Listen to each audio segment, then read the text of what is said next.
राधे राधे सभी को। तो साथियों, साइकोलॉजी में आज अपने जो टॉपिक करेंगे, नवीनतम टॉपिक है जो नया जोड़ा गया 21वीं सदी के बालक के क्वेश्चन। तो ये काफी इंपॉर्टेंट है, तो नया टॉपिक है, वहां से प्रश्न बनने की भी संभावना रहती है। तो ये आईपीसी सेकंड ग्रेड में भी है, पीटीआई में भी है, तो इस टॉपिक को अच्छे से पढ़ना है, पढ़ के जाना है। तो अब एक और बता दूं साथियों, इसमें मैंने लिया तो फुल डिटेल से है ये टॉपिक। बाकी उन चीजों को ज्यादा पढ़ने वाले जहां से मुझे लगे कि हाँ यहाँ से प्रश्न बन सकते हैं, तो उन चीजों को तो अपने थोड़ा ज्यादा ध्यान देंगे, बाकी पढ़ेंगे तो पूरा, ठीक है ना, फुल डिटेल से। और जो 21वीं सदी के बालक के क्वेश्चन, इसकी एक बार मैं बात बताऊं, थोड़ा सा कॉन्सेप्ट है वो क्लियर कर लेते हैं। क्वेश्चन की बात करें तो साथियों, किसी भी काम में अगर कोई भी काम है, अगर सोचो चाहे आप वो सिलाई करते हो, चाहे कोई भी काम करना जानना चाह रहे हो, सीखना चाह रहे हो उस काम को, तो भी किसी भी काम को कुशलतापूर्वक करना और उस कार्य में क्या सफल होने के तरीके जानना भी मैं कैसे सफल हो सकता हूँ, वही क्या है कौशल है। चाहे आप जॉब के लिए, चाहे कुछ भी हो, किसी भी काम के लिए सोचो तो उसमें उस काम में आप किस हिसाब से सफल होगे, वो तरीके जानना ही तो कौशल है। और इसी को अगर अपने दूसरे शब्दों में देखें तो साथियों, 21वीं सदी के कौशल में वे बौद्धिक, सामाजिक और सहयोग और जो व्यवहारिक क्षमताएं हैं, जो व्यक्ति को ज्ञान, संप्रेषण, सहयोग और रचनात्मकता और जो तकनीकी दक्षता है, उन सब के माध्यम से जो वास्तविक जीवन है, उनकी जो भी समस्या है वास्तविक जीवन में, उन समस्याओं को हल करने में सक्षम बनाती है। तो ये तो थोड़ा सा कॉन्सेप्ट का क्लियर कर लिया कि है क्या। वैसे इसमें जो इंपॉर्टेंट है ना, वो चीजें बताऊं क्या है, जिस पे ज्यादा ध्यान देंगे कि 21वीं सदी के बालक के कौशल, ये तीन आपको ध्यान रखने हैं। जो तीन कौन कौन से हैं यहाँ पर लिख रखे हैं कि 21वीं सदी के कौशल को तीन मुख्य श्रेणियों में बांटा गया है। एक तो सीखने का कौशल, यानी कि सीखना, यानी कि अधिगम, चाहे अधिगम दे चाहे सीखने, यानी कि अधिगम कौशल या सीखने के कौशल, जैसे लर्निंग स्किल हो गया। फिर साक्षरता कौशल जैसे लिटरेसी स्किल हो गया। फिर जीवन कौशल, लाइफ स्किल्स हो गया। इन तीनों में देखो कैसे प्रश्न बनते हैं। एक तो ये ध्यान रखना है, जैसे पहला है लर्निंग स्किल, यानी कि सीखने के कौशल, यानी कि जो अधिगम कौशल है, तो पहले इसको पढ़ेंगे लर्निंग स्किल, जिसको सीखने अधिगम के कौशल बोलते हैं। इसमें आता है 4C, यानी कि सी से तीनों के तीनों स्टार्ट होंगे। क्या, जैसे सी से क्रिटिकल थिंकिंग आ गया, सी से क्रिएटिविटी आ गया, सी से कोलैबोरेशन आ गया, सी से कम्युनिकेशन आ गया। तो इनको मैं बहुत अच्छे तरीके से समझाऊंगा। फिर सेकंड जो पढ़ेंगे अपने, इसमें लिटरेसी जो स्किल्स है, इन सबको पढ़ने से पहले मैं थोड़ा सा आपको ना वो पृष्ठभूमि है उसको पढ़ा देती हूँ, फिर अपने करेंगे। तो एक बार मैं यहाँ बता रही हूँ कि पहले से इसको फुल डिटेल से अपने को याद करना भी, कैसे याद रखने, इनमें चार कौन कौन से हैं, ये प्रश्न पूछे जाते हैं, पूछे जा सकते हैं, ठीक है। तो साक्षरता कौशलता की बात करें तो इस जैसे लिटरेसी स्किल्स है, इसमें देखो ये देखो, जैसे सेकंड है साक्षरता कौशल, लिटरेसी स्किल्स, यानी आपको इसमें क्या क्या आते हैं, इसमें इतना ध्यान रखना है। आईएमटी आता है, फिर आपको पूछा जा सकता है कि आईएमटी में क्या क्या आते हैं। आई से आपको इन्फॉर्मेशन लिटरेसी ध्यान रखना है, एम से आपको मीडिया लिटरेसी ध्यान रखना है, टी से आपको टेक्नोलॉजी लिटरेसी ध्यान रखना है, यानी कि हिंदी में इनको क्या कहते हैं, तीन ऐसे हर चीज में, मतलब तीन बताए, तीनों में क्या क्या है, यहाँ से प्रश्न पूछे जा सकते हैं। पहला जैसे आपने देखा सीखने के कौशल लिटरेसी स्किल में 4C आते हैं, यानी कि चार आएंगे, सीसी वाले आपको ध्यान रखने हैं। फिर साक्षरता कौशल लिटरेसी स्किल में आईएमटी आएंगे, ये पहला आई से आएगा, एम से ये, टी से। फिर तीसरा जीवन कौशल जो लाइफ स्किल है, उसमें आता है FLIPS। फिर इन सबका ध्यान रखना है, कैसे ध्यान रखना है आपको कि इनमें क्या आता है, इसका अंत क्या है, FLIPS का। तो इसमें देखो जैसे F से फ्लेक्सिबिलिटी आ गया, L से लीडरशिप आ गया, I से इनिशिएटिव आ गया, और फिर देखो P से क्या आ गया, प्रोडक्टिविटी आ गया, और P से S से क्या आ गया, सोशल स्किल्स आ गया। यानी कि इन चीजों को बहुत अच्छे से ध्यान रखना है। तीन तो ये तो इंपॉर्टेंट है ये साथियों, जिसमें एक आपके ये भी पढ़ाऊंगी आगे, तब ये भी इंपॉर्टेंट है, ठीक है ना। तो अब एक बार अपने थोड़ा सा पृष्ठभूमि देख लेते हैं, फिर इन सबको करेंगे। और ये अपना चैनल है गोदारा करनी क्लासेस, इस पे ये अपनी क्लासेस अपलोड रहती है। बाकी अगर कहीं आपको मिलती है तो वो किसी और का चैनल होता है, वो यहाँ से डाउनलोड करके एड करके भाई डाल रहे हैं। अब थोड़ा सा इसकी जो पृष्ठभूमि है इसको देख लेते हैं। एक रिपोर्ट है डेलोर रिपोर्ट है 1996 की, ठीक है, अंतरराष्ट्रीय आयोग on education for the 21st century, यानी कि जो 21 यानी कि 21वीं जो है द 21st सेंचुरी द्वारा प्रकाशित रिपोर्ट में 21वीं सदी में आवश्यक दक्षताओं की पहचान के लिए सबसे पहला ढांचा प्रस्तुत किया गया, जो डेलोर रिपोर्ट है 1996। इसमें साथियों इस रिपोर्ट है ये शिक्षा के कितने स्तर बताए, 4 स्तर बताए। थोड़ा सा ये ध्यान रख लेना कि 4 स्तर किसने बताए शिक्षा के। तो डेलोर रिपोर्ट ने अगर पूछे इतना डीपली प्रश्न कि कौन सी रिपोर्ट ने शिक्षा के 4 स्तर बताए, कौन से बताए, तो थोड़ा सा देख लेना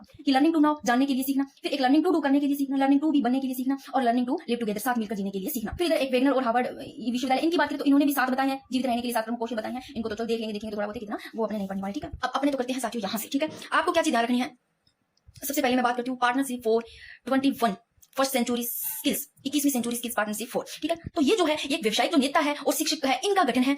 और इसमें जो 21वीं सदी में सफल होने के लिए जो 4 प्रमुख कौशल बताए, जो 4C है, वो ये है, C नाम से है। देखो C से आपको कम्युनिकेशन ध्यान रखना, संचार। अगर आपको पूछ ले 21वीं सदी के कौशल पूछे 4C में कौन से आते हैं, 4C में पूछे जाए तो 4 यानी कि 4 C वाले आएंगे, कौन कौन से, C से कम्युनिकेशन संचार, C से कोलैबोरेशन यानी कि सहयोग, C से क्रिटिकल थिंकिंग यानी कि आलोचनात्मक सोच, C से क्रिएटिविटी रचनात्मकता। इनको फुल एक मतलब फुल डिटेल्स भी पढ़ेंगे एक एक करके आगे कि इसको डीपली पूछे तो, ठीक है ना। तो ये 4 ये है 21वीं सदी के कौशल। अभी मैंने बताया 4C कौन से, यानी कि C से आएंगे क्रिटिकल थिंकिंग, आलोचनात्मक सोच, क्रिएटिविटी आ गया, कोलैबोरेशन और कम्युनिकेशन, ठीक है। अब अगर आपको पूछे साथियों कि अगर आपको 4C देकर पूछा जाए तो C आप पहचान लोगे C वाले कौन कौन से हैं। इसमें आपको 4C में कोई और चीज डाल दे, है ना, C से ही लगा करके कोई और डाल दे, तो आप पहचान लोगे कि हमने 4 कौन कौन से पढ़े हैं। फिर एक आपको IMT देकर पूछे कि IMT में कौन कौन से हैं। IMT में I से आपको इन्फॉर्मेशन ध्यान रखना है, सूचना साक्षरता इन्फॉर्मेशन, I से। M से आपको मीडिया ध्यान रखना है, आई से इन्फॉर्मेशन, एम से मीडिया लिटरेसी आ गया, टी से आपको ध्यान रखना है टेक्नोलॉजी लिटरेसी, ठीक है ना, मीडिया साक्षरता, टेक्नोलॉजी लिटरेसी, प्रौद्योगिकी साक्षरता। अगर आपको FLIPS देकर पूछे कि इसमें क्या क्या आते हैं, एफ से आपको फ्लेक्सिबिलिटी ध्यान रखना है, लचीलापन, और एल से आपको लीडरशिप ध्यान रखना है, नेतृत्व, आई से आपको इनिशिएटिव ध्यान रखना है, पहल, और पी से आपको प्रोडक्टिविटी ध्यान रखना, उत्पादकता, एस से आपको सोशल स्किल ध्यान रखना है कि इसमें ये आते हैं। IMT में क्या क्या आते हैं, इनको आगे पढ़ेंगे तो आपको बहुत अच्छे से समझ आ जाएगा। तो एक बार सीधा नॉर्मल मैंने एक जगह लिखा है। तो अब पढ़ते हैं, आपकी जो क्लास है वो यहाँ से स्टार्ट, ठीक है ना। वो चीजें तो ऐसी है, बेसिक चीजें आपको समझना कि वहां से कोई प्रश्न आता है, जो स्टार्टिंग में मैंने बताई रिपोर्ट के बारे में कुछ ऐसे, तो थोड़ा सा इसलिए, ठीक है ना। अब साथियों मैं बात करूं सबसे पहले, अगर आपको पूछे कि 21वीं सदी के बालक के कौशल,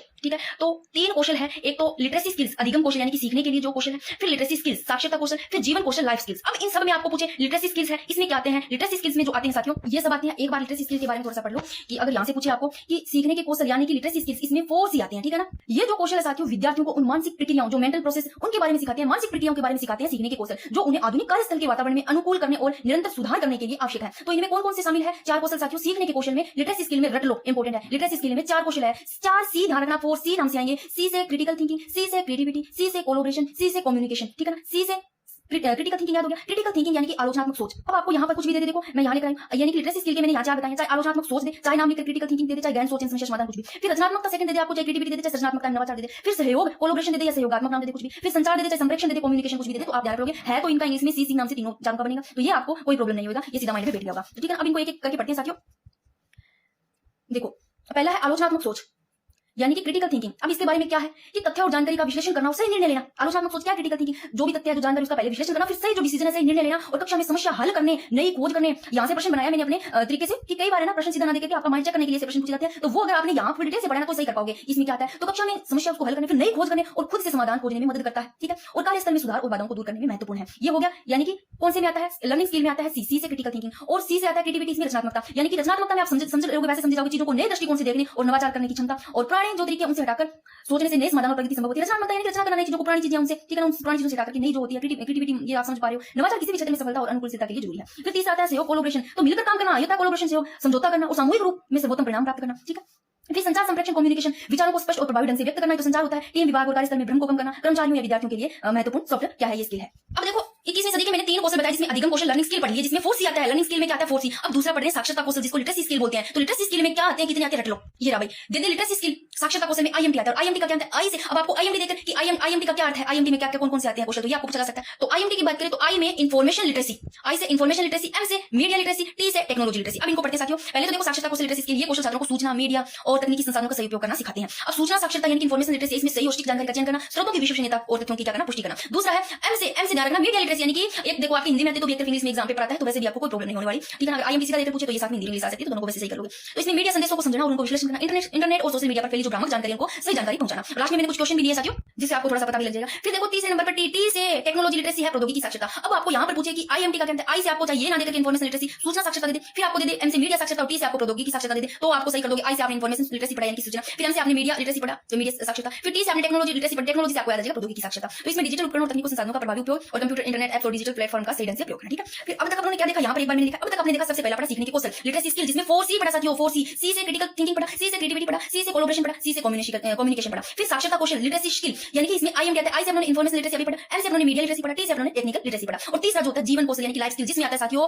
FLIPS। ठीक है ना, याद ना रहे, लाइफ में आ रहा है आपको F से आपको F लिखना है, फिर इसमें L भी आ रहा है, L डाल दो, लाइफ में कुछ चीजें मिल रही है 3 तो F, फिर L, फिर I 3 तो यहाँ मिल गई, फिर PS। ठीक है ना, फ्लिप्स ऐसे याद कर लेना। अब अपने करते हैं फ्लिप को, जो लाइफ स्किल में आते हैं वो कौन से आते हैं। तो ये साथियों लाइफ स्किल में कौन से आते हैं, तो इसमें जीवन कौशल लाइफ स्किल, ये क्या है, ये कौशल विद्यार्थियों के व्यक्तित्व जो पर्सनल और जो पेशेवर है प्रोफेशनल जीवन के अमूर्त पहलुओं पर ध्यान केंद्रित करते हैं। जो लाइफ स्किल है क्यों, व्यक्तियों के जो ये कौशल किनके, जो विद्यार्थी है उनके व्यक्ति और पेशेवर जीवन के जो अमूर्त पहलुओं पर क्या करते हैं, ध्यान केंद्रित करते हैं। तो फ्लिप्स का अर्थ क्या है, कौन से आते हैं? F से फ्लेक्सिबिलिटी, लचीलापन, L से लीडरशिप, नेतृत्व, I से इनिशिएटिव, पहल, P से प्रोडक्टिविटी, उत्पादकता, S से सोशल स्किल, सामाजिक कौशल आती है इसमें। अब इनको एक एक करके पढ़ लेते हैं। लचीलापन यानी कि फ्लेक्सिबिलिटी, बदलाव के अनुसार खुद को डालने और नई परिस्थितियों में अनुकूलित होने की क्षमता ही क्या है, लचीलापन, फ्लेक्सिबिलिटी। नेतृत्व जिसको लीडरशिप बोलते हैं, ठीक है ना, यानी कि F से फ्लेक्सिबिलिटी, L से लीडरशिप, टीम का मार्गदर्शन करना और दूसरों को प्रेरित करना और जिम्मेदारी लेना और सकारात्मक प्रभाव डालना। I से क्या है, इनिशिएटिव, यानी कि स्वयं से कार्य शुरू करने की क्षमता, पहल करना, यानी कि खुद से काम करने की जो पहला वो शुरू करना और अवसरों की पहचान और सक्रिय प्रयास। ठीक है, फिर आता है P से आएगा प्रोडक्टिविटी, यानी कि उत्पादकता, सीमित संसाधनों में उच्च परिणाम प्राप्त करना और समय प्रबंधन और लक्ष्य निर्धारण में दक्षता। फिर ऐसे आता है सामाजिक कौशल, सोशल स्किल, दूसरों के सहयोग और प्रभावी समाज, व्यक्तित्व और पेशेवर जीवन में अच्छे संबंध बनाना। ये हो गया आपका जीवन कौशल में, यानी कि फ्लिप्स में क्या क्या आते हैं, flexibility, leadership, initiative, productivity, skill, social skill. ठीक है ना, ये आते हैं साथियों। ये तो वैसे आप देख लो, इसका कोई अपने को वो नहीं है ज्यादा। ठीक है ना, ये तो ऐसे क्वेश्चन मैंने लिख रखे हैं। एक बार में कुछ प्रश्न कर लेते हैं, फिर आगे चलते हैं। आगे भी बहुत इंपॉर्टेंट है, ठीक है ना, जहां पर आप ये पढ़ोगे 21वीं सदी के कौशल की विकास की जो रणनीति है, इनको थोड़ा सा आपको देखना है। ठीक है, अच्छे से। इसके बाद में मैं साथियों बात करूं तो 1 मिनट, ये वाला पेज है, ये इंपॉर्टेंट है थोड़ा सा। ठीक है, लास्ट में मैं क्विक रिवीजन करवा दूंगी सभी का, और माइंड में ना बैठे तो मैं थोड़ा सा किसी चीज से कनेक्ट करके भी याद कर लेंगे, जिससे आपको याद हो जाए। देखो प्रश्न पहला क्या है कि निम्नलिखित में से कौन सा 21वीं सदी के महत्वपूर्ण कौशल माना जाता है। तो 21वीं सदी के कौशल मैंने कौन कौन से बताए, बताओ। उसमें क्या आप लोगों ने रटकर सीखना पड़ा था कौशल में, क्या पारंपरिक समस्या समाधान पड़ा था, क्या याद रखना पड़ा था, क्या रचनात्मक पड़ा था। पहले तो आप इस प्रश्न का उत्तर दोगे, क्या क्या है इसमें, इन 4 मैंने लिखे, इन चारों में कौन सा 21वीं सदी का कौशल है महत्वपूर्ण। तो आप लोगों ने देख लिया, जैसे मन में सोच लिया होगा, तो भाई रटकर सीखना नहीं था, पारंपरिक समस्या समाधान नहीं था, याद करना भी नहीं था, क्या था, रचनात्मकता था। ये लो एक बार खुद देख लो 21वीं सदी के बालक के कौशल। देखो लर्निंग स्किल में क्या क्या थे, 4C में C नाम से आ रहे हैं। देखो क्रिटिकल थिंकिंग, आलोचनात्मक सोच पढ़ा आपने कौशल, रचनात्मकता भी पढ़ा साथियों, जिसको रचनात्मकता, नवाचार पढ़ो, क्रिएटिविटी पढ़ो, सहयोग पढ़ा, संचार पढ़ा, संप्रेषण यानी कम्युनिकेशन। तो इन तीनों में 4 के 4 में से रचनात्मकता आपने को मिल गया। ठीक है ना, चाहे आपको इसमें से देकर ये पूछे आपने पढ़ रखा, ये आ गया, फिर चाहे इसमें से मीडिया, सूचना, साक्षरता कुछ भी आ जाए कोई भी, तो आपको क्वेश्चन याद है तो आप गलत नहीं करोगे। तो इनमें से ये रचनात्मकता है, तो पहला प्रश्न क्या था उत्तर, इसका उत्तर था रचनात्मकता। नेक्स्ट क्वेश्चन है कि FLIPS कौशल से निम्नलिखित में से कौन सा तत्व शामिल नहीं है। थोड़ी देर पहले बताया FLIPS में क्या, देखो F से अपनों ने फ्लेक्सिबिलिटी पढ़ा यानी कि लचीलापन, और एल से अपने लीडरशिप पढ़ा था, थोड़ी देर पहले मैंने बताया है, और आई से इनिशिएटिव पहल पढ़ा, और पी और एस का यहाँ पर कुछ दिया नहीं, ये तीन तो सही है। अब संचार दे दिया भाई, इन दोनों में ना तो पी का बन रहा है तो ये कम्युनिकेशन है जो ये C4 वाले में पढ़े थे, यानी कि जिनके अपनों ने देखे थे, जिसमें ये रहा यहाँ पर 4C, जिसमें 4C में एक तो क्रिटिकल, C से आ रहा था क्रिटिकल थिंकिंग, और C से क्रिएटिविटी आ रहा था, और C से ही कोलैबोरेशन आ रहा था, सहयोग, और C से कम्युनिकेशन, तो 4C वाले में आता है, तो ये गलत हो गया, ये इसमें शामिल नहीं है। तो एक बार मैं इसको आपको दिखा देती हूँ कि अपनों ने क्या क्या पढ़ा। ये देखो 21वीं सदी के कौशल 4C में पढ़ा था, 4C यानी कि 4C वाले पढ़े थे अपनों ने, C से क्रिटिकल थिंकिंग आलोचनात्मक सोच, C से क्रिएटिविटी, और C से कोलैबोरेशन, C से कम्युनिकेशन, ये C वाले में थे, तो वहां ये गलत हो गया था। नेक्स्ट जो क्वेश्चन है, निम्नलिखित में से कौन सा 4C मॉडल का हिस्सा नहीं है? तो अभी मैंने बताया 4C में, यानी कि C से कौन सा, C से रचनात्मकता यानी कि क्रिएटिविटी, और C से आलोचनात्मक सोच पढ़ा था, आलोचनात्मक सोच यानी कि क्रिटिकल जो थिंकिंग है, C से अपनों ने कोलैबोरेशन सहयोग पढ़ा था, सूचना साक्षरता तो है ही नहीं 4C में, तो फोर्थ कौन सा था? कम्युनिकेशन था, है ना, संचार वाला, तो ये गलत हो गया, सूचना नहीं था, संचार संप्रेषण था, कम्युनिकेशन। एक बार फिर से देख लेते हैं, ये ले लो C से कम्युनिकेशन है, ठीक है ना, तो ये गलत हो गया। थोड़ा सा आपको याद हो जाएंगे ना ये सारे, कि 2-3 बार पढ़ोगे FLIPS में कौन से आते हैं, 4C में कौन से आते हैं, तो आप गलत नहीं कर पाओगे। फिर आगे और भी आएंगे, वो मैं आपको करवाऊंगी। एक बार क्वेश्चन कर लेते हैं। फिर एक प्रश्न दिया है कि निम्नलिखित में से कौन सा कथन आलोचनात्मक सोच, क्रिटिकल थिंकिंग जो आलोचनात्मक सोच है, इसकी मानसिकता के अनुरूप पूछा गया है। तो भाई जो मैंने क्रिटिकल थिंकिंग है उसको मैंने पूरा नीचे लिख करके बताया कि भाई इसमें क्या क्या कैसे है। तो अगर आपको वो चीज समझ में है क्रिटिकल थिंकिंग से, तो आप ये प्रश्न हल कर सकते हो। जैसे कि अब इसमें है, मैं जो सुनता हूं उस पर बिना प्रश्न किए भरोसा करता हूं। तो यहाँ पर क्रिटिकल थिंकिंग की बात करनी, देखो मैं जो सुनता हूं भाई सुनता है, उस पर बिना प्रश्न किए भरोसा करता है, ये कोई बात नहीं हुई। फिर मैं मान्यताओं पर प्रश्न करता हूं, मान्यताओं पर प्रश्न करता हूं और प्रमाण ढूंढता हूं। यानी कि मैंने बताया था क्रिटिकल थिंकिंग में कि तथ्य हो गए, जानकारी हो गया, इनका विश्लेषण करना, फिर सही निर्णय लेना ही क्या है, निर्णय वही है। और कक्षा में कोई भी समस्या आ गई उनको हल करना, नई खोज करना और खुद से समाधान खोजने में मदद करता है, ये क्रिटिकल थिंकिंग में आता है। तो मैं मान्यताओं पर प्रश्न करता हूं और प्रमाण ढूंढता हूं। प्रमाण ढूंढेगा तो जितनी भी उसके सामने समस्या आ रही है उनका हल करके वो खुद से समाधान करेगा, खोजने में खुद ही करेगा मदद, तो प्रमाण ढूंढता हूं। तो ये जो बी नंबर है ना, वो इससे बेटर है। ये इसका पहला जो देखा उन्होंने, इससे ये बेटर सही है। फिर आगे देख लो क्या इससे भी बेटर है। मैं ऐसी परिस्थितियों से बचता हूं जहां आलोचनात्मक सोच की आवश्यकता क्या है। कोई इसमें ऐसे तो है नहीं कि वो कोई जैसे समस्या आ रही है या उनको नई खोज कर रहा है या उन समस्या को हल कर रहा है या खुद समाधान कर रहा है, खुद मदद कर रहा है खोजने में, तो इसमें भी कोई ऐसी बात नहीं है। तो यहाँ प्रमाण ढूंढता है, तो ये सही हो गया। अब मैं आपको करवाती हूँ आलोचनात्मक सोच जो क्रिटिकल थिंकिंग है। एक बार वो देखो, फिर आपको ये चीज समझ में आ जाएगी कि प्रश्न कौन सा उचित रहेगा इसका। तो ये देखो साथियों, आलोचनात्मक सोच क्रिटिकल थिंकिंग, इसमें क्या क्या पढ़ा था? इसमें पढ़ा कि तथ्य और जानकारी का विश्लेषण करना, जो भी तथ्य जानकारी का विश्लेषण करना, फिर से निर्णय लेना है। नेक्स्ट है कक्षा में समस्या का हल करना, समस्या है उसका हल करना, नई खोज करना और खुद से समाधान खोजने में मदद करना और कार्यस्थल में सुधार और बाधाओं को दूर करने में महत्वपूर्ण है। तो ये अगर आपको थोड़ा सा पता है किससे संबंधित है, तो जैसे भी आपको कोई आपकी माइंड से रिलेटेड कोई प्रश्न दे सोचने का, तो वो आप सही कर पाते हो। नेक्स्ट प्रश्न है जो अभी मैंने करवाया नहीं, ये आगे करोगे तब आपको ये समझ आएगा क्या कि 21वीं सदी के कौशल में संदर्भ में STEM क्या है। अब STEM का रहेगा, ये आपने नहीं पढ़ा, तो ये पढ़ोगे। S का साइंस होता है, T का क्या होता है, टेक्नोलॉजी होता है, E का इंग्लिश होता है, M का मैथमेटिक्स होता है, इसके अलावा मैथमेटिक्स होता है। इसके अलावा आप देखोगे भी कौन सा सही होता है, तो E का इंग्लिश नहीं होता है, ठीक है ना। E का फिर क्या होता है, इसमें ये गलत हो गया, बाकी सही है, साइंस टेक्नोलॉजी और मैथमेटिक्स ये सही है। E का इंग्लिश नहीं होता है। E का अभियांत्रण यानी कि इंजीनियरिंग होता है, अभियांत्रण ये सही है, और यहाँ समाज नहीं आता है। S से यानी कि सोसाइटी नहीं आती है, और T से टेक्नोलॉजी सही है, इंजीनियरिंग सही है, मैनेजमेंट गलत है, प्रबंधन यानी कि M से मैनेजमेंट नहीं है। M से क्या होगा, मैथमेटिक्स होगा। देखो S से साइंस सही है, T से टेक्नोलॉजी सही है यानी कि साइंस आ गया, विज्ञान। S से टेक्नोलॉजी यानी कि प्रौद्योगिकी सही आ गया। E से आ जाएगा इंजीनियरिंग, अभियांत्रण सही हो गया, और M से मैथमेटिक्स सही आ गया, तो ये इसका सही आ गया। ये मैं आगे करवाऊंगी तब आपको समझ में आएगा। तो ये थोड़े से क्वेश्चन थे कि किस हिसाब से प्रश्न बन सकते हैं, आप थोड़ा सा जैसे भी थ्योरी टाइप करते हो तो प्रश्न करने भी जरूरी है। तो अब मैं करवाऊंगी 21वीं सदी के कौशल विकास की रणनीतियां। इसको करवाने से पहले एक बार साथियों जो पढ़ा है उसका मैं फटाफट करवा देती हूं, रिवीजन क्या क्या पढ़ा है, फिर आगे करवाती हूं ताकि आपको समझ आ जाए। देखो सबसे पहले तो उन्होंने देखा जो डेलर रिपोर्ट है 1928 की, इससे संबंधित देखे कि इस रिपोर्ट में 4 स्तंभ बताए गए। एक तो बताया कि जानने के लिए सीखना यानी कि लर्निंग टू नो, और एक करने के लिए सीखना लर्निंग टू डू, एक लर्निंग टू बी बनने के लिए सीखना, एक लर्निंग टू लिव टुगेदर साथ मिलकर जीने के लिए सीखना, ठीक है। और ये वेंगल और हार्वर्ड के है कुछ, ये बोलोगे तो लास्ट में थोड़ा सा कर लेंगे। फिर देखा 21वीं सदी के क्वेश्चन आपको बस 4C ध्यान रखना है। क्या ध्यान रखना है? 4C। और इससे पहले ये देखो कि 4C आते हैं किसमें, इससे पहले आपको देखना है कि 21वीं सदी के बालक के कौशल है ना वो 3 है। अधिगम कौशल, साक्षरता कौशल, जीवन कौशल। अधिगम कौशल यानी कि सीखने का कौशल है जिसको लर्निंग स्किल बोलते हैं, साक्षरता कौशल यानी कि लिटरेसी स्किल बोलते हैं, जीवन कौशल यानी कि लाइफ स्किल बोलते हैं। अब अधिगम कौशल में देखें ना, तो अधिगम कौशल में आते हैं 4C। 4C में C से क्रिटिकल थिंकिंग आलोचनात्मक सोच, दूसरा C देखो क्रिएटिविटी रचनात्मकता, तीसरा C कोलैबोरेशन सहयोग, एक और C यानी कि कम्युनिकेशन संचार संप्रेषण। तो इसका हो गया ये। फिर बात करते हैं साथियों, फिर ये देखा सीखने के कौशल यानी कि लर्निंग स्किल, ये तो अपने फुल पढ़ लिया, क्या क्या आते हैं ये देख लिए एक एक करके, इसका तो देख लिया, ठीक है ना। नेक्स्ट देखते हैं, ये अपना चैनल है उदारा करनी क्लासेस, ठीक है, YouTube चैनल। भाई कोई और वीडियो डालता है इसलिए अभी इसमें आपको चैनल के बारे में बताना, इसलिए समझ लो, ठीक है। नेक्स्ट है दूसरा है जो है लिटरेसी स्किल, साक्षरता कौशल। इसमें जो IMT आती है इनका आपको पूछा है। आई का इन्फॉर्मेशन लिटरेसी यानी कि सूचना साक्षरता, ठीक है ना। तो अब आपको एक मैंने प्रश्न बनाकर दिया था जिसमें आपको C के दे रखे थे, सूचना साक्षरता है वो अलग दे रखा था, तो ये C में आता है ना कि 4C में आता है, ये इनमें आता है, ठीक है ना। I का आता है इन्फॉर्मेशन यानी कि सूचना, ठीक है ना। फिर M का मीडिया लिटरेसी मीडिया साक्षरता, फिर T से टेक्नोलॉजी लिटरेसी यानी कि प्रौद्योगिकी साक्षरता। ये तो 3 आते हैं, प्रौद्योगिकी साक्षरता, मीडिया और सूचना, ये आते हैं इस लिटरेसी स्किल में, ठीक है ना। ये पढ़े अपने 4C में ये आगे, फिर IMT में ये तीनों आगे। फिर इसका जो लाइफ स्किल है जीवन कौशल, इसमें आता है FLIPS। अब बार-बार करवाया ना इसलिए कि क्लास में याद हो गया। क्यों मैं इस पर जोर दे रही हूं, आप बोलोगे हमें ये एक चीज 2 3 4 5 बार बता दिया, इसलिए कि ये चीज इंपॉर्टेंट है, ये क्लास में याद हो जाए आपको। जीवन कौशल लाइफ स्किल में बात करें तो ये आता है FLIPS। इस FLIPS में बात करें साथियों तो F का है फ्लेक्सिबिलिटी अर्थ, और L का है लीडरशिप नेतृत्व यानी कि फ्लेक्सिबिलिटी लचीलापन, और I का है इनिशिएटिव पहल, और P का है प्रोडक्टिविटी उत्पादकता, और S का है सोशल स्किल, ठीक है, सामाजिक कौशल। तो ये भी हो गया, ये मैंने फुल डिटेल्स में बता दिया। अब नेक्स्ट करते हैं साथियों, को देखेंगे। अब आपको देखनी है कि 21वीं सदी के कौशल विकास की जो रणनीतियां हैं, इन रणनीतियों में एक तो शिक्षण सीखने की रणनीतियां, ए में आएगी शिक्षण सीखने की रणनीतियां ये।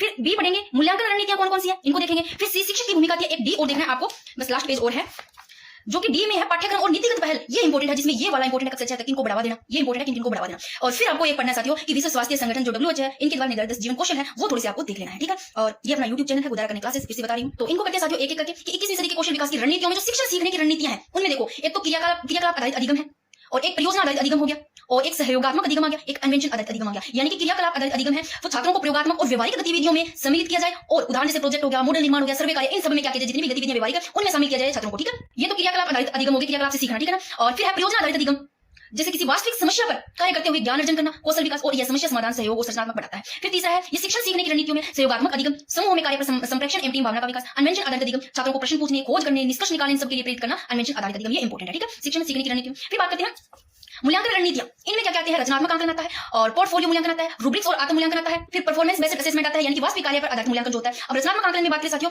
कि निरंतर प्रतिक्रिया द्वारा सीखने की प्रक्रिया को सुधारना, और पोर्टफोलियो मूल्यांकन में छात्र की विभिन्न गतिविधियों का रिकॉर्ड, जितनी भी उनकी गतिविधियों सबका रिकॉर्ड रखना, ये होता है पोर्टफोलियो मूल्यांकन। और रूब्रिक्स और आत्म मूल्यांकन की बात करें छात्रों को आत्म मूल्यांकन हेतु प्रोत्साहित करना। फिर सी जो कि शिक्षक की भूमिका, मार्गदर्शक प्रेरक और सह शिक्षार्थी के रूप में काम करना, तकनीकी उपकरण जैसे आईसीटी टूल है, तकनीकी उपकरण इनका प्रयोग हमको बढ़ावा देना, कक्षा में सृजनात्मक, सहयोगात्मक और संवादात्मक वातावरण बनाना। फिर ये जो इंपॉर्टेंट है चौथे वाला, कौन सा, कि पाठ्यक्रम और नीतिगत पहल।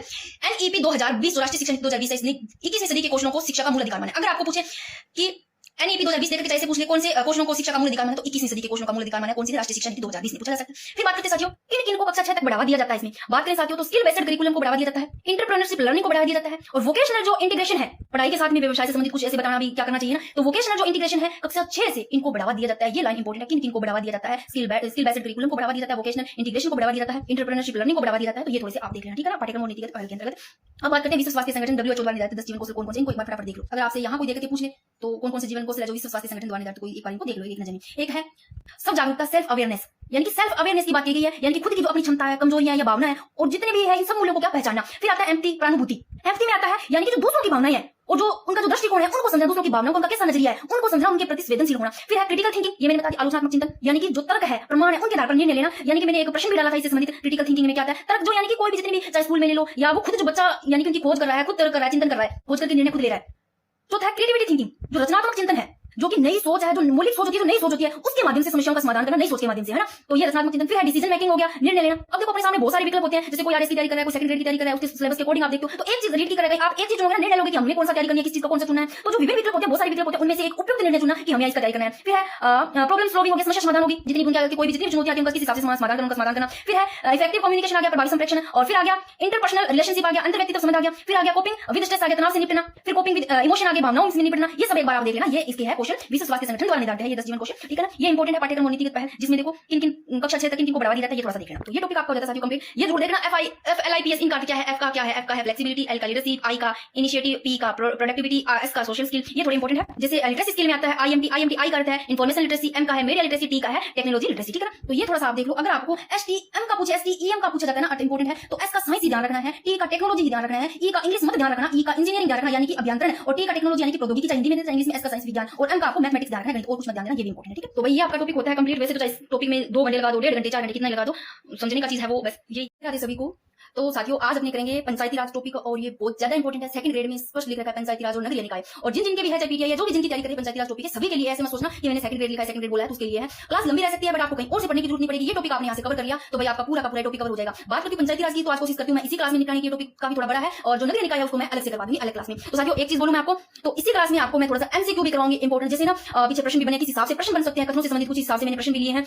और दूसरी बात एक और बताऊं कि अगर आप इसमें जैसे 243 से लेकर के 243 ओ तक जितने भी ये आर्टिकल है उनको अगर आप ट्रिक से पढ़ना चाहो तो आप एक क्लास सर्च कर लेना, गुजारा करनी क्लासेस, पंचायती राज आपको क्लास मिल जाएगी, वहां से आप जल्दी कवर कर सकते हो। और ये जो मैं क्लास डाली हूं इसलिए डाली हूं कि ये फुल डिटेल से भाई कोई चीज छूटने वाला नहीं है, लॉन्ग रह सकती है।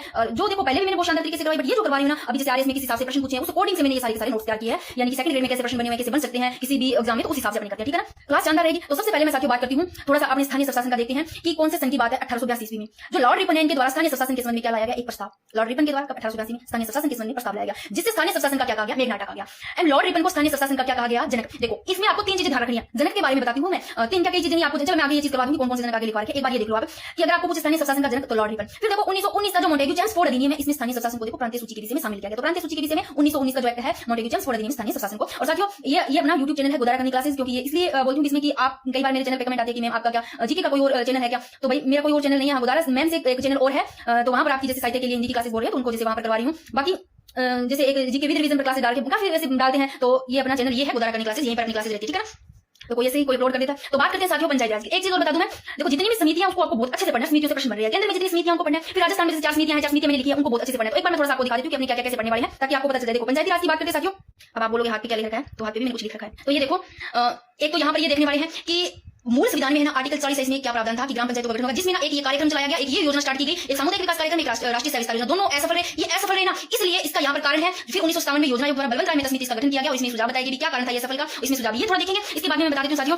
कि ये इसको फुल डिटेल में देखिए, जो इंपोर्टेंट लगे, जहां स्टार लगे इंपोर्टेंट लगा तो आप देखना वो या तो प्रश्न पूछेगा या इंपोर्टेंट है, ठीक है। फिर अपने समितियों को देखने वाले हैं इसी हिसाब से। फिर साथियों मैं बात करूं जिसमें से जीवी की समिति और लक्ष्मी मल सिंह की समिति बहुत ज्यादा इंपोर्टेंट है, प्रश्न बने हुए तो आपको अच्छे से पढ़ना है। फिर एक चीज और बताऊं, मैंने यहाँ पर जितने भी समिति है या कार्यक्रम है या फिर योजना वगैरह जितने भी है ना, इनको आप एक बार इनको बहुत अच्छे से पढ़ लेना, ठीक है ना।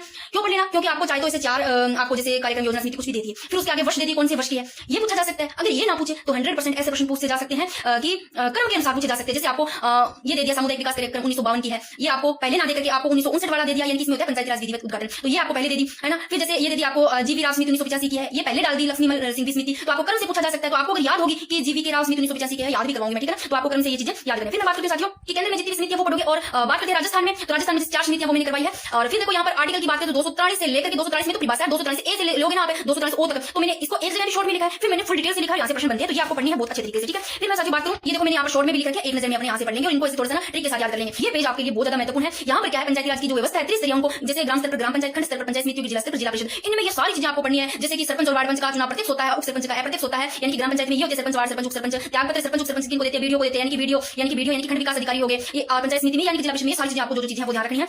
आगे तो मैंने कुछ प्रश्न लिए हुए हैं और कुछ पेज भी है इंपोर्टेंट, ठीक है ना। तो कथनों सहित मैंने प्रश्न लिया, मैं आगे बाद में दिखाऊंगी, तो अपनी एक बार कर लेते हैं फटाफट। अब अपने बिना बात किए हुए करते हैं स्टार्ट साथियों। क्या देखो, सबसे पहले बात करते हैं पंचायती राज की। देखो मूल संविधान में बात करें आर्टिकल 40 में क्या प्रावधान था, ये प्रावधान था कि राज्य ग्राम पंचायतों का गठन करेगा। कौन सी मूल संविधान में आर्टिकल 40 में क्या प्रावधान था कि राज्य किसका, ग्राम पंचायतों का गठन करेगा। अब साथियों एक कार्यक्रम, एक योजना चलाई गई, कार्यक्रम सामुदायिक विकास कार्यक्रम चलाया गया, वो तो 1952 में, और जो राष्ट्रीय सेवा विस्तार योजना चलाई गई 1953 में, दोनों की दोनों 2 अक्टूबर को चलाई गई। तो सामुदायिक विकास कार्यक्रम चलाया गया 2 अक्टूबर 1952 को, ये भी रहा असफल। फिर देखो 2 अक्टूबर 1953 को चलाई गई राष्ट्रीय सेवा विस्तार योजना, इसकी शुरुआत की गई, ये भी रही असफल, ठीक है ना। अब इनके बात करें असफल रहने का कारण, तो देखो 1900, अगर आपको पूछे कि बलवंत राय मेहता समिति का वर्ष कौन सा है, कौन से वर्ष की है, तो आपको ध्यान रखना बलवंत राय मेहता समिति पूछे तो 1957 की है। और अगर आपको इसके बारे में फुल अगर डेट वगैरह पूछे तो थोड़ा सा मैं आपको पुरानी नोट्स है उसमें एक बार इसके बारे में थोड़ा बता देते, फिर आगे चलते हैं। तो देखो बलवंत राय मेहता समिति है 1957 की, ठीक है। अगर आपको इसके गठन की बात करें तो 16 जनवरी 1957 को होते हैं। बलवंत राय मेहता समिति का उद्देश्य पूछे तो सामुदायिक विकास कार्यक्रम की जांच हेतु इसका उद्देश्य, ठीक है ना। और फिर बात करते हैं साथियों कि इसका जो गठन है सामुदायिक विकास कार्यक्रम की समीक्षा करने के लिए किया गया, यानी कि सामुदायिक विकास कार्यक्रम की जांच के लिए, तो समीक्षा करने के लिए 1957 में बलवंत राय मेहता समिति का क्या किया गया, गठन किया गया, ठीक है। और अध्यक्ष बलवंत राय मेहता ने, अब उसमें थोड़े से कर लेते हैं ये चीजें। यहाँ पर ये चीजें पढ़ी कि दोनों की दोनों, एक तो सामुदायिक विकास कार्यक्रम जो 1952 में और राष्ट्रीय सेवा विस्तार योजना, ये दोनों चलाई गई, तो दोनों की इसकी शुरुआत की गई 1953 में, दोनों असफल रहे।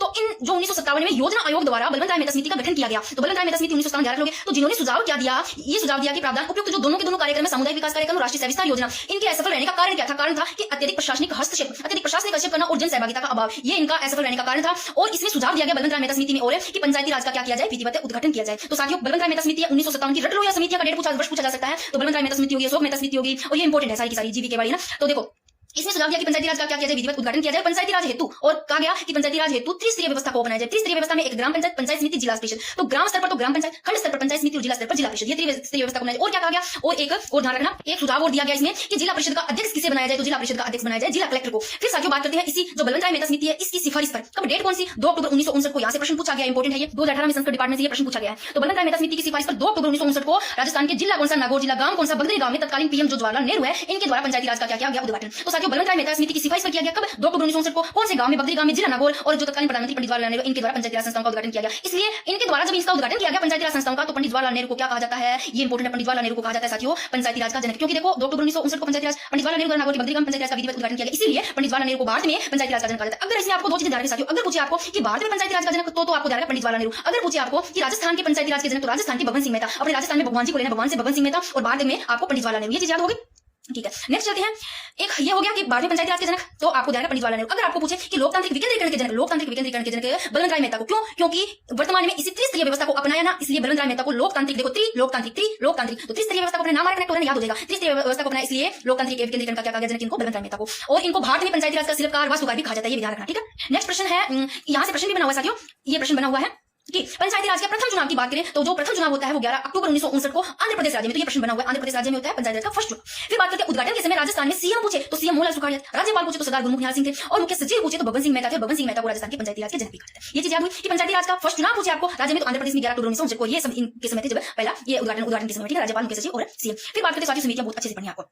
तो पहली समिति आपको ये ध्यान रखनी है कि अशोक मेहता समिति है, ये कौन से वर्ष की है? अशोक मेहता समिति रट लो 70, पीछे अशोक 7 अशोक 7 ऐसे लो, 1970 की अशोक मेहता समिति, ठीक है ना। अशोक में ये शायद 2 की तरह आ रहा है, 2 ही अपने को 7 लगाना, इसे ले लो। तो इसमें क्या क्या प्रावधान थे अशोक मेहता समिति में कि पंचायती राज के कितने स्तर हो? 2 स्तर हो। इसमें तो कहा कि पंचायती राज के 2 स्तर हो, तो जीवी की समिति पढ़ेंगे उसमें 4 स्तर की प्रावधान किया गया, ठीक है। तो पंचायती राज के 2 स्तर हो, 15 से 20 हजार की जनसंख्या पर क्या जो मंडल पंचायत है वो जिला पंचायत हो, ठीक है। और राज्य की मंत्री परिषद में एक पंचायती राज मंत्री भी हो। क्या प्रावधान कि राज्य की मंत्री परिषद में क्या हो? एक पंचायती राज मंत्री भी हो। और प्रावधान किया गया आरक्षण का, किनको? SC ST वर्ग को पंचायती राज के चुनाव में क्या प्रदान किया जाए? आरक्षण, वो भी SC ST वर्ग को, ठीक है ना। ये वाली बात अशोक मेहता समिति में कही गई, ये प्रावधान था कि SC ST वर्ग को पंचायती राज के चुनाव में आरक्षण प्रदान किया जाए। फिर और क्या प्रावधान किया गया कि राजनीतिक दलों को पंचायती राज के चुनाव में भाग लेने की अनुमति भी प्रदान की जाए। एक तो आरक्षण की बात कर दी गई अशोक मेहता समिति में, एक पंचायती राज मंत्री हो, और अनुमति भी प्रदान की जाए पंचायती राज के चुनाव में भाग लेने की किनको? राजनीतिक दलों को। और एक ये मांग प्रावधान किया गया कि पंचायती राज संस्थाओं का जो कार्यकाल है वो 4 वर्ष किया जाए। तो अशोक मेहता समिति में शायद 2 है ना, तो 2 का डबल कर दो, सीधा यहाँ पर 4 वर्ष का कार्यकाल पंचायती राज संस्थाओं का करने की बात की गई। फिर नेक्स्ट समिति है जीवी की समिति, लगा लो, वेरी वेरी इंपॉर्टेंट, जीवी की समिति और लक्ष्मीमल सिंह समिति दोनों इंपॉर्टेंट है। अशोक मेहता समिति का वर्ष ध्यान रखोगे 1977 और 85 का ध्यान रखोगे जीवी की समिति 1985, जीवी की समिति 1986, लक्ष्मीमल सिंह। अगर आपको ये देखो तीसरे नंबर पर अशोक मेहता समिति दे दे, फिर दूसरे नंबर पर जीवी की समिति दे दे, तीसरे नंबर पर ये दे दे, तो आपको क्रम में लगाने का याद होगा। पहले अशोक मेहता समिति 1970 की है, फिर जीवी की समिति है, फिर लक्ष्मीमल 1986 की है। अब साथियों बात करते हैं जीवी की समिति में क्या प्रावधान है। इसमें कहा गया कि पंचायती राज के 4 स्तर होने चाहिए। जीवी की समिति में 4 स्तर की बात की गई और पंचायती राज के 4 स्तर कौन से? राज्य, जिला, खंड, ग्राम।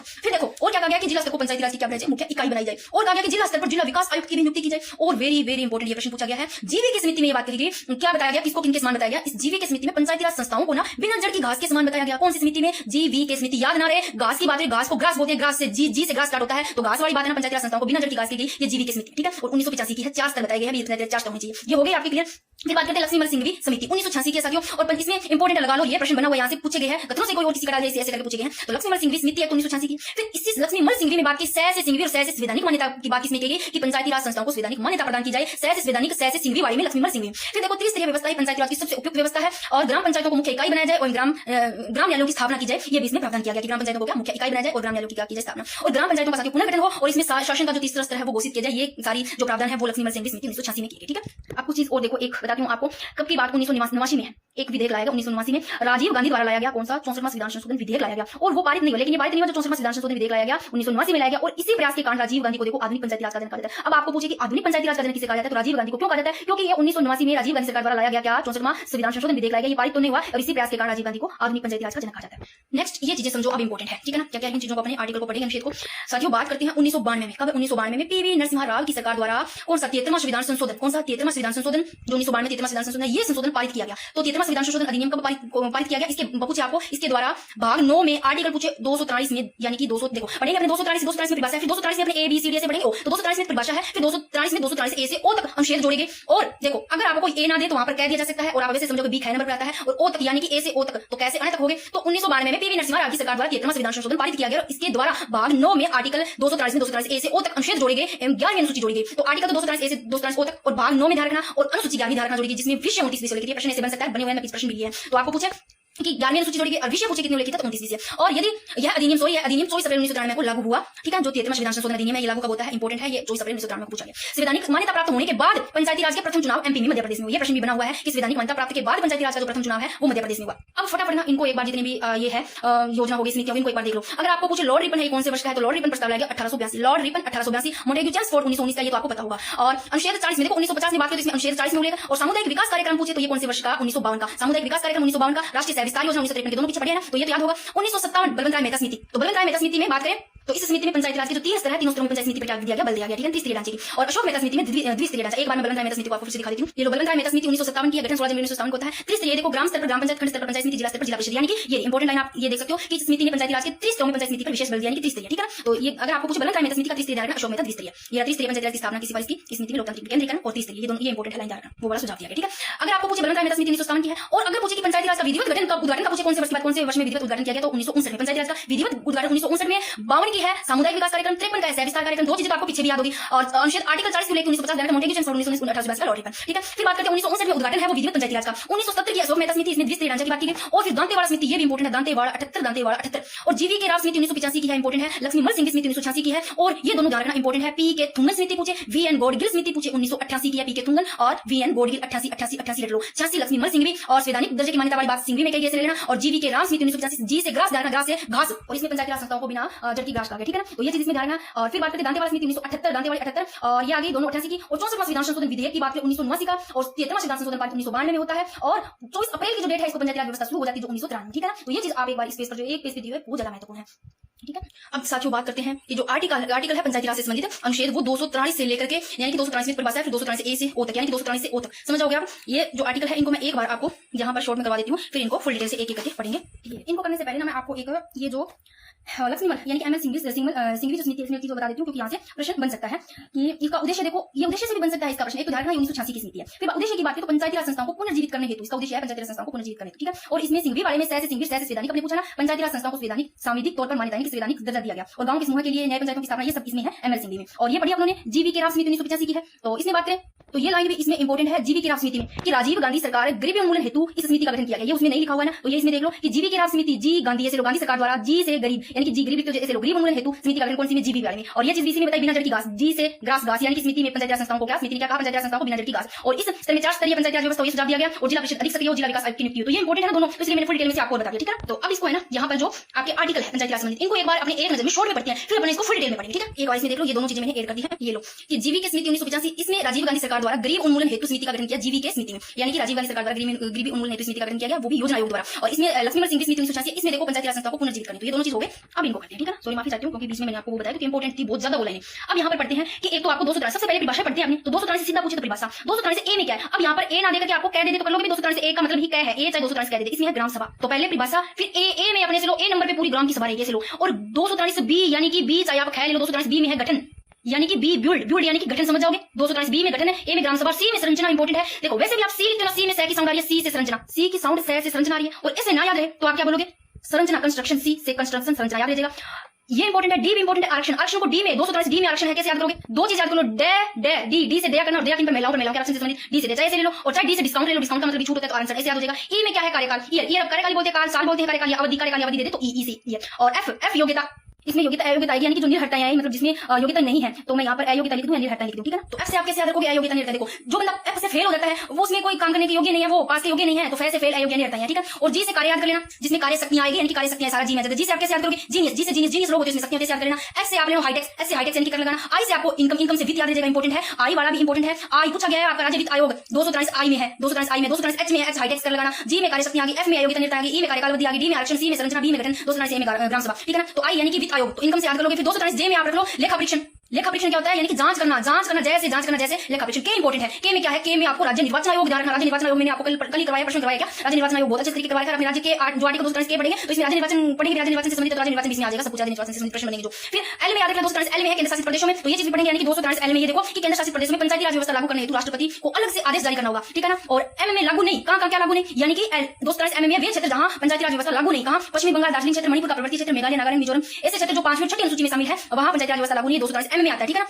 फिर बात करते हैं 243 एन में है पूर्व की विधियां। एन में क्या है, पूर्व की विधियां। तो देखो 273 में संविधान संशोधन के लागू होने से पूर्व की विधियां तब तक प्रभावी रहेगी जब तक विधानमंडल उसे अप्रभावी न करे। और 243 ओ में क्या है, न्यायालय द्वारा हस्तक्षेप नहीं, यानी कि पंचायती राज के चुनाव से संबंधित न्यायालय द्वारा हस्तक्षेप नहीं किया जा सकता। तो ये चीजें आपको अब यहाँ पर एक नजर में मतलब याद हो जाए, इस तरीके से बड़ा इनको एक एक करके पढ़ते हैं, ठीक है। लो 243 आर्टिकल 243 में तो साथियों सीधा 243 यानी कि ऊपर मैंने आर्टिकल लिखा, ए नहीं लिखा है, मैं लिख देती हूं यहाँ पर। साथियों पूछिए आपको सीधा 243 में तो पंचायती राज से संबंधित परिभाषा 243 में ए में ग्राम सभा का गठन व कार्य। अब देखो गांव के वैश्विक मतदाताओं से मिलकर बनी सभा, ग्राम सभा यानी कि पंजीकृत मतदाता, जो इसमें यहाँ प्रश्न बना हुआ है कि पंजीकृत मतदाता से बनकर यानी कि गांव के जो वैश्विक मतदाता से मिलकर बनी सभा वो ग्राम सभा कहलाती है। तो ग्राम सभा का गठन व कार्य 243 ए में है। बैठक की बात करें तो वर्ष में 2 बार, और राजस्थान देखो वैसे पूछे तो 2 बार वर्ष में, और वैसे राजस्थान में पूछे तो 4 बार होती है, 15 अगस्त, 26 जनवरी को, 2 अक्टूबर, 1 मई को। कोरम गणपूर्ति की बात करें तो 1/10 बार, ठीक है। फिर बात करते हैं साथियों ग्राम पंचायत का आपका पूछे इसमें, तो ये भी थोड़ा पढ़ लो कि ग्राम पंचायत इसमें सरपंच, उप सरपंच और वार्ड सरपंच शामिल होते हैं। तो ग्राम पंचायत में कौन होते हैं, ग्राम पंचायत में सरपंच, उप सरपंच और वार्ड सरपंच, बच्चे को पता है। बैठक की बात करें तो प्रति 15 दिन में एक बार होगी और कोरम 1/3, ठीक है। अब बात करते हैं साथियों एक बार यहाँ से फिर देख लो ग्राम सभा की बात करें तो वैश्विक मतदाताओं से मिलकर बनी सभा, और ग्राम पंचायत इनमें सरपंच, उप सरपंच, वार्ड सरपंच शामिल हुआ है, और इसमें कोरम जमनपुर 1/10 और इसमें 1/3। फिर बात करते हैं 243 बी में क्या है, ए में क्या पड़ा, ग्राम सभा का गठन कार्य, बी में पंचायती राज का गठन, ब्यूल्ड गठन पंचायती राज का, बी में यानी कि पंचायती राज का गठन वो त्रिस्तरीय व्यवस्था में, यानी कि ग्राम स्तर पर ग्राम पंचायत, खंड स्तर पर पंचायत समिति, जिला स्तर पर क्या होगा जिला परिषद। यदि किसी राज्य की जनसंख्या वो 20 लाख से कम है तो मध्य स्तर का होना अनिवार्य नहीं है, कोई जरूरी नहीं है। अगर वो किसी राज्य की जनसंख्या 20 लाख से कम है तो मध्य स्तर का होना जरूरी नहीं है। फिर 243 सी में है संरचना, सी संरचना पंचायती राज की संरचना सी में है। अब देखो इसमें लिखा है कि पंचायती राज के तीनों स्तरों के सदस्यों का चुनाव है वो प्रत्यक्ष होगा। पंचायती राज का जो 3 स्तर का जो चुनाव है वो प्रत्यक्ष होगा, ठीक है। खंड व जिला स्तर के अध्यक्ष का चुनाव पूछे, खंड और जिला स्तर का अप्रत्यक्ष होता है, और ग्राम स्तर के अध्यक्ष के चुनाव का निदान राज्य विधानमंडल द्वारा की जाती है। छोटी छोटी चीजें बहुत इंपॉर्टेंट है कि पंचायती राज के जो 3 स्तर पड़े उनका तो प्रत्यक्ष होता है, ठीक है। और खंड और जिला स्तर का पूछे तो अप्रत्यक्ष होता है, राज्य विधानमंडल द्वारा किसका होता है, ग्राम स्तर के अध्यक्ष का चुनाव निदान। फिर है राजस्थान के ग्राम स्तर के अध्यक्ष का चुनाव, जो अध्यक्ष होते हैं राजस्थान में ग्राम स्तर के वो सरपंच, इनका प्रत्यक्ष, ठीक है। नेक्स्ट है 243 डी। डी में आरक्षण पंचायती राज संस्थाओं में आरक्षण। डी यानी कि आरक्षण याद रख लोगे, चाहे डी से डिस्काउंट छूट आरक्षण से याद करना। तो एससी एसटी को आरक्षण जनसंख्या के आधार पर और महिला आरक्षण 1/3 होना चाहिए। और राजस्थान में 2009 से 1/2 आरक्षण। तो ये चीज ध्यान रखना कि 243 में आरक्षण है जिसमें एससी और एसटी को आरक्षण है वो जनसंख्या के आधार पर, महिला आरक्षण 1/3 होना चाहिए। राजस्थान में 2009 से कितना 1/2 आरक्षण। पिछड़ा वर्ग के आरक्षण का निर्धारण है ना वो राज्य विधानमंडल द्वारा, और राजस्थान में पिछड़ा वर्ग को जनसंख्या के आधार पर आरक्षण दिया जाता है। इंपॉर्टेंट, ठीक है। फिर बात करते हैं ई में है कार्यकाल अवधि, ई ईयर यानी कि 243 ई में ईयर से कार्यकाल याद रखिएगा, अवधि कार्यकाल है। तो पंचायती राज संस्थाओं का कार्यकाल देखो, प्रथम बैठक से पहली जो बैठक है उससे 5 वर्ष, यदि कार्यकाल से पूर्व पद रिक्त हो जाए, कार्यकाल से पहले पूर्व पद रिक्त हो जाए तो 6 माह में चुनाव करवाना अनिवार्य। अगर कार्यकाल है वो मतलब पूर्व पद से रिक्त हो जाता है तो 6 माह में कार्यकाल करवाना चुनाव कराना है वो जरूरी है। लेकिन चुनाव हमेशा से समय हेतु होगा, जो समय है वो से समय हेतु होगा, ठीक है। यदि कार्यकाल में अंतिम 6 माह का समय शेष है, मान लो कार्यकाल में कितना 6 माह का समय शेष है, तो पद रिक्त हो जाए तो चुनाव करवाना अनिवार्य नहीं है। अगर कार्यकाल में मतलब अंतिम 6 माह का समय तो पद रिक्त हो जाता है तो अपने को चुनाव करवाने का अनिवार्य नहीं, ठीक है। फिर बात करते हैं 243 एफ में यहाँ पर अर्हता निर्णय आएगी, वैसे योग्यता यानी कि आएगी तो अर्हता निर्णय, ठीक है। तो इसमें बात करते हैं अगर योग्यताओं की बात करें तो भारतीय नागरिक न्यूनतम आयु 21 वर्ष साधारण तो है पंचायती राज के लिए, ठीक है ना। तो अन्य योग्यताओं का निर्धारण है राज्य विधानमंडल द्वारा। फिर बात करते हैं राजस्थान में बात करें तो 27 नवंबर 1995 के बाद तीसरी संतान नहीं हो, ये बात कही गई है 27 नवंबर 1995 के बाद में, तो भाई वो बंदा पंचायती राज का चुनाव नहीं लड़ सकता, ठीक है ना। यानी कि 27 नवंबर 1995 के देखो अभी बात करें तो अभी ये कह रहे हैं कि ये जो तीसरी संतान है उसका जो है वो हटा दिया गया है, बट जो ऑफिशियल न्यूज है वो नहीं आई है, ठीक है ना। ये जरूर है कि हम सुनने में आई है कि अगर तीसरी संतान का था ना जो 27 नवंबर 1995 के बाद में तीसरी संतान वो पंचायती राज का चुनाव नहीं लड़ सकता, लेकिन अभी इसको समाप्त कर दिया गया है। बट हाँ बात चल रही है, पर ये कोई ऑफिशियल न्यूज अभी तक नहीं आई, तो पहले क्या घर में शौचालय होना चाहिए, ठीक है ना, लड़ना है चुनाव। और मृत्यु भोज निवारण अधिनियम 1960 का दोषी नहीं हो। तो 243 एफ में योग्यता की बात, नागरिक न्यूनतम आयु 21 वर्ष होनी चाहिए और अन्य योग्यता का निर्धारण है वो राज्य विधानमंडल द्वारा। और राजस्थान में बात करें ना साथियों तो 27 नवंबर 1995 किसी संतान नहीं हो, घर में शौचालय होना चाहिए, और ठीक है। फिर बात करें 243 जी में है जी में ऐसे आंदोलन शक्तियां कार्य, तो पंचायती राज की कार्य शक्तियां। और 11वीं सूची में उल्लेखित सभी कौन सी 11वीं सूची में जो सारी उल्लेखित 29 विषयों पर पंचायती राज संस्थाएं कार्य कर सकती है, लेकिन इन विषयों का निदान है वो राज्य विधानमंडल द्वारा किया जाएगा। और राजस्थान में पहले 16 विषय प्रदान किए गए थे और 2 अक्टूबर 2010 को वीएस व्यास नीति की सिफारिश पर 5 विषय और प्रदान किए गए। देखो राजस्थान में पहले तो 19 विषय, लेकिन 2 अक्टूबर 2010 को वीएस नीति की सिफारिश पर 5 विषय प्रदान किए गए। कौन कौन से? प्राथमिक शिक्षा, प्राथमिक चिकित्सा, कृषि, सामाजिक न्याय, अधिकारिता, महिला व बाल कल्याण। देखो मैंने यहाँ पर फुल डिटेल में करवाया है, बाकी आपको इतना याद रहता है तो भी बहुत अच्छी बात है कि 243 ई में क्या कार्यकाल अवधि है, 243 डी में आरक्षण सीधे पूछे जाते हैं। मैंने यहाँ पर फुल डिटेल से इसलिए करवाया, कोई कहीं से कुछ भी प्रश्न पूछे आपको नॉलेज भी होना चाहिए, कहीं से भी आता है तो अगर आपको ये चीज याद रहती है तो आप गलत नहीं करोगे, ठीक है ना। फिर बात करते हैं साथियों 243 एच की, क्योंकि इसलिए मैं ये करवा रही हूँ, अगर आप घंटा खराब करते हो ना तो आपको कोई चीज छूटे ना आपकी, और फुल डिटेल से आप ये कर सकते हो। देखो बात करते हैं 243 एच में हाईटेक्स, एच से हाईटेक्स याद में हाईटेक्स से कर याद आ जाएगा, ठीक है। तो पंचायती राज संस्थाओं को कर लगाने की शक्ति 243 में। आई में है आई इनकम यानी कि वित्त, राज्य वित्त आयोग का गठन करेगी, यानी कि राज्यपाल है वो प्रति 5 वर्ष बाद राज्य वित्त आयोग का क्या करेगी, गठन करेगी आई में। और राजस्थान में अब तक देखो 7 वित्त आयोगों का गठन हो चुका है। अब इसमें मेरे को जरूरत नहीं इतनी डिटेल से दिखाने की। देखो अब आप लोगों ने वित्त आयोग पढ़ा है तो उसमें अगर याद नहीं है तो यहाँ पर चीज याद हो जाएगी, इससे कनेक्ट करके आप ये पूरा फुल डिटेल से पढ़ना है आपको, ठीक है ना। तो देखो बात करें किसकी बात करें 243 आई आर्टिकल, इसमें राज्य वित्त आयोग का गठन करेगी यानी कि राज्यपाल प्रति 5 वर्ष बाद में। और अब तक राजस्थान में 7 वित्त आयोगों का गठन हो चुका है। तो जो पहला वित्त आयोग है उसके अध्यक्ष पूछे आपको, तो पहला वित्त आयोग 1995 से 2000, इसमें बात है पहले वित्त आयोग के अध्यक्ष पूछे जाते हैं तो के गोयल इंपोर्टेंट है। तो पहला वित्त आयोग के ध्यान रखने हैं, एक 7वें को आपको ध्यान रखने हैं, तो दूसरे के हीरालाल देवपुरा, और तीसरे वित्त आयोग के अध्यक्ष मणिचंद सुराना, और चौथे के बीडी कल्ला, और 5वें के डॉक्टर ज्योति किरण, और छठे के प्रद्युमन सिंह, और 7वें के वेरी वेरी इंपोर्टेंट है अध्यक्ष अरुण चतुर्वेदी। से पहले थे अगर पूछे कि 7वें वित्त आयोग से पहले प्रद्युमन सिंह और पहले पूछे तो के गोयल, ये ध्यान है, ठीक है, ये इंपोर्टेंट था। इसके बाद में बात करते हैं 243 जे। आई में आगे वित्त याद रखना, जे में है राज्य विधानमंडल द्वारा विधि बनाकर पंचायती राज संस्थाओं का लेखा परीक्षण किया जाएगा, यानी कि जांच, जैसे जांच लेखा परीक्षण जांच जे से आ जाएगा। फिर बात करते हैं साथियों नेक्स्ट 243 के इंपोर्टेंट है के रख लो के भाई राज्य निर्वाचन आयोग, लोग के 243 के राज्य निर्वाचन आयोग की बात करा। राज्य निर्वाचन आयोग मैंने कल बहुत अच्छे से समझाया। अब इस 243 अगर 243 के में राज्य निर्वाचन आयोग की बात की गई तो 243 के में राज्य निर्वाचन आयोग से संबंधित सारा कुछ पढ़ लो यहीं पर, ठीक है। राजस्थान में गठन, देखो इसका गठन होता है राज्य निर्वाचन आयोग जुलाई 1994 को। राजस्थान में ये एक सदस्यीय आयोग है, राजस्थान में केंद्र में द्विसदनीय, राजस्थान में ये एक सदनीय आयोग है, बहुसदनीय से और ये एक सदनीय आयोग है, ठीक है। फिर बात करते हैं राज्य निर्वाचन आयुक्त कहा जाता है इसको, ठीक है। और योग्यता की बात करें तो योग्यता होनी चाहिए वरिष्ठ सेवानिवृत्त आईएएस अधिकारी। क्या अगर आपको राज्य निर्वाचन आयोग बनना है तो पहले आईएएस अधिकारी बनना पड़ेगा, तो भाई हाँ योग्यता इसमें के वरिष्ठ सेवानिवृत्त आईएएस अधिकारी। नियुक्ति की बात करें तो नियुक्ति राज्यपाल द्वारा होती है राज्य निर्वाचन, ठीक है। त्यागपत्र की बात करें तो राज्यपाल को देती है। कार्यकाल की बात करें तो पद ग्रहण करने से 5 वर्ष या पेस्ट, अगर उसके 5 वर्ष पूरे हो जाते हैं, पेस्ट नहीं हुए, अगर 5 वर्ष पूरे हो गए तो उसका कार्यकाल हो गया। अगर 5 वर्ष नहीं हुए, पेस्ट वर्ष पहले पूरे हो जाते हैं, तो दोनों में से जो पहले होता है वो, ठीक है ना, कार्यकाल। फिर बात करते हैं पद से हटाना, पद से हटाया जाता है इनको हाई कोर्ट की न्यायाधीश के समान। अब बात करते हैं साथियों वेरी वेरी इंपोर्टेंट, इसमें से राज्य निर्वाचन आयुक्त आपको याद करना है, एक तो पहले जो सर्वाधिक कार्यकाल, एक न्यूनतम कार्यकाल वाले, एक जो वर्तमान में है। राज्य निर्वाचन आयुक्त पहले अमर सिंह राठौर सर्वाधिक कार्यकाल, अमर रहे सर्वाधिक कार्यकाल, न्यूनतम नए से नेकाराम बशीन, और वर्तमान में जो है राजेश्वर सिंह राज्य निर्वाचन आयुक्त वर्तमान में राजेश्वर सिंह। तो अमर सिंह राठौर फिर नेकाराम बशीन आते हैं, फिर इंद्रजीत खन्ना, फिर अशोक कुमार पांडे, फिर राम लुबाया, फिर प्रेमा सिंह मेहरा, फिर मधुकर गुप्ता, राजेश्वर सिंह वर्तमान में राजेश्वर सिंह से पहले मधुकर गुप्ता, इतना उदाहरण है, ठीक है। तो ये हो गया 243 के। नेक्स्ट चलते हैं, अगर आपको राज्य निर्वाचन आयुक्त की कार्य पूछे तो चलो कार्य कर लेते हैं, ठीक है। कार्य पूछे तो साथियों कार्य है कि पंचायती राज नगरीय निकाय संस्थाओं का चुनाव करवाना है इनका। और राजस्थान में अब तक पंचायती राज के चुनाव 11 बार हो चुके हैं। तो भैया हर चीज में डिटेल से बता रही हूं साथियों, YouTube पे आपको ऐसी क्लास नहीं मिलेगी, क्योंकि मैं जब भी क्लास बनाती हूं मेरे मन में पता है क्या बहुत सारी चीजें आती है। मुझे पता है आप जो देखो जिनके पास बुक्स है, अच्छी कोर्स ले रखा है तो बहुत अच्छी बात है, और जो सिर्फ YouTube के भरोसे, यानी कि कई तो देखो मेरे को ऐसे भी कमेंट आते हैं कि मामा आपके भरोसे है, तो भाई मेरा भी ये फर्ज बनता है कि अगर मैं पंचायती राज टॉपिक करवा रही हूं, आप लोगों ने स्पेशली लिखा पंचायती राज के लिए, तो कोई चीज छूटे ना। और देखो पॉलिटिकल से जो भी चीजें अगर पंचायती राज से नहीं है, कोई इनसे संबंधित रिलेटेड हो या पॉलिटिकल से, वो सारी चीजें इसमें भी आपको याद हो, हर चीज मैंने कोशिश की है, तो आपको भटकना ना पड़े, ठीक है ना। तो ऐसी क्लास आपको नहीं मिलेगी, क्लास मिल जाएगी, बहुत शानदार मिल जाएगी, बहुत अच्छे से पढ़ाते हैं, पर हर कोई इतना फुल डिटेल से नहीं करवाता है। तो साथियों राजस्थान में अब तक पंचायती राज के चुनाव है वो 11 बार हो चुके हैं। 11 बार की बात करें जिसमें से चुनाव पंचायती राज विभाग द्वारा हुए हैं वो 1960 में, 60 के बाद में, फिर 65 में, फिर 78 में, यानी कि 70 में नहीं, 78 में, 60, 65, फिर 78 में, 78 के बाद में 80 में नहीं, 81 में, फिर 88 में, यानी कि 1960 में, 65 में, 78, 81, 88 में चुनाव पंचायती राज विभाग द्वारा। और फिर चुनाव निर्वाचन आयोग द्वारा, राज्य निर्वाचन आयोग द्वारा हुआ 1995 में, फिर 2000 में, फिर 2005 में, फिर 5 का डबल 10 और 10 का यानी कि 5 और जोड़ दो 15 और 15 में 5 और जोड़ दो 20, यानी कि पहले 95 में, 2000 फिर 5 फिर 10 15 20, ये चुनाव राज्य निर्वाचन आयोग द्वारा, यानी कि राजस्थान में तक पंचायती राज के चुनाव 11 बार। ठीक है, फिर बात करते हैं 243 एल में क्या है। एल में केंद्र शासित प्रदेशों में पंचायती राज व्यवस्था लागू करने हेतु राष्ट्रपति को अलग से आदेश जारी करना होगा। फिर 243 एम में है, एम में लागू नहीं, यानी कि वे क्षेत्र जहां पंचायती राज व्यवस्था क्या है लागू नहीं है। पश्चिम बंगाल, दार्जिलिंग क्षेत्र, मणिपुर का पर्वतीय क्षेत्र, मेघालय, नागालैंड, मिजोरम ऐसे क्षेत्र जो 5वीं छठी सूची में शामिल है। नोट, अरुणाचल प्रदेश में ऐसी हेतु पंचायती राज में आरक्षण नहीं है। ठीक है ना, जो अरुणाचल प्रदेश है इसमें नहीं है ऐसी के लिए पंचायती राज में आरक्षण। फिर बात करते हैं 243 एन में क्या है कि 73वें संविधान संशोधन के लागू होने से पूर्व की विधियां तब तक प्रभावी रहेगी जब तक विधानमंडल से अप्रभावी नहीं करे। ठीक है, उसे अप्रभावी नहीं करे। 243 ओ में क्या है, न्यायालय द्वारा हस्तक्षेप नहीं, ओ में यानी कि पंचायती राज के चुनाव से संबंधित न्यायालय द्वारा हस्तक्षेप नहीं किया जा सकता। फिर एक नजर में देख लिया साथियों इनको, चाहे आप देख लो फिर से। ए सीधा 243 में भाषा, ए में ग्राम सभा और बी में गठन, सी में संरचना, डी में आरक्षण, ई में कार्यकाल अवधि आ गई और एफ में निरंतर योग्यता, जी में कार्य, एच में कर लगाना, हाईटेक्स, आई में इनकम वित्त आयोग राज्य और जे से जारी करने के लिए परीक्षण के राज्य निर्वाचन आयोग इंपोर्टेंट है। के भाई राज्य निर्वाचन आयोग याद रखियो। एल केंद्र शासित प्रदेश, एम लागू नहीं, एन पूर्व की विधियां, ओ न्यायालय द्वारा हस्तक्षेप नहीं। ठीक है, अब बात करते हैं वेरी वेरी इंपोर्टेंट राजस्थान में पंचायती राज। बात करें साथियों, ये लाइन इंपोर्टेंट है क्योंकि आरएस में यहां से प्रश्न पूछा क्रम से लेकर, तो क्या कि स्वतंत्रता से पूर्व ऐसी कुछ रियासतें जहां पंचायती राज व्यवस्था लागू हो चुकी है, जैसे 1928 में बीकानेर और इसके बाद में क्रमशः लिखिए बीकानेर, फिर करौली, बीकानेर के बाद में क से करौली, फिर जयपुर मारवाड़ी से लेना, जयपुर मारवाड़, फिर मेवाड़ से हुई, ऐसे आपको याद कर लेना कैसे भी करके। फिर बात करते हैं साथियों कि अगर आपको पूछे कि राजस्थान में पंचायती राज विभाग की स्थापना कब की, पंचायती राज विभाग की 1949 में, और राजस्थान ग्राम पंचायत अधिनियम बनाया गया राजस्थान ग्राम पंचायत अधिनियम 1953 में, और राजस्थान पंचायत समिति व जिला परिषद अधिनियम बनाया गया 1959 में। तो देखो पंचायती राज विभाग की स्थापना 1959 नहीं है 49 यानी कि 49, माफ करना मेरे को। और ग्राम पंचायत राजस्थान ग्राम पंचायत अधिनियम है वो 1953, और राजस्थान पंचायत समिति व जिला परिषद अधिनियम बनाया गया 1959। ठीक है ना, ये है 59।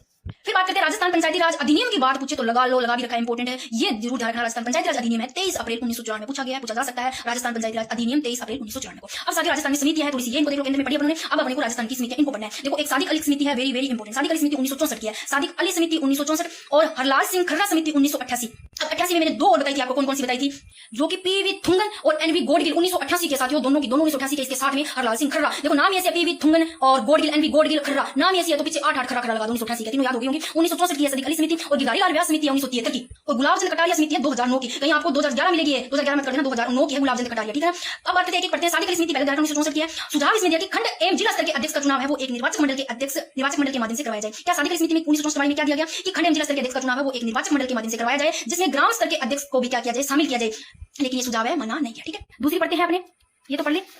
नेक्स्ट समिति है गिरधारी लाल व्यास समिति 1973 के गिरधारी लाल। इसमें देखो वित्तीय मामलों में पंचायती राज संस्थाओं को आत्मनिर्भर बनाने हेतु उन्हें आर्थिक संसाधन है वो प्रदान किए जाए, और इंपोर्टेंट कि ग्राम स्तर पर सरकारी अधिकारी अर्थात ग्राम सेवक की क्या की जाए, नियुक्त किया जाए, नियुक्ति कीजिए। ये गिरधारी लाल व्यास समिति 1973 में कहा गया कि ग्राम स्तर पर सरकारी अधिकारी अर्थात ग्राम सेवक की क्या की जाए, नियुक्ति। और राजस्थान पंचायत राज अधिनियम 1994 की धारा कौन सी 89/2021 में संशोधन करते हुए इसका नाम है वो वीडियो ग्राम विकास अधिकारी कर दिया, इंपोर्टेंट लगा लो। ये कौन सी समिति है, कौन सी समिति कहती है कि राजस्थान पंचायत राज राजस्थान अधिनियम 1994 की धारा 89/2021 में संशोधन करते हुए इसका नाम है वो ग्राम विकास अधिकारी, यानी कि वीडियो कर दिया गया गिरधारी लाल व्यास समिति 1973। ये बात कहती है, इंपोर्टेंट है, फिर से इसको देख लो। ठीक है, नेक्स्ट देखो हरलाल सिंह खर्रा, ये ध्यान रखना 1988 की तीन समिति 1988 की कौन सी गई, पीवी थुंगन और एक जो एनवी घोटविल है और एक हरलाल सिंह खर्रा समिति। प्राथमिक आवश्यकताओं वाले सभी विषय पंचायत राज को सौंप दिए गए। इसमें क्या क्या पंचायत राज प्राथमिक जो आवश्यकता है वो उनके जो सारे विषय वो पंचायत राज को सौंप दिए जाए, ये कहा गया। और जिला ग्रामीण प्राधिकरण यानी कि डीआरडीए ग्रामीण विकास, जिला ग्रामीण विकास प्राधिकरण का विलय है ना वो जिला परिषद में कर दिया जाए, ये कहा गया हरलाल सिंह खर्रा समिति में। क्या कि जिला ग्रामीण विकास प्राधिकरण का विलय किसमें कर दिया जाए, जिला परिषद में, और विलय कब कर दिया गया, 2003 में, ये भी ध्यान रखना। फिर है गुलाब चंद कटारिया समिति 2009 की है, 11वीं अनुसूची में उल्लेखित सभी विषय है वो 29 विषय पंचायती राज को सौंप दिया जाए, ये कहा गया। ठीक है, अब बात करते हैं, ये पेज है भाई इंपोर्टेंट है। ठीक है, पंचायती राज की व्यवस्था है वो त्रिस्तरीय कौन सी, देखो ग्राम स्तर पर ग्राम पंचायत, खंड स्तर पर पंचायत समिति, जिला स्तर पर जिला परिषद, तीन हो गई त्रिस्तरीय पंचायती राज की व्यवस्था। अब बात करते हैं साथियों ग्राम पंचायत पर गठन की बात करें तो साथियों जो ग्राम पंचायत है इसका गठन है वो कितनी जनसंख्या पर किया जाए, कितनी जनसंख्या पर होता है, तो ग्राम पंचायत का जो गठन होता है वो प्रति 3000 की जनसंख्या पर। तो पंचायत समिति का प्रति 1 लाख की जनसंख्या पर गठन, ग्राम पंचायत का प्रति 3000 की जनसंख्या पर, पंचायत समिति का प्रति 1 लाख की जनसंख्या पर, जिला परिषद का 4 लाख। देखो पहले ग्राम पंचायत की पंचायत समिति पर खंड स्तर पर जिला, यानी कि पहले 3000 फिर 1 लाख फिर 4 लाख कर लोगे ऐसे। फिर बाद में आपको एक चीज ध्यान रखना जो मैंने यहाँ पर कर दिया करेक्शन, क्योंकि ये फर्स्ट ग्रेड में प्रश्न पूछा गया कि प्रति 3000 की जनसंख्या पर न्यूनतम वार्ड पूछे। तो देखो पहले फर्स्ट ग्रेड का पेपर था उससे पहले 9 थे, उसके बाद में मतलब 7 हो गए, अब 7 वर्तमान में। और पंचायत समिति पर पूछे प्रति 1 लाख की जनसंख्या पर तो 15 न्यूनतम वार्ड है, और जिला परिषद पर पूछे तो प्रति 4 लाख की जनसंख्या पर 17 न्यूनतम वार्ड है। तो ग्राम पंचायत पर 7, पंचायत समिति पर 15 और जिला परिषद पर 17। फिर बात करते हैं अतिरिक्त वार्ड की, तो अतिरिक्त वार्ड देखो ग्राम पंचायत पर प्रति 1000 की जनसंख्या पर कितने 2 वार्ड, और पंचायत समिति में बात करें तो प्रति कितने 15000 की जनसंख्या पर 2 वार्ड, यानी कि यहाँ पर 2 वार्ड हो, लेकिन ग्राम पंचायत में 1000 की प्रति जनसंख्या पर 2, पंचायत समिति में 15000 की जनसंख्या पर 2 वार्ड, जिला परिषद में 1 लाख की जनसंख्या पर 2 वार्ड। फिर बात करते हैं साथियों कि ग्राम पंचायत में जो सरपंच, वार्ड सरपंच, उप सरपंच है, इनके जो चुनाव होते हैं वो किनका प्रत्यक्ष होता है, किनका अप्रत्यक्ष। तो ग्राम पंचायत में सरपंच, वार्ड सरपंच, उप सरपंच होते हैं, सरपंच और वार्ड सरपंच इन दोनों का तो चुनाव प्रत्यक्ष रूप से होगा और उप सरपंच का अप्रत्यक्ष रूप से होगा। फिर बात करते हैं पंचायत समिति में साथियों, पंचायत समिति में पंचायत समिति सदस्य, प्रधान, उप प्रधान। तो पंचायत समिति में बात करते हैं पंचायत समिति सदस्य का तो प्रत्यक्ष होता है सदस्य का, लेकिन प्रधान, उप प्रधान का अप्रत्यक्ष होता है। जिला परिषद में बात करें तो जिला परिषद सदस्य, जिला प्रमुख, उप जिला प्रमुख होता है। जिला प्रमुख सदस्य का तो प्रत्यक्ष होगा, चाहे वो पंचायत समिति के सदस्य का प्रत्यक्ष, चाहे वो जिला परिषद के सदस्य का प्रत्यक्ष होता है। इधर प्रधान, उप प्रधान का अप्रत्यक्ष होता है, तो जिला प्रमुख, उप जिला प्रमुख का अप्रत्यक्ष चुनाव होता है। ये वाली समझ में। अब बात करते हैं साथियों कि ग्राम पंचायत में सरकारी अधिकारी होता है वो कौन सा वीडियो। ग्राम विकास अधिकारी, पंचायत समिति में होता है खंड विकास अधिकारी, होता है सरकारी अधिकारी यानी कि खंड विकास अधिकारी वीडियो, और ग्राम विकास अधिकारी वीडियो, और जिला परिषद में जो सरकारी अधिकारी वो मुख्य कार्यकारी अधिकारी ईसीओ, ठीक है, सॉरी सीओ, ठीक है, क्या बोल दिया मैंने। और फिर बात करते हैं यानी कि जो मुख्य कार्यकारी अधिकारी है सीओ। फिर बात करते हैं बैठक की, तो ग्राम पंचायत में बैठक की बात की तो प्रति 15 दिन में एक बार, यानी 15 दिन में एक बार बैठक होनी चाहिए। कोरम की बात की तो तीनों में कोरम 1/3, ये तो कर लोगे, चाहे वो ग्राम पंचायत पूछे, पंचायत समिति पूछे, चाहे जिला परिषद पूछे, तीनों में क्या 1/3 1/3 1/3 कोरम, ये तो रट लोगे। ग्राम पंचायत में 15 दिन पर छोटी है तो 15 दिन में एक बार बैठक। फिर पंचायत समिति की बात की तो डबल कर दो दिन, यानी कि 30 दिन में एक बार, यानी कि महीने में एक बार। और जिला परिषद में ये 30 दिन पर आता है तो 3 माह में एक बार होनी चाहिए, यानी कि यहाँ पर तो दिन, यानी कि 1 महीना 1 महीने में एक बार, यानी कि 3 दिन में 15 दिन, यानी कि ग्राम पंचायत 15 दिन पर, यहाँ पर 3 माह में एक बार होनी चाहिए। अब इनको एक बार फिर से आप फटाफट एक नजर में देख लो भाई। अब देखो भाई नोट, अगर आपको पूछे कि पंचायत समिति के पदेन सदस्य पूछे कौन है, पंचायत समिति के पदेन सदस्य पूछे तो सरपंच, ग्रामीण विकास, ग्रामीण विधायक व सांसद। तो पंचायत समिति के पदेन सदस्य कौन, सरपंच, ग्रामीण विधायक और सांसद। और जिला परिषद के पदेन सदस्य तो प्रधान, जिला परिषद के पूछे तो प्रधान, फिर ग्रामीण विधायक और सांसद आ जाएंगे। और पंचायत पर यहाँ पर सरपंच बाकी सेम, ग्रामीण विधायक सांसद, जिला परिषद पर यहाँ पर प्रधान बाकी सेम। फिर बात करें कि सरपंच प्रधान व जिला प्रमुख को पद से हटाते, देखो सरपंच को कौन हटाते हैं, सरपंच को हटाते हैं, सरपंच को हटाने का जो प्रस्ताव है वो वार्ड पंच लाते हैं, तो सरपंच को वार्ड पंच हटाने का प्रस्ताव, प्रधान को पंचायत समिति के सदस्य, और जिला प्रमुख को हटाने का प्रस्ताव जिला परिषद सदस्य, ठीक है। अब बात करते हैं साथियों कि चुनाव के प्रथम 2 वर्ष और अंतिम जो वर्ष है वो हटाने हेतु प्रस्ताव नहीं लाया जा सकता। हटाने के प्रस्ताव कब नहीं लाया जा सकता, चुनाव के जो प्रथम 2 साल है, प्रथम 2 वर्ष चुनाव के, और अंतिम जो वर्ष है हटाने तो यह प्रस्ताव नहीं लाया जा सकता। फिर बात करते हैं प्रस्ताव लाने हेतु कितने सदस्यों का समर्थन आवश्यक, 1/3, ठीक है ना, और गणपूर्ति 1/3, तो सदस्यों का जो हटाने का जो समर्थन है वो 1/3, इसे 3/4 बहुमत से पारित करना होगा। देखो प्रस्ताव लाने के लिए समर्थन जरूरी है सदस्यों का 1/3, लेकिन बहुमत से पारित करना 3/4 बहुमत से पारित करना, यदि एक बार में पारित न हो तो पुनः 1 वर्ष तक हटाने का प्रस्ताव नहीं लाया जा सकता। अब मैं ना नेक्स्ट टॉपिक तो अपना नगरीय निकाय होगा, अभी इस टॉपिक से कुछ प्रश्न कर लेते हैं, ठीक है ना, तो थोड़ी सी क्लास लंबी हो सकती है, अगर ज्यादा लंबी हुई तो कुछ कल वाली क्लास में कर लेंगे जो नगरीय निकाय करेंगे, ठीक है ना, मैं कोशिश करती हूँ। अब कुछ प्रश्न देख लेते हैं। देखो एक प्रश्न देखते हैं 2025 में पूछा गया है कि राजस्थान पंचायती राज अधिनियम 1994 के अनुसार एक वित्तीय वर्ष में पूछे ग्राम सभा की कितनी न्यूनतम बैठक होनी चाहिए, न्यूनतम बैठक होनी आवश्यक पूछा तो 1 2 3 यानी कि 2, कि पंचायती राज अधिनियम 1994 के अनुसार एक वित्तीय वर्ष में पूछे ग्राम सभा की न्यूनतम वो न्यूनतम बैठक है वो होनी चाहिए 2। फिर बात करते हैं बीएसटीसी 2025 में पूछा गया है कि राजस्थान में ग्राम सभा का गठन किया जाता है, तो देखो ग्राम सभा का गठन है क्या पंचायत क्षेत्र के गांव के लोगों से नहीं, गांव के लोगों से नहीं, ग्राम पंचायत की कार्यकारी समिति से नहीं, ग्राम पंचायत के निर्वाचित सदस्यों से नहीं, तो पंचायत क्षेत्र के गांव में आने वाली पंजीकृत मतदाताओं से। तो अब आप एक बार इसको देखो कि 243 ए में है ग्राम सभा का गठन वह गांव के वरिष्ठ मतदाताओं से मिलकर बनी सभा ग्राम सभा कहलाती है, ठीक है। तो ये चीज थोड़ा सा आपको ध्यान रखना है। बैठक है वो वर्ष में वैसे 2 बार, अगर राजस्थान में पूछे तो 4 बार, 15 अगस्त, 26 जनवरी, 2 अक्टूबर और 1 मई को। कोरम गणपूर्ति की बात की तो 1/10 भाग। तो ग्राम सभा का गठन पूछे आपको तो पंचायत क्षेत्र के गांव में आने वाली पंजीकृत मतदाताओं से, ठीक है। एक सेकंड ग्रेड में प्रश्न पूछा गया 2025 में ग्राम पंचायत नियोजन एवं समन्वय समिति का अध्यक्ष, तो भाई ग्राम पंचायत नियोजन एवं समन्वय समिति का अध्यक्ष पूछे तो सरपंच होता है। अब साथियों वेरी वेरी इंपॉर्टेंट कथनों से कुछ प्रश्न देखते हैं अपने, ये तो थे पूछे हुए प्रश्न, और यहाँ से भी जो बीच में कुछ ऐसे मैंने जैसे 4 ऐड किए तो 1 प्रश्न बने हुए से। देखो पंचायती राज अधिनियम 1993 के संदर्भ में देखने गलत कथन चुना है, तो एक लाइन तो इसमें दी है कि यह अधिनियम 24 अप्रैल 1993 को पूरे भारत में एक साथ लागू हुआ, ये लाइन दी है। तो पंचायती राज अधिनियम 1993 में लागू तो 24 अप्रैल 1993 में हुआ था, क्या यह पूरे भारत में एक साथ लागू हुआ था बता। फिर नेक्स्ट लाइन है 73वें संविधान संशोधन के बाद इस अधिनियम को लागू करने वाला पहला राज्य कर्नाटक था। देखो 73वें संविधान संशोधन के बाद में इस अधिनियम को लागू करने वाला पहला राज्य कर्नाटक ही था, इंपॉर्टेंट है। फिर है मध्य प्रदेश इस नए एक्ट के तहत सर्वप्रथम पंचायत चुनाव कराने वाला राज्य, पहले बता चुकी करवाया कि सर्वप्रथम पंचायत चुनाव कराने वाला पहला राज्य मध्य प्रदेश था इस नए एक्ट के अनुसार। फिर है राजस्थान में नया पंचायती राज अधिनियम, इंपॉर्टेंट पूछा जा सकता है, ये मैंने इंपॉर्टेंट लगाई, लाइन इंपॉर्टेंट लगा लेना। 23 अप्रैल 1994 को लागू हुआ, राजस्थान में नया पंचायती राज अधिनियम कब 23 अप्रैल 1994 को लागू हुआ। अब साथियों ये लाइन भी तो सही है, ये लाइन भी सही हुई है, यानी कि इस एक्ट के तहत सर्वप्रथम पंचायत चुनाव है वो एमपी में हुआ, ठीक है। और 73वें संविधान संशोधन के बाद इस अधिनियम को लागू करने वाला पहला राज्य था वो कर्नाटक था। तो ये लाइन इस अधिनियम, यह अधिनियम है 24 अप्रैल 1993 लागू तो 24 अप्रैल 1993 हुआ, क्या वो पूरे भारत में एक साथ लागू हुआ था? नहीं भाई, तो कहां लागू नहीं हुआ था? देखो एक तो ये मेघालय में, एक मिजोरम में से मैं मेघालय, मिजोरम, एक नागालैंड, दिल्ली, इसके साथ मणिपुर, यानी कि कुछ पहाड़ी है जहां पर लागू नहीं हुआ था, यानी कि पूरे भारत में एक साथ लागू नहीं हुआ था। तो ये लाइन मैं यहाँ पर लिख भी सकती हूँ, 1 मिनट लिख देती हूँ, ये लिख दिया। कौन कौन से मेघालय, मिजोरम, नागालैंड, दिल्ली, मणिपुर के कुछ पहाड़ी क्षेत्रों में लागू नहीं हुआ था। तो ऑप्शन कौन सा? ए गलत हो गया, ऑप्शन ए गलत हो गया। तो अगर ऑप्शन में है भाई, मैंने ऑप्शन ए की जगह नहीं है तो 2 3 4 ऑप्शन सही होगा इस हिसाब से, ठीक है ना। नेक्स्ट बात करते हैं क्वेश्चन की कि 73वें संविधान संशोधन के माध्यम से ग्राम सभा को संवैधानिक मान्यता प्रदान की गई, कौन से? 73वें संविधान संशोधन के माध्यम से ग्राम सभा को, ये तो आपको ध्यान रखना है। एक लाइन लिखी है मैंने, कोई ये प्रश्न नहीं बनाया, अगर पूछ ले कि संवैधानिक मान्यता प्रदान की वो 73वें संविधान संशोधन के माध्यम से ग्राम सभा को। अब प्रश्न है वो है कि राजस्थान पंचायती राज अधिनियम 1994 से संबंधित निम्नलिखित में से कौन सा युग्म सही सुमेलित नहीं है? 2024 में प्रश्न पूछा गया है।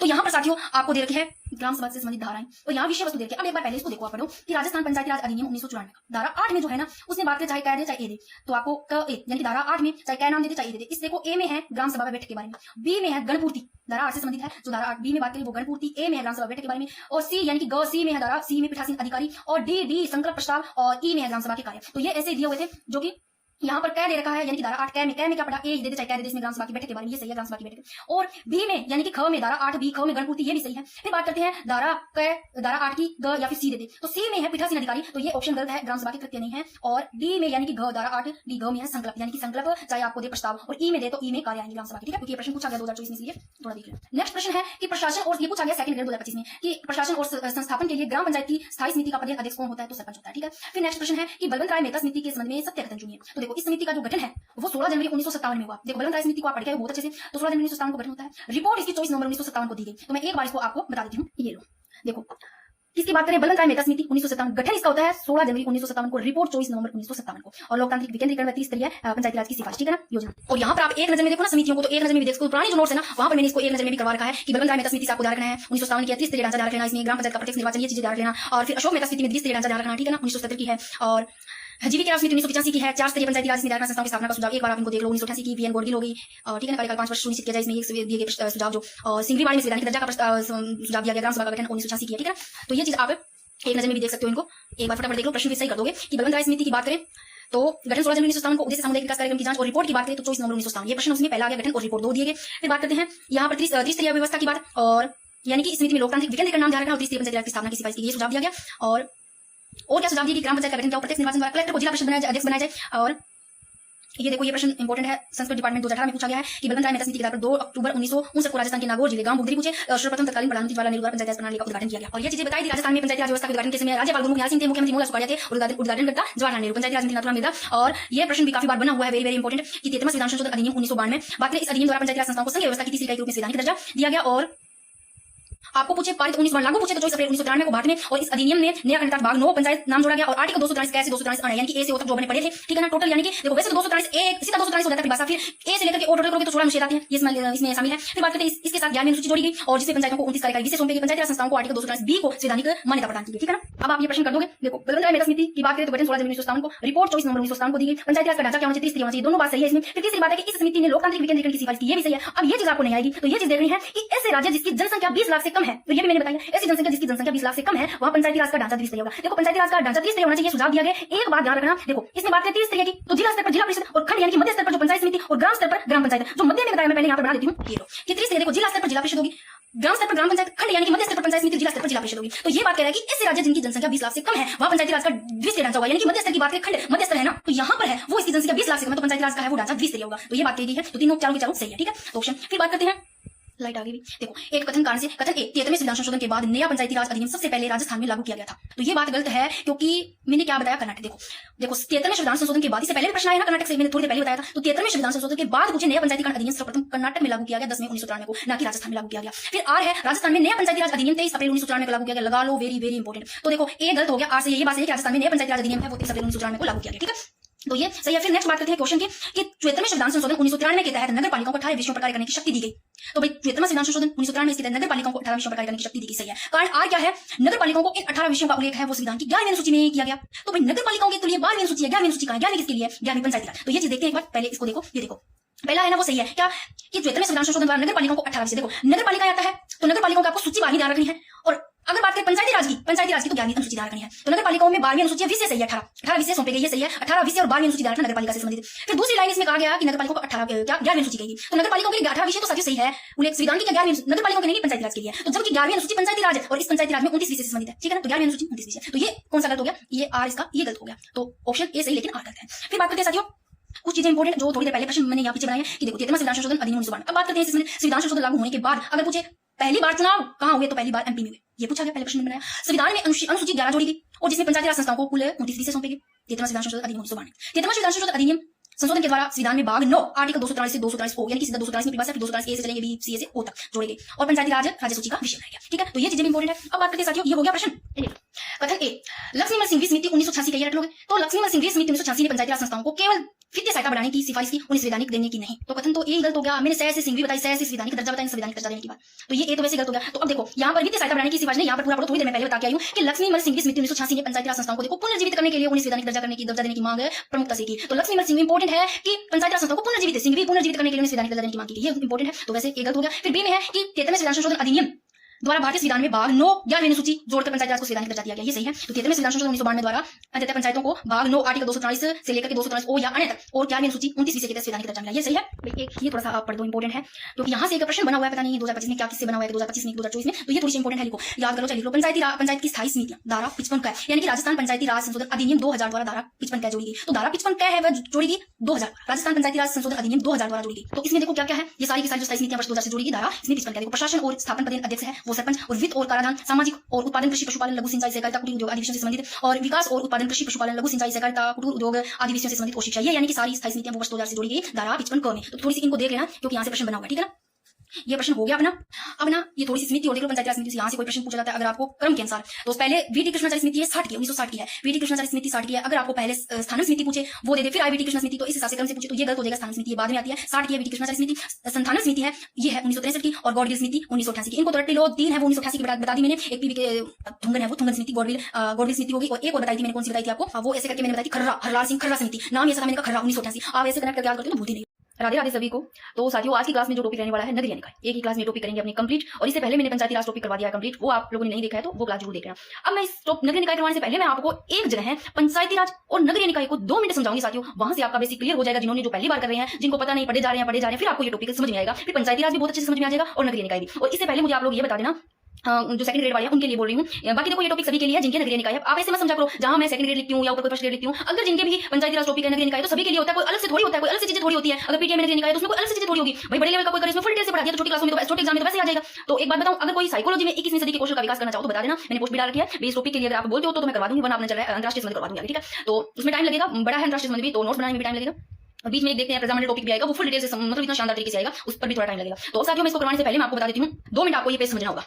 वैसे सभी को पता होगा, फिर भी क्यों समझा रही हूँ, क्योंकि एक जगह अंतर्गत जब समझते हो तो बहुत शानदार तरीके से समझ में आता है। तो साथियों पंचायती राज हमने पढ़ा, नगरीय निकाय पढ़ेंगे, दोनों में देखो पंचायत अगर आता है 73वां संविधान संशोधन अधिनियम 1992, दोनों 1992 में चाहे 73वां पूछे चाहे 73वां पूछा जाता है तो ये पंचायती राज से संबंधित है। 73वां संविधान संशोधन नगरीय निकाय से संबंधित है। कैसे याद करोगे ये भी भूल जाते हो। तो देखो पंचायती राज पहले की नगरीय शहर ऊपर है, चलो नगरीय वाले ऊपर है तो क्षेत्र ज्यादा है ना, नगरीय वालों के लोग ज्यादा माना जाता है, तो चलो क्षेत्र ज्यादा है, बड़ा है तो नगरीय निकाय से संबंधित है, छोटा पंचायती राज से संबंधित। ये हो गया। दोनों में सेम सरकार पीवी नरसिम्हा द्वारा, इधर भी पीवी नरसिम्हा द्वारा। तो जो पीवी नरसिम्हा इसकी सरकार द्वारा जो 73वां संविधान संशोधन है वो पारित किया गया, और इधर भी सेम ही 73वां संविधान संशोधन पारित किया गया। तो इधर भी जो आर्टिकल भाग 9A है, भाग 9A है, देखो पंचायती राज में तो भाग 9A में जोड़ा गया। पंचायती राज में कहां तक पढ़े अपने आर्टिकल साथियों, 243 से लेकर 243 ओ तक पढ़े थे। तो पंचायती राज में तो जोड़ेंगे ओ से बाद में चलते हैं पी, 243 पी से 243 जड़ जी जोड़ेंगे इस संविधान संशोधन में, 73वें संविधान संशोधन अधिनियम 1992 में। तो नगरीय निकाय से संबंधित 243 पी से 243 जड़ जी है, 243 से 243 ओ पंचायती राज से संबंधित यानी कि 73वें संविधान संशोधन। ये समझ में आया। तो देखो 73वां संविधान संशोधन में आपको पूछे पंचायती राज से संबंधित भाग 9 में आर्टिकल 243 से 243 ओ, इसमें अनुसूची साथियों 11वीं ध्यान रखनी है। पंचायती राज में नगरीय निकाय में अनुसूची 12वीं ध्यान रखनी है। बस आपको जो चीज ध्यान रखनी है विषय, देखो पहले आता है पंचायती राज से लो तो कम वाले आर्टिकल इसमें आगे, कम वाली अनुसूची 11वीं इसमें आएगी, 12वीं नगरीय निकाय में आएगी। बस आपको विषय ध्यान रखनी है। पंचायती राज में ज्यादा वाले विषय 29 विषय तो पंचायती राज से संबंधित है, और 18 विषयों को लेकर है वो नगरीय निकाय से संबंधित है, ऐसे ध्यान रखना। हो गया। तो देखो भाग 9A में, यहाँ भाग 9A में 243 ए से 243 ओ जोड़ेंगे, और जिसमें संविधान में अनुसूची 11वीं जोड़ेगी इसमें, और जिसमें पंचायती राज संस्थाओं के कुल कितने 29 विषय सौंपे गए। इधर देखो भाग 9A में 243 पी से 243 जड़ जी ये जोड़ेंगे, और इस संशोधन के तहत 12वीं अनुसूची जोड़ेगी, और विषय कितने लिखित है, कितने सौंपे गए 18। अब साथियों बात करते हैं कि जो 73वां संविधान संशोधन ये कब लागू होता है, दोनों 1993 में होते हैं, बट जो 73वां संविधान संशोधन वो 24 अप्रैल को होता है, 24 अप्रैल 1993 को, और 73वां संविधान संशोधन 1 जून 1993 को होता है, और जो राजस्थान में ये अधिनियम 9 अगस्त 1994 को लागू होता है। ठीक है, तो ये चीजें आपको समझ आ गई। Important, very very important line पूछे, ये संविधान संशोधन लागू होने के बाद अगर पूछे पहली बार चुनाव कहां हुए तो कौन से राज्य में करवाए, कौन से राज्य में, एमपी में, मध्य प्रदेश में, ये प्रश्न पूछा गया। अब इसको छोड़ते हैं। अब मैं 5 मिनट आपको ना पंचायती राज का क्विक रिवीजन करवाऊंगी साथियों। उसमें आपको एक चीज है इंपॉर्टेंट वो ध्यान रखनी है, उसको स्किप मत करना, बाकी आप लोगों ने वो कर रखा है तो स्किप कर देना। एक चीज आपको ध्यान रखनी है, बाकी 5 मिनट इंपॉर्टेंट चीजें वो बताने वाली हूं मैं। 5 मिनट तो लगाऊंगी नहीं, बस 2-3 मिनट में आपको क्विक रिवीजन करवा देती हूं। देखो ये पेज इंपॉर्टेंट है, मैंने बताया आपको। इसमें बस आपको एक चीज ध्यान रखनी है, जब फर्स्ट ग्रेड का एग्जाम हुआ था उससे पहले यहाँ पर ग्राम पंचायत की बात की तो प्रति 3000 की जनसंख्या पर जो न्यूनतम वार्ड होते उसमें फर्स्ट ग्रेड में प्रश्न पूछा गया, तब अभी इसमें 7 है, तो ये थोड़ा ध्यान रख लेना। ग्राम पंचायत में प्रति 3000 की जनसंख्या पर न्यूनतम वार्ड पूछे तो 7, और पंचायत समिति में पूछे प्रति 1 लाख की जनसंख्या पर 15, और जिला परिषद में प्रति 4 लाख की जनसंख्या पर न्यूनतम वार्ड 17 है। ठीक है, ये चीज ध्यान रखनी है। बाकी मैंने यहाँ पर करवा दिया कि ग्राम पंचायत में आपको पूछे कौन कौन से सरपंच, वार्ड सरपंच, उप सरपंच। तो साथियों सरपंच और वार्ड सरपंच का तो जो चुनाव होता है वो प्रत्यक्ष होता है, उप सरपंच का अप्रत्यक्ष होता है।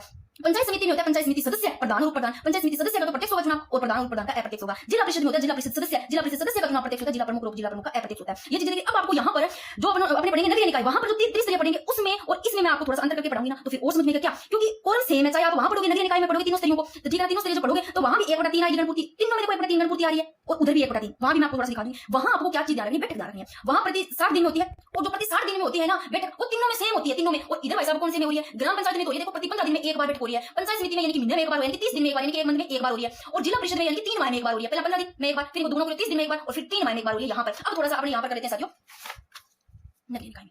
ठीक है, तो नगरीय निकाय में बात करें तो नगरीय निकाय के भी 3 स्तर है, नगर पालिका हो गया, नगर परिषद हो गया, नगरीय निकाय हो गया। ठीक है ना, तो ये मैं करवाऊंगी आपको फिल्टर से, जब नगरीय निकाय भी मैं करवाने वाली एक बार थोड़ा सा रिवीजन करवा रही हूं। ठीक है, दोनों का अंतर करके करूंगा तो और ज्यादा, इसलिए मैं अंतर करके करवा रही हूं। इस तरीके से पढ़ना बहुत फायदेमंद होता है। ठीक है, नगरीय निकाय में बात करें तो साथियों इसमें 3 हो गए स्तर। नगर पालिका में बात करें तो इधर ये लो भाई बैठक इधर प्रति 60 दिन में हो रही है, नगर पालिका में भी, नगर परिषद में भी प्रति 60 दिन में, नगर निकाय में भी क्या हुई है प्रति 60 दिन में। उधर क्या पड़ा साथियों, पहले 15 दिन में एक बार हुई थी, फिर दूसरे नंबर पर बात करें तो 30 यानी कि महीने में एक बार, 30 दिन में, फिर 3 माह में एक बार होती है। यहाँ सभी में 60 दिन में एक बार, और उधर सभी में सेम था, प्रति 1 प्रति इधर भी सेम है। तो ये चीज आपको माइंड में बैठ गई होगी। ठीक है ना, फिर अपने ये करेंगे, ये चीज आपको देखनी है कि नगर पालिका में होते हैं ना, देखो जो जनप्रतिनिधि होते हैं ना नगर पालिका, नगर परिषद, नगर निकाय में, तो एक पार्षद तो तीनों में सेम मिलेंगे आपको। फिर नगर पालिका में अध्यक्ष उपाध्यक्ष होते हैं, नगर परिषद में सभापति उपसभापति होते हैं, नगर निकाय में महापौर जिसको मेयर बोलते हैं, उपमहा बोलते हैं। इनका जो चुनाव होता है वो कैसे होता है ये सारा हमने करेंगे। अब इसको छोड़ते हैं एक बार। अब भाई नगरीय निकाय करवाने से पहले मैं सिर्फ 2 मिनट ना आपको रिवीजन करवाती हूँ। जो पंचायती राज है उसकी जो समितियां, कुछ इंपॉर्टेंट और प्रश्न 2-3 समितियां उनको थोड़ा सा अच्छे से एक बार वो देख लो। अगर पढ़ लिया याद है तो बहुत अच्छी बात है। एक बार अब देखोगे तो और अच्छे से समझ में आएगा। देखो कल ये टॉपिक किया था आप लोगों ने अच्छे से समझ रखा है। अपन ने जो पढ़ी थी बलवंत राय मेहता समिति, एक तो साथियों ध्यान रखनी है कब किया 1957 की बलवंत राय मेहता समिति, कब किया 1957 की है। बात करते हैं बलवंत राय मेहता समिति में जो प्रावधान था वो था कि त्रिस्तरीय व्यवस्था को बनाया जाए। पंचायत राज में कौन सी? बलवंत राय मेहता में तो त्रिस्तरीय, अशोक मेहता समिति में द्विस्तरीय, यानी कि द्विस्तरीय ढांचा, इसमें त्रिस्तरीय ढांचा। और त्रिस्तरीय की बात की ग्राम पंचायत, पंचायत समिति, जिला परिषद, ठीक है। और ये अपना चैनल है गुजारा करनी क्लासेस, क्योंकि बहुत सारे ऐसे इंसान है अभी यहाँ पर भी कमेंट आ रहे, मेरे सामने भी क्लास आई थी, मैंने कोई और करता साथियों पीछे की, जैसे जितनी भी ज्योग्राफी की क्लासेस है, चाहे वो आर्ट एंड कल्चर की क्लासेस है, चाहे वो उसकी साइकोलॉजी की क्लासेस है, पता नहीं कौन है वो इंसान जो कि सारी डाउनलोड करता है पहले तो क्लासेस, फिर उनको इकट्ठी करता है, फिर मैराथन क्लास लगाता है और इतनी फास्ट तरीके से। अब इसमें मेरा ये होता है हाँ इतनी गंदे तरीके से पढ़ा रही हूँ तो उसमें थोड़ा मेरे को भी बहुत अजीब लगता है, बाकी जो भी कर रहा है बहुत गलत कर रहा है। तो अपना चैनल तो साथियों ये है गुजारा करनी क्लासेस। इसके अलावा एक जहाँ पर हिंदी साहित्य की क्लासेस लग रही है बट अभी 2-3 दिन से बंद है, तो वो है गुजारा में से 2 चैनल है। और देखो जो बलवंत राय मेहता समिति उसमें एक और प्रावधान था कि जिला परिषद का अध्यक्ष जिला कलेक्टर को बनाया जाए। अब साथियों बात करते हैं देखो कि बलवंत राय मेहता समिति की सिफारिश पर 2 अक्टूबर 1959 को राजस्थान के तो नागौर जिला ग्राम बगदी में जो जवाहरलाल नेहरू है इन्होंने पंचायती राज संस्थाओं का उद्घाटन किया। इसलिए जवाहरलाल नेहरू को क्या कहा जाता है? भारतीय पंचायती राज का जनक। एक तो ये ध्यान रखना इंपॉर्टेंट लाइन है कि भारतीय पंचायती राज का जनक नेहरू जी को, और त्रिस्तरीय व्यवस्था को अपनाया इसलिए बलवंत राय मेहता को लोकतांत्रिक विकेंद्रीकरण का जनक भी कहा जाता है। इनको पंचायती राज का शिल्पकार वास्तुकार कहा जाता है, ठीक है। और प्रथम चुनाव में आंध्र प्रदेश में। अब बात करते हैं अशोक मेहता समिति, इधर इसमें जो प्रावधान था द्विस्तरीय ढांचा का, अभी पढ़ा बलवंत राय मेहता समिति में त्रिस्तरीय ढांचा, अशोक मेहता समिति में द्विस्तरीय ढांचा। तो ये कल मैंने बताया कि ये प्रावधान थे, इसको छोड़ते हैं एक बार। ये 2 समितियां इंपॉर्टेंट है जिसमें से आपको एक लाइन ध्यान रखनी है, जीवी की समिति में ये वाली ध्यान रखनी है, प्रश्न बन सकता है। और लक्ष्मी मल सिंह में आपको ये वाली, देखो इसको याद भी करवाऊंगी दोनों समितियों को। कैसे याद करना है? देखो नाम आ रहा है जीवी की समिति, जी से जी, और यहाँ पर आ रहा है गरीब उन्मूलन हेतु, यानी कि राजीव गांधी सरकार द्वारा गरीब उन्मूलन हेतु समिति का गठन किया गया। तो पूछे कि कौन सी समिति का गरीब उन्मूलन हेतु समिति का गठन किया गया? और गरीब लिखते हैं जब अपन लिखते हैं जी से स्टार्ट, गरीब मतलब इंग्लिश में सीधा लिखेंगे तो जी से स्टार्ट करें, वैसे पूर्ण लिखना वैसे जी लिखना, ठीक है ना। जी लिखेंगे, जी से जीवी की समिति में बात की। फिर साथियों अगर पूछे लक्ष्मी मल सिंह की समिति 1986 की है और ये 85 की है जीवी की समिति। इसमें साथियों मल से लो मरा हुआ, मल वैसे लेना, मल से मर ऐसे लो मरा हुआ, और मरे हुए को अपने को पुनर्जीवित करना है। और जहां पुनर्जीवित की बात आती है कि कौन सी समिति का उद्देश्य कि पंचायती राज संस्थाओं को पुनर्जीवित करने हेतु लक्ष्मी मल सिंह समिति का, और से सिंघवी और से संवैधानिक मान्यता। तो पूछा जाए कौन सी समिति जिसमें पंचायती राज संस्थाओं को संवैधानिक मान्यता प्रदान की गई? तो लक्ष्मी मल सिंह को। बाकी कल पढ़ लिया। और एक लाइन इसमें और ध्यान रखना ये बात, एक तो देखो पंचायती राज समिति के 4 सदस्य बात करेगी, जीवी की समिति में 4 सदस्य होने की। और ये इंपॉर्टेंट है कि पंचायती राज संस्थाओं को बिना जड़ की घास को इंग्लिश में ग्रास बोलते हैं, और जी से स्टार्ट होता है ग्रास, और जी से ग्रास और जी से जीवी की समिति में बात की है। तो इस समिति ने कहा कि पंचायती राज संस्थाओं को बिना जड़ की घास के समान बताया है, ठीक है। इसमें इतना काफी है। बाकी नगरीय निकाय टॉपिक करने के बाद में लास्ट में टाइम बचता है, मैं समितियों का एक बार क्विक रिवीजन करवा दूं। अब एक चीज और समझ लो, ये कल रह गई थी कौन सी? एक पैसा एक्ट और समझ लो। पैसा एक्ट के बारे में ये रह गया था, मैंने यहाँ पे किया है पैसा एक्ट। देखो पंचायती राज का जनजातीय क्षेत्र में विस्तार, बात करते हैं पैसा एक्ट की। तो इसमें एक ध्यान रखना आपने कौन सी समिति? दिलीप सिंह भूरिया समिति, ये 1996 में किया। दिलीप सिंह भूरिया समिति की सिफारिश पर 1996 में पैसा एक्ट प्रभावी हुआ। तो पैसा एक्ट प्रभावी कब? 1996 में था। किसकी समिति की सिफारिश? दिलीप सिंह भूरिया की समिति की सिफारिश पर। और जो भारत के कितने 10 राज्यों में प्रभावी है, ध्यान रखना। और कौन से 10 राज्य? एक राजस्थान है, एक हिमाचल प्रदेश है, एक एमपी है, छत्तीसगढ़ है, महाराष्ट्र, गुजरात, आंध्र प्रदेश, तेलंगाना, झारखंड, ओडिशा। और साथियों में बात करती हूँ राजस्थान में पैसा एक्ट 1999 में प्रभावी हुआ, जिसमें कितने 8 जिले प्रभावी है, ठीक है। तो भारत के 10 राज्य ध्यान रखना प्रभावी, और राजस्थान के 8 जिले प्रभावी है। राजस्थान में पैसा एक्ट 1999 में प्रभावी। राजस्थान के कितने 8 जिले कौन कौन से? उदयपुर, डूंगरपुर, बांसवाड़ा, प्रतापगढ़। देखो आपको ज्यादातर दक्षिण वाले दिखाई दे रहे हैं तो आपको वैसे याद हो जाएंगे उदयपुर, डूंगरपुर, बांसवाड़ा, प्रतापगढ़, राजमंड, चित्तौड़गढ़, पाली, सिरोही। अब एक ध्यान रखना कि पैसा एक्ट का आपको उद्देश्य पूछे तो जनजातीय क्षेत्र में परंपरा और रीति रिवाज, एक ही नाम ध्यान रखना, परंपरा और रीति रिवाजों को संरक्षण प्रदान करते हेतु जो पंचायती राज की स्थापना करना है। अगर आप लोगों ने पंचायती राज का रिवीजन नहीं किया तो आपका इस क्लास में भी रिवीजन हो गया। अब बात करते हैं नगरीय निकाय का, ठीक है। फटाफट मैं करवा देती हूँ। देखो नगरीय निकाय की बात करते हैं साथियों, तो सर्वप्रथम नगरीय निकाय का जो गठन है मद्रास में कब? 1687 में मद्रास में सर्वप्रथम नगरपालिका का गठन। तो राजस्थान में 1864 में सबसे पहले माउंट आबू में नगरपालिका की स्थापना की गई होगी। फिर बात करते हैं एक एक्ट बनाया गया, नगरपालिका एक्ट बनाया गया राजस्थान में कब? 1959 में। और 1989 में नगरीय निकाय संस्थाओं हेतु 65वां संविधान संशोधन विधेयक लाया गया साथियों, लेकिन ये पारित नहीं हुआ। पहले देखो अभी जो पारित किया गया पढ़ रहे नगरीय निकाय संबंधी, अभी दोनों में अंतर करके पढ़ना, पंचायती राज से कौन सा पढ़ा? 73वां, नगरीय निकाय से 74वां संविधान संशोधन। तो ये तो पारित नहीं हुआ, 65वां संविधान संशोधन लाया गया था, विधेयक लाया गया था, ये पारित नहीं हुआ। फिर देखो पारित किया गया 92वां संविधान, 1992 संविधान संशोधन, 92 में जो 73वां संविधान संशोधन है ये पारित किया गया। अब इससे संबंधित मैंने सारा पीछे बता दिया कि कौन से आर्टिकल है, कौन सी अनुसूची है, कौन से विषय है, ये वापस करवा दूंगी। इसमें आईडी के भी आपको एक चीज ये ध्यान रखनी है, क्या ध्यान रखनी है कि इस संविधान के तहत 1992 में जो 73वां संविधान संशोधन अधिनियम है, इस संविधान संशोधन के तहत नगरीय निकाय को संवैधानिक दर्जा दिया गया, ठीक है। अब इसमें अभी पढ़ के आए हैं कि इसमें जो संविधान संशोधन इसमें भाग 9 जोड़ा गया, भाग 9 में आर्टिकल 243 पी से 243 जेड जी। तो भाई अपने पंचायती राज में कौन से आर्टिकल पढ़े? 243 लेके 243 ओ तक पढ़े थे ना, तो 243 ओ के बाद में सीधे 243 पी से 243 जेड जी आते हैं साथियों नगरीय निकाय से संबंधित, ठीक है। तो ये जोड़ेंगे और अनुसूची जोड़ेगी बाद में, और जिसमें 18 विषय उल्लेखित है, और ये अधिनियम 1 जून 1993 को क्या होता है? लागू होता है। अब एक नजर में फिर से याद देख लो, 73वां संविधान संशोधन में भाग 9 ए जोड़ा गया, और भाग 9 में आर्टिकल 243 पी से 243 जेड जी, बाद में अनुसूची जोड़ेगी 18 विषय उल्लेखित है, और ये लागू होता है 1 जून 1993 को, और नगरीय निकाय को संवैधानिक दर्जा दिया गया, ठीक है। अब बात करते हैं साथियों एक आर्टिकल पढ़ते हैं यहाँ 243 पी से 243 जेड जी तक। तो सबसे पहला जो 243 अभी मैंने इधर लिखा है, वैसे तो एक चीज और बताऊं मैं आपको, यहाँ तो चल ठीक है मैं आर्टिकल आपको करवा रही हूँ कि कुछ आर्टिकल मैंने इस हिसाब से लिखे जो आपको ना बहुत जरूरी है, आपको अंतर करके करना, ऐसे पढ़ोगे ना तो भूलोगे नहीं। जैसे यहाँ पंचायती राज से पढ़ के ना मैंने वापस लिया यहाँ पर देखो, जब अपने नगरीय निकाय में आरक्षण से संबंधित आर्टिकल पढ़ेंगे तो आपको याद आएगा कि पंचायती राज में कौन से पढ़ा था? डी से डिस्काउंट पड़ा था, तो पंचायती राज में 243 डी में आरक्षण, तो नगरीय निकाय में आरक्षण का टी में है। इस हिसाब से सारे जो सेम मैंने लिखे हैं, बाकी ऊपर जो अलग है वो एक एक करके मैं आपको करवा देती हूँ, ठीक है।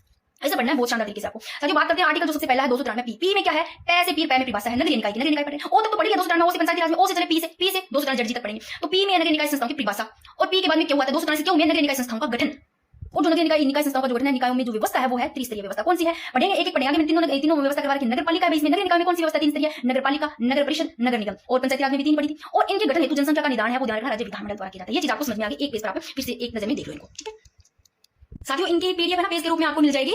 देखो जब तक ये टेलीग्राम बैन है बंद हो रहा है ये एग्जाम के लिए, तो आप मैंने एक पोस्ट भी कर रखा है। बाकी ना एक दूसरे को जो पता होता है ना, आप लिंक एक दूसरे को दे दिया करो अगर मांगते हैं। तो मैंने व्हाट्सएप ग्रुप है वो बना रखा है, तो वो पब्लिक है, ना किसी के नंबर जाते हैं ना कोई बात है, तो वहां से आपको इनके जो पीडीएफ है वो मिल जाएगी। ठीक है, एग्जाम तक जितना हो सकता है मैं उतनी कोशिश करूंगी आप सभी के लिए इनकी पीडीएफ का, और जितनी क्लासेस जा सकती है आप लोगों के साथ में एग्जाम तक। ठीक है, तो साथियों बात करते हैं दोस्तों, अभी पढ़ा दोस्तों पी में परिभाषा है नगर निकाय, क्यों में क्या है गठन है नगर पालिकाओं का। फिर दो के बाद में आर आता है, आर से संरचना, आर से नगरपालिकाओं की संरचना है, और 3 स्तरों के सदस्यों का चुनाव होता है, वो प्रत्यक्ष होता है। 3 स्तरों का चुनाव 3 स्तर है, 3 स्तरों का क्या होता है प्रत्यक्ष होगा चुनाव, और 3 स्तरों के अध्यक्ष का चुनाव का निर्धारण पूछे, अध्यक्ष के चुनाव का निर्धारण पूछे तो राज्य विधानमंडल द्वारा किया जाता है, और राजस्थान में 3 स्तरों के अध्यक्ष का चुनाव अप्रत्यक्ष होता है। देखो पी में परिभाषा, क्यों में गठन, आर में संरचना, एस में क्या है, एस में वार्ड समितियों का गठन है, एस में वार्ड समितियों का गठन, एस से वार्ड, एस में से समिति, वार्ड समिति, और टी में देखो साथियों साथ में पढ़ो साथ में पंचायती राज में अपनों ने आरक्षण कहां पढ़ा, डी से डिस्काउंट, और पंचायती राज में पढ़ा 243 डी में आरक्षण। तो नगर पालिकाओं में टी में ध्यान रखना है, नगर पालिकाओं में इधर आपको अगर याद है ना पंचायती राज डी में आरक्षण पढ़ा, तो नगर निकाय में पढ़ना है आपको, नगर निकाय में टी में आरक्षण है महिलाओं का। इधर साथियों अपने कार्यकाल ईयर से अवधि कार्यकाल पढ़ा ई 243 ई में, तो नगर निकाय में यू में पढ़ेंगे, यू में कार्यकाल, ठीक है ना, कार्यकाल अवधि यू में पढ़ेंगे। तो एफ में पढ़ा, एफ से फेल उसकी निहरताएं पढ़ी थी 243 में, तो नगर निकाय में वी में पढ़ेंगे, वी में निहरताएं आएगी।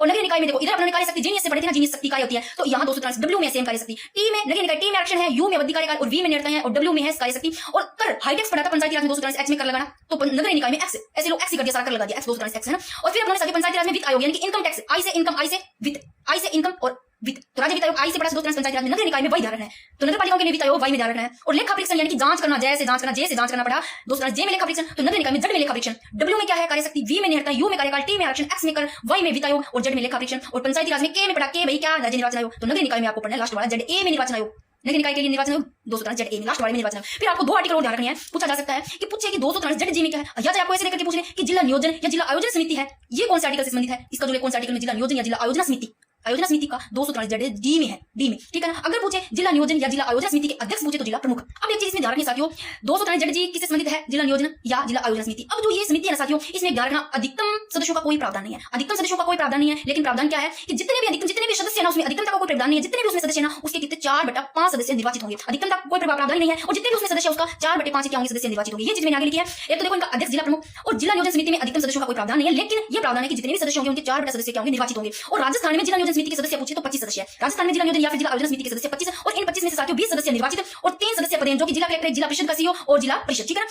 अतिरिक्त जो सीईओ, जिला परिषद का अतिरिक्त सीईओ, ये मतलब 25 सदस्य, जिसमें से 2 की बात करें देखो 23 तो ये हो गए, और 2 सदस्य राज्य सरकार द्वारा मनोनीत होते हैं, 20 तो सदस्य निर्वाचित, 2 सदस्य राज्य सरकार द्वारा मनोनीत और 3 ये पद सदस्य, ठीक है।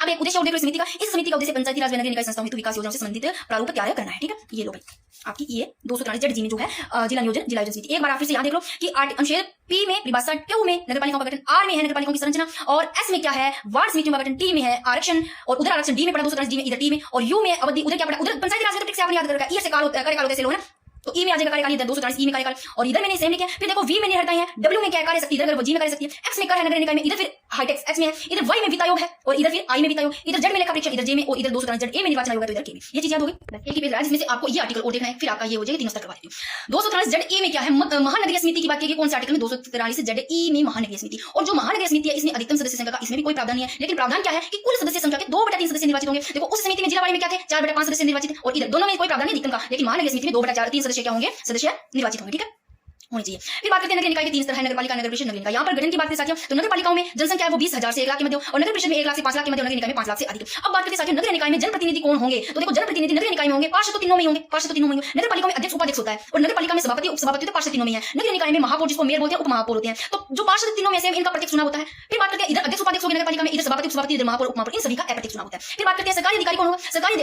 नगर पालिका में जो सरकारी अधिकारी होगा वो अधिशासी अधिकारी होगा, ठीक है, और नगर परिषद में जो सरकारी अधिकारी होगा वो नगर परिषद का आयुक्त होगा, और नगर निकाय में जो होगा वो नगर निगम का आयुक्त होगा। अब बात करते हैं शपथ कौन दिलाएंगे, तो नगर पालिका में बात करें तो इधर पीठासीन अधिकारी, इधर भी पीठासीन अधिकारी, इधर भी पीठासीन अधिकारी, शपथ पीठासीन अधिकारी के द्वारा। त्यागपत्र की बात करते हैं तो इसमें देखो नगर पालिका में पार्षद अध्यक्ष उपाध्यक्ष होता है ना, तो इनको साथियों पार्षद अध्यक्ष उपाध्यक्ष को ये सभी है, ये त्यागपत्र किनको देते हैं, तो पार्षद अध्यक्ष उपाध्यक्ष देते हैं ईओ को, जैसे ईओ के एग्जाम करवाएंगे तो ईओ को, या ईओ नहीं होते हैं तो कलेक्टर को देते हैं। नगर पालिका में बात करते हैं तो इधर त्यागपत्र, नगर पालिका में देखो पार्षद तो तीनों में सेम है, नगर पालिका में सभापति उपसभापति होता है, ये सब जो त्यागपत्र देंगे आयुक्त को देंगे, अगर आयुक्त नहीं है तो कलेक्टर को, सेम इधर देंगे जो आयुक्त और कलेक्टर को। तो इधर महापौर उप महापौर होते हैं, पार्षद सेम है, इधर सभापति उपसभापति, इधर अध्यक्ष उपाध्यक्ष, इधर महापौर उप महापौर, ठीक है। तो इधर तो ये सभी अध्यक्ष उपाध्यक्ष है, ये ईओ कलेक्टर को देते हैं, ईओ नहीं तो कलेक्टर को, इधर आयुक्त कलेक्टर को, इधर आयुक्त या कलेक्टर को। फिर बात करते हैं ये चीज मैंने बताई, बैठक होती है इन तीनों में सेम, यानी कि प्रति 60 दिन में हो रही है। फोरम की बात करें तीनों में सेम 1/3। तो ये साथियों आपका फटाफट इस टॉपिक का हो गया रिवीजन। अब मैं इनका वर्ड याद करवा देती हूँ आपको समितियों का, देखो इंपॉर्टेंट है उनका। बलवंत राय मेहता समिति की बात करें 1957 की है, ठीक है, इसमें त्रिस्तरीय ढांचा की बात की गई, और द्विस्तरीय ढांचा के शोक मेहता समिति में 1970 की है, और दांतेवाड़ा समिति 1978 की है। 1988 की 2 तो ये है, 1988 की पी के थुंगन और वीएन बोर्ड की। एक और ध्यान रखना आप खर्रा वाली, ये लो ये समिति हरलाल सिंह खर्रा समिति है 1988 की, 3 समिति 1988 की याद होगी। अगर आपको पूछे गुलाब चंद कटारिया समिति 2009 और गिरधारीलाल व्यास 1973 की, याद लेना, ठीक है। तो ये राजस्थान की चारों समितियां एक जगह देख लो। शादी वाली समिति 1964 की, हरलाल सिंह खर्रा 1988 की, गिरधारीलाल व्यास समिति 1973 की, गुलाब चंद कटारिया 2009 की। और बलवंत राय मेहता समिति तो इंपॉर्टेंट है, इसमें दो चीजें और देख लो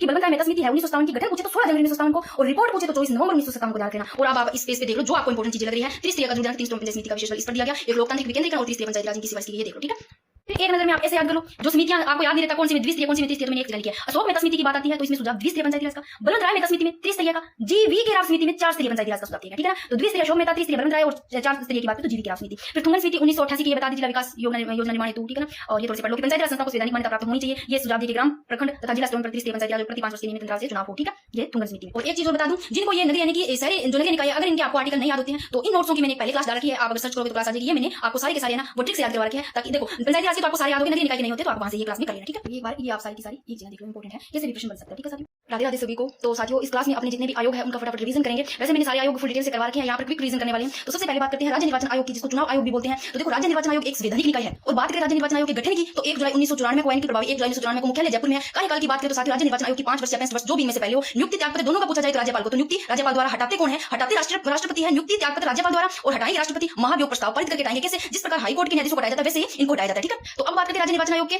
वर्तमान मुख्य निर्वाचन आयुक्त पूछे, वर्तमान अगर राज्य निर्वाचन आयुक्त पूछे तो राजेश्वर सिंह। मैंने केंद्रीय निर्वाचन आयोग भी करवा रखा है, ये राज्य निर्वाचन आयोग है। अब देखो एक चीज साथ में ना आपको अंतर करके पढ़ना है दोनों में। यहाँ पढ़ रहे राज्य निर्वाचन आयोग जिसके वर्तमान मुख्य निर्वाचन आयुक्त पूछे तो राजेश्वर सिंह। अगर साथियों आपको पूछे ये है केंद्रीय निर्वाचन आयोग, यानी कि अगर आपको इनके वर्तमान आयुक्त पूछे केंद्रीय निर्वाचन आयुक्त यानी कि भारतीय चुनाव आयोग के वर्तमान आपको आयुक्त पूछे तो वर्तमान जो केंद्रीय निर्वाचन आयोग है वो है ज्ञानेश कुमार। तो केंद्रीय निर्वाचन आयोग के प्रथम निर्वाचन आयुक्त पूछे यानी कि भारतीय चुनाव आयुक्त, प्रथम भारतीय चुनाव आयुक्त पूछे, चाहे आपको भारतीय चुनाव, देखो मैंने पहले बताया है निर्वाचन या चुनाव दोनों में से कोई शब्द आए तो प्रथम निर्वाचन आयुक्त पूछे आपको भारतीय यानी कि केंद्रीय तो सुकुमार सेन प्रथम। और अगर राज्य निर्वाचन आयोग के पूछे तो अमर सिंह राठौड़, जिनका सर्वाधिक कार्यकाल अमर सिंह राठौड़ का रहा, अमर रहेगी सबसे ज्यादा अधिकतम कार्यकाल वाले पूछे। वर्तमान में अगर आपको राज्य निर्वाचन आयुक्त पूछे तो राजेश्वर सिंह, ठीक है। मैं फटाफट करवाती हूँ। राज्य निर्वाचन आयोग या चुनाव आयोग संवैधानिक निकाय साथियों, मुख्य निर्वाचन आयुक्त पूछे राजेश्वर सिंह, मुख्य याद रख लो, मुख्य निर्वाचन आयोग आयुक्त राजेश्वर सिंह और प्रथम अमर सिंह राठौड़ अधिकतम कार्यकाल वाले। एक तो आपको अधिकतम कार्यकाल वाले ध्यान रखने अमर सिंह राठौड़, एक न्यूनतम वाले नए से न्यूनतम, नए से नेकाराम सिंह और एक वर्तमान ध्यान रखने राजेश्वर सिंह, ठीक है, 2025 से लगातार। तो यहाँ पर 8 आप ध्यान रख लो कौन कौन से अब तक के निर्वाचन आयुक्त। प्रथम अमर सिंह राठौड़ अधिकतम कार्यकाल रहता है इनका 6 वर्ष तक, 1 जुलाई 1994 से 2000 तक। फिर नेकाराम सिंह न्यूनतम, फिर इंद्रजीत खन्ना मुख्य सचिव भी रहे, अशोक कुमार पांडे, राम लुबाया, प्रेम सिंह मेहरा, मधुकर गुप्ता, वर्तमान में राजेश्वर सिंह। तो ये हो गए अब तक के निर्वाचन आयुक्त, देख लो सारे के सारे, ठीक है। एक बार यहाँ तक देख लिया। अब साथियों बात करते हैं कि इनका गठन 1 जुलाई 1994 को मुख्यालय जयपुर में, कार्यकाल 5 वर्ष या 65 वर्ष, नियुक्ति त्यागपत्र पूछे राज्यपाल, हटाना पूछे राष्ट्रपति द्वारा, हो गया।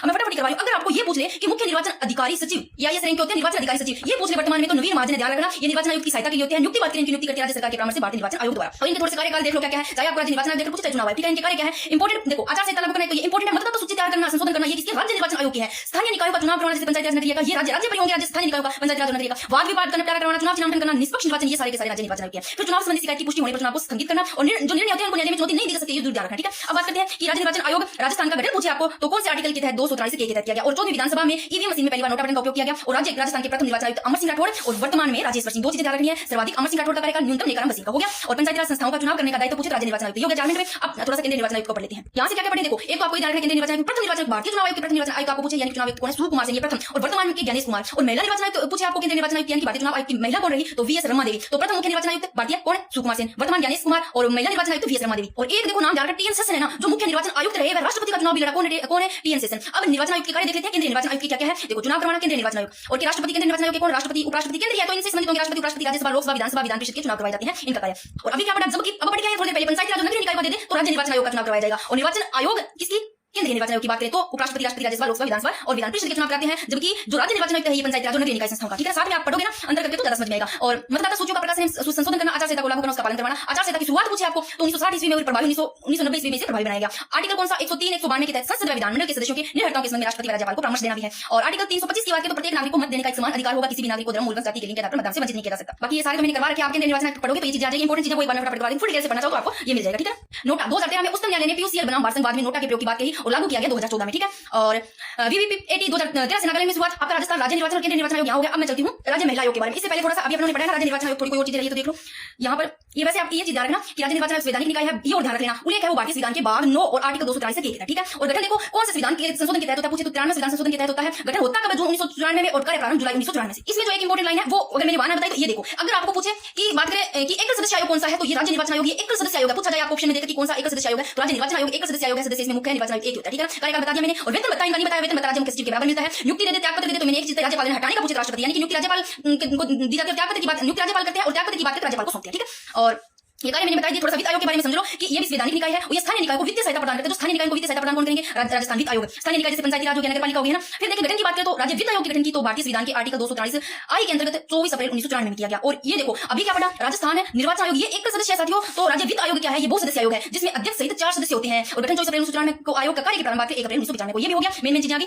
ठीक है। और संवैधानिक संस्था तो बता दी, संविधान के आर्टिकल 243 आई से 243 वाई के तहत राज्य वित्त आयोग का प्रावधान है और ये संवैधानिक संस्था ये उद्देश्य हो गया कि पंचायती राज नगर निकाय के जो वित्तीय स्थिति की समीक्षा करना, ठीक है।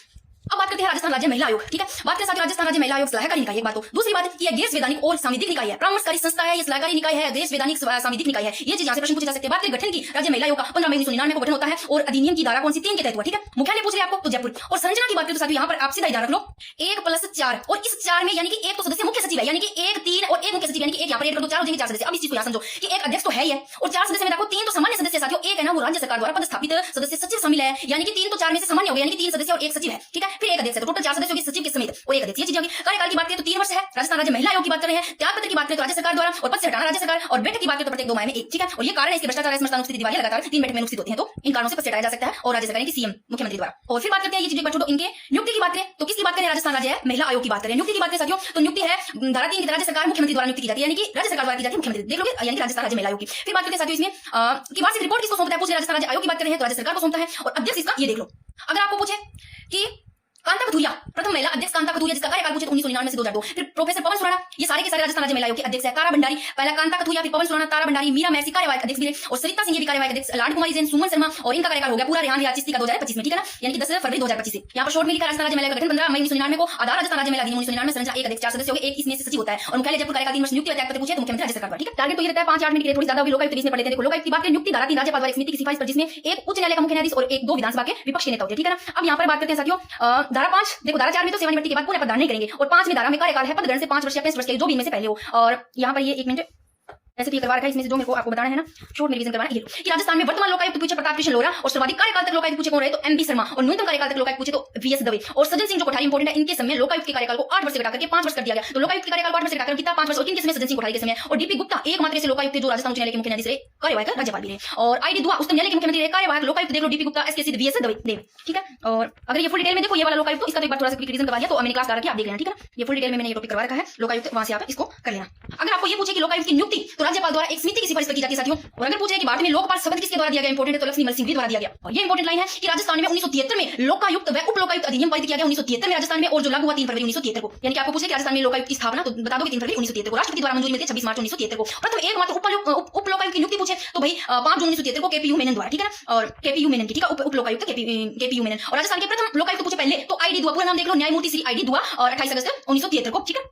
वैसे राजस्थान लोक सेवा आयोग भी मैंने करवा रखा है, क्लास लंबी हो जाएगी, आप वहां से कर लेना। अगर आपको पूछे आरपीएससी द्वारा प्रकाशित पुस्तक पूछ ले, इंपोर्टेंट चीजें नहीं पढ़ी है तो संबंधन ये पुस्तक है। और आरपीएससी का ध्येय वाक्य पूछ ले तो निर्विकम निष्पक्ष च उत्तम चयनम, ये इनका आरपीएससी का ध्येय वाक्य है। बाकी भाई ना बहुत सारे ऐसे इंसान हैं, क्या बताऊं उनकी सोच का, मेहनत कोई और करे और पका पकाया ना अपने यूट्यूब चैनल पे डाल रहे हैं। तो यूट्यूब चैनल बोल देती हूँ, जो कोई भाई डालता है ना तो वो क्लासेस किसकी है, ये गुदारा करनी क्लासेस की अपना यूट्यूब चैनल है और वो भाई अपने चैनल पे ऐसे डाले जा रहे हैं, ऐसा काम गलत पता नहीं क्यों करते हैं, क्या मिलता है। और आरपीएससी के वर्तमान अध्यक्ष पूछे तो उत्कल रंजन साहू, ठीक है ना। राधे राधे सभी को। तो साथियों आज अपने आर्ट एंड कल्चर में राजस्थान की जो कला एंड संस्कृति है इसमें एक ही क्लास में अपने सारे जितने भी टॉपिक है उनका फटाफट रिवीजन करने वाले हैं। कुछ एक टॉपिक रहेंगे तो उनका नेक्स्ट क्लास में करवा दूं। बाकी मैंने इनको फुल डिटेल से पहले भी करवाया था, यहाँ पर भी फुल डिटेल में फटाफट रिवीजन करेंगे। कौन कौन से टॉपिक साथियों देखो, इसमें हस्तकला भी रहेगी, आपका आभूषण जो वस्त्र भी रहेंगे, आभूषण भी रहेंगे, चित्रकला, लोक संगीत, लोक नाट्य भी रहेंगे, लोक नृत्य, इसके साथ में भाषा साहित्य जरूर रहेगा, वहां से प्रश्न पूछे जाते हैं और लोक वाद्य यंत्र भी कर लेंगे, जितने भी हो सकते हैं इस क्लास में अपने साथियों करेंगे। तो अभी ना बात को स्टार्ट करते हैं और यहाँ से प्रश्न बनते हैं। तो सबसे पहला है कि आपको पूछे पुरुषों के वस्त्र, देखो तो जामा, पायजामा, अंगरखी, बुगतरी जिसको बोलते हैं, चोगा, आत्मसुख, ये वस्त्रों के नाम है। तो यहाँ पर आभूषण के नाम दे, क्या आत्मसुख आभूषण है, क्या पुरुष क्या वेशभूषा कोई और दे दे आपको, तो ये क्या है, ये पुरुषों के वस्त्र है जिसको वेशभूषा बोलते हैं। अंगरखी है बहुत ही ज्यादा इंपोर्टेंट है, बुगतरी जहां पर आपको मोस्ट इंपोर्टेंट लगे, वेरी वी लिखा हो या कोई थोड़ा हाईलाइट किया हो या स्टार लगा हो, वो बहुत ज्यादा इंपोर्टेंट है। फिर साथ ही बात करते हैं घुगी, ये भी पुरुषों का है जो कि ऊनी वस्त्र है, सर्दी के बचाव के लिए घुगी पहना जाता है। कमीज धोती तो पता होगा, कमरबंद का पता होगा, जिसको पटका बोलते हैं कमरबंद को। एक ब्रिजेस होता है नीचे से उसके ना जब पहनते हैं ब्रिजेस, नीचे से तो पतले होंगे, ऊपर से चौड़ी होगी, थोड़ी खुली सी होगी ब्रिजेस की। आगे मैंने चित्र बनाया, आपको पता चल जाएगा कि ब्रिजेस है जिसको ब्रिजेस बोलते हैं, कैसे होते हैं। एक धोती, ये भी पुरुषों का वस्त्र है। सूंथना भी पुरुषों का वस्त्र है। अमोवा खाकी रंग का वस्त्र, शिकारी जब शिकार करने जाते हैं तो पहनते हैं। तो ये सब के सब पुरुषों के वस्त्र है। फिर साथ में बात करती हूँ कि पुरुषों का एक ऊपरी वस्त्र है जिसका नाम है बगल बंडी। क्या है बगल बंडी, पूछ ले क्या है, ये आभूषण है या वस्त्र है, क्या है, तो बगल बंडी है तो वस्त्र पुरुषों का है। फिर पचेवड़ा, इसको बोलते हैं पचेवड़ा, ये भी क्या है, ये भी वस्त्र है जो मोटी सुत्ती शाल होती है सर्दी के बचाव के लिए, जिसको बोलते हैं जैसे अपने कहते हैं ना शॉल ओढ़ी हो, शाल बोलते हैं मोटी सुत्ती होगा, उसको बोलते हैं पचेवड़ा या पचेवड़ा। फिर साथ में बात करते हैं अंगरखा, ये बिलों के ऊपर हिस्से के काले रंग का वस्त्र है, सफेद धागों की कढ़ाई होती है इसमें। फिर साथ ही बात करते हैं आदिवासी महिलाओं के जो वस्त्र है वो कौन कौन से, घाघरा महिलाओं का, आदिवासियों का, कुर्ती जिसको कांचली बोलते हैं, आंगी, दामड़ी इंपोर्टेंट है, वेरी वेरी इंपोर्टेंट। मारवाड़ महिलाओं की लाल ओढ़नी, दामड़ी जिसको बोलते हैं ओढ़नी, मारवाड़ की महिलाओं की है रेड कलर की ओढ़नी। फिर जाम साइज साड़ी, ये सब के सब महिलाओं के वस्त्र। आदिवासियों की कछाबू, कछाबू क्या है, घाघरा बीजन जाति का पूछा गया कितनी बार, और दामड़ी भी पूछा गया। मैंने आगे ना प्रश्न भी लिया, पूछे गए, इतने शानदार प्रश्न है, बहुत शानदार है, बार बार वहां से प्रश्न पूछे जा रहे हैं। रेजा क्या है, रेजा भी वस्त्र है आदिवासी महिलाओं का, जो कि शहरी जनजाति की विवाहित महिलाओं का ये वस्त्र है।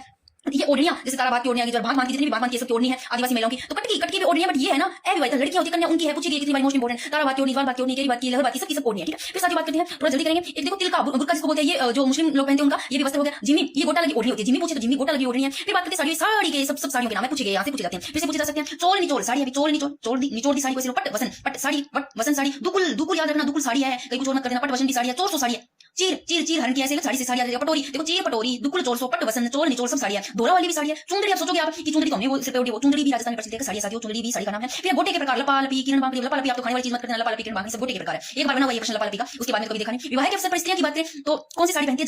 जामसाई तो साड़ी वो पहनती है। अब सारी बात करते हैं, देखो यहाँ से जब अभी पीछे एग्जाम था, रीट का जब एग्जाम हुआ उससे पहले मैंने क्लासेस करवाई थी, जब करवा के घोषणा तरीके से एक ही लाइन से 4 ऑप्शन देती है यहाँ से, तो ये सारी की सारी इंपोर्टेंट पूछे जाते हैं। पगड़ी सांपों के नाम, अगर आपको कुछ मोटरे की पगड़ी कब पहनी जाती है, मोटरे की रट लो, विवाह के अवसर पर ना याद रहे, मोटरे की विवाह में पकौड़े खाने आपको, तो विवाह के अवसर पर पगड़ी, लहरिया पगड़ी। अब देखो श्रावण में कैसे, देखो श्रावण का महीना तो लहरदार वो हवाई चलती है, बारिश होती है, तो श्रावण में लहरिया पगड़ी याद रखना। मदीर की पगड़ी, मदीर में दया है साहब, दया है तो दया से दशहरे पर पहनी जाती है। फूलपत्ती की होली पे क्या बनाते हो, फूलपत्ती बनाते हो तो फूलपत्ती की होली पे याद रहेगा। कैसे पगड़ी, युद्ध में आखिर इस पर सफेद पगड़ी, ये शौक के बच्चे को पता है। फिर विश्व की सबसे बड़ी पगड़ी पूछे आपको कहा कि तो बागोर हवेली उदयपुर में हो गया, ये तो कोई दिक्कत नहीं है इस पर भाई, इसलिए जल्दी करवा रही हूं, आपका रिवीजन है, जल्दी जल्दी रिवीजन हो जाए, बहुत रखा होगा, लास्ट टाइम में रिवीजन जरूरी है। मेवाड़ की पगड़ियां देखो, मेवाड़ की पगड़ियां सबकी सब ये छापदार बांधने वाला होता है, पगड़ी बांधने वाले को छापदार बोलते हैं। ये सबकी सब मेवाड़ की पगड़ियां, उदयसाई, अशिसाई, अमरसाई होगी, दीनसाई होगी, स्वरूपसाई, अटपटी पगड़ी, यानी कि साई वाली तो अटपटी पगड़ी, ये मेवाड़ की उदयसाई और अशिसाई, स्वरूपसाई, भीम और अमरसाई याद रखना। मारवाड़ की पगड़ियां जसवंत याद रखना, खंजर याद रखना, तक यानी कि जसवंत साई, खंजर साई, तक साई और विजय साई, खिड़कियां बाग, ये सब मारवाड़ की पगड़ियां। अब सारी बात करते हैं साफा पगड़ी है, वो आगे बांधे जाने वाला जो आभूषण होता है, साफा पगड़ी के ऊपर बांधे उसको सिर पे बोलते हैं ना, डिजाइन लगाया हुआ ऊपर जो लगा था वो होता है सिर पे। अन्य पगड़ियों के नाम देखो, ये भी पगड़ियां साथियों, अमीर साई होगी, सिर्फ साई, कोई पूछ ले आपको क्या ये क्या चीज है, क्या कुछ और दे दे, है ना। तो ये पगड़ियों के नाम है अमीर साई, सिर्फ साई, शाहजहानी, राजशाही, खंदा, खंदा भी है मध्यकाल की पगड़ी है। और बंजारे है मोटी पगड़ी पहनते हैं, पट्टेदार पगड़ी पहनते हैं, मोटी पट्टेदार होती है। सुना देखो आंटेदार पगड़ी पहनेंगे। और जोधपुरी कोट को देखो राष्ट्रीय पोशाक का दर्जा दिया है। अब मोस्ट इंपोर्टेंट वेरी वेरी, साड़ियों के फिर से मैंने लिखा है, पूछे गए निचोड़ चोल पट दुकुल, थोड़ी देर पहले बता के ये नहीं बताया उसमें। अंसुक पूछे तो वेरी वेरी इंपोर्टेंट, अंसुक है साड़ी का नाम, बसंत चीर पटोरी, ये सब किसके प्रकार साड़ी के। और सूट की साड़ियां पूछे तो आपको कहां की प्रसिद्ध, सूट की सवाई माधोपुर की और मसूरिया कोटा साड़ी के थ्रू कोटा की। अब सारी बात करते हैं पुरुषों की वेशभूषा में अंगर की बुक्ति सबसे पहले पढ़े थे ना, कि अंगर की बुक्ति क्या इंपोर्टेंट है, तो ये पुरुषों की वेशभूषा है जिसको बंडे अंगर की बुक्ति बोलते हैं। ये अंगर की का उत्तरी रूप है, राजस्थानी का उसको बोलते हैं, राजस्थानी आजकल जो अंगर की का उत्तरी रूप है। और छोटी भाई की जो अंगर की उनको बांडियो बोलते हैं, बांडियो छोटी सी। और ये देखो दुतई कानो, ये सबके सब क्या है, सबके सब वस्त्र है पुरुषों के। दुतई कानो डगला पूछा गया इंपोर्टेंट है। अब आप सोचोगे कानो तो आदमी पढ़ो, कानो आदमी, कानो क्या पुरुषों की वेशभूषा, डगला डगल मारने वाला डगला मत समझना, दुतई डगला कानो सबके सब पुरुषों की वेशभूषा। तन सुख देता है शरीर पे पहनते हैं, तो मिर्जाई गद्दर गबा और कपड़ों के बारे में गबा गबा डोडी, ये सबके सब अंगर के प्रकार है, इंपोर्टेंट है, ये रट लो ये वाले। अब साथ ही बात करते हैं 2012 में पीटीए में पूछा गया नांदना या नांदना, नांदना नांदना या नांदना, ये क्या है, आदिवासियों द्वारा प्रयुक्त होने वाली प्राचीनतम ये भी वस्त्र है नांदना, ठीक है। फिर आगे बात करते हैं सेकंड ग्रेड 2022 में पूछा गया पोंचा प्रस्तुत को पहनाया जाने वाला क्या वस्त्र है। 2010 में पूछा गया सेकंड ग्रेड में लहरिया की पगड़ी, और फिर से रीड में पूछा गया, और कितनी बार पूछा गया मदीर, ये भी बहुत बार पूछा गया। देखो तो ये सब की सब है ना, ये पगड़ियां हैं, लहरिया पगड़ी पहनी जाती है वो श्रावण में, मदीर पहनी जाती है दशहरे पर, होली पर फूलपत्ती वाली, थोड़ी देर पहले बताया कैसे कनेक्ट करके याद रखना। फिर खंदा क्या है, मैंने कहा था खंदा भी पगड़ी है, इस पर पहना हुआ है जो 2023 में पूछा गया। फिर खोइतू बिलों की एक प्रकार की लंगोटी है, खोइतू लंगोटी भी पहनते हैं, ये भी इंपोर्टेंट है। और देपाड़ा पाड़ा ढिपाड़ा बोले ये क्या है, ये तंग धोती है, इंपोर्टेंट है, ये भी पूछा गया, तंग धोती का नाम देपाड़ा पाड़ा ढिपाड़ा बोलते हैं, और वीर पुरुष द्वारा पहनी जाने वाली तंग धोती। फिर बात करते हैं कछाबू गागरू, लंगोटिया बिल की महिलाओं द्वारा स्त्रियों के घुटनों तक पहने जाने वाला कछाबू, कट की आदिवासियों की थोड़ी देर पहले मैंने बताया, क्योंकि पूछे गए कहीं ना कहीं इंपोर्टेंट, यहाँ इस वाले पेज पे सबके सब पूछे गए हैं, इसलिए यहाँ पर मैं दोबारा करवा रही हूं, पूछे गए क्वेश्चन। फिर बात करते हैं 2023 में पूछा गया क्वेश्चन कि वस्त्र रंगने की मल्यगिरी पद्धति में कौन से रंग की प्रधानता है, तो वस्त्र रंगने की मल्यगिरी पद्धति में भूरे रंग की, मल्यगिरी में भूरा रंग रख लो। और जन्म की साड़ियां है, ये कोट सुहागन कोटा की, ठीक है। अब साथियों पुरुषों की जो वेशभूषा देखे, जामा जामा इस तरह का होता है ऊपर पहना हुआ, ये पहनते कब है, या तो शादी में या युद्ध के अवसर पर पहनेंगे, शरीर के जो ऊपरी भाग में इस तरह का पहना जाता है, देखो जिस लेडीज होती है उनका जैसे डिजाइन बनाते हैं इस तरह का, शरीर के ऊपरी भाग पर पहने जाने वाला वस्त्र जामा होता है। फिर अंगर की बुक्ति बक्ति बोलते हैं आपको कि क्या है, पहले तो सीधा पूछे अंगर की क्या वस्त्र आभूषण है, तो ये पुरुषों का वस्त्र है अंगर की बुक्ति बक्ति। अब देखो पुरुष अपने शरीर के ऊपरी भाग पर यानी कि इस तरह होता है, ना तो कॉलर होती है साथियों, ना कोई बटन होता है, सीधा सिंपल होगा बिल्कुल शादी में, तो बिना कॉलर बिना बटन की कढ़ाई का कुर्ता होता है, ठीक है। फिर अंगर के प्रकार देखो और क्या, अभी थोड़ी देर पहले मैंने बताया अंगर के प्रकार इंपोर्टेंट है, मैंने बार-बार बताया मोस्ट इंपोर्टेंट, कानो डगला तंसुक दुतई गद्दर मिर्जाई गबा डोडी, ये सब के सब अंगर के प्रकार है। फिर बात करते हैं साथियों अंगर की का जो विकसित यानी कि जो संशोधित रूप है वो पूछे तो आजकल होता है, ठीक है।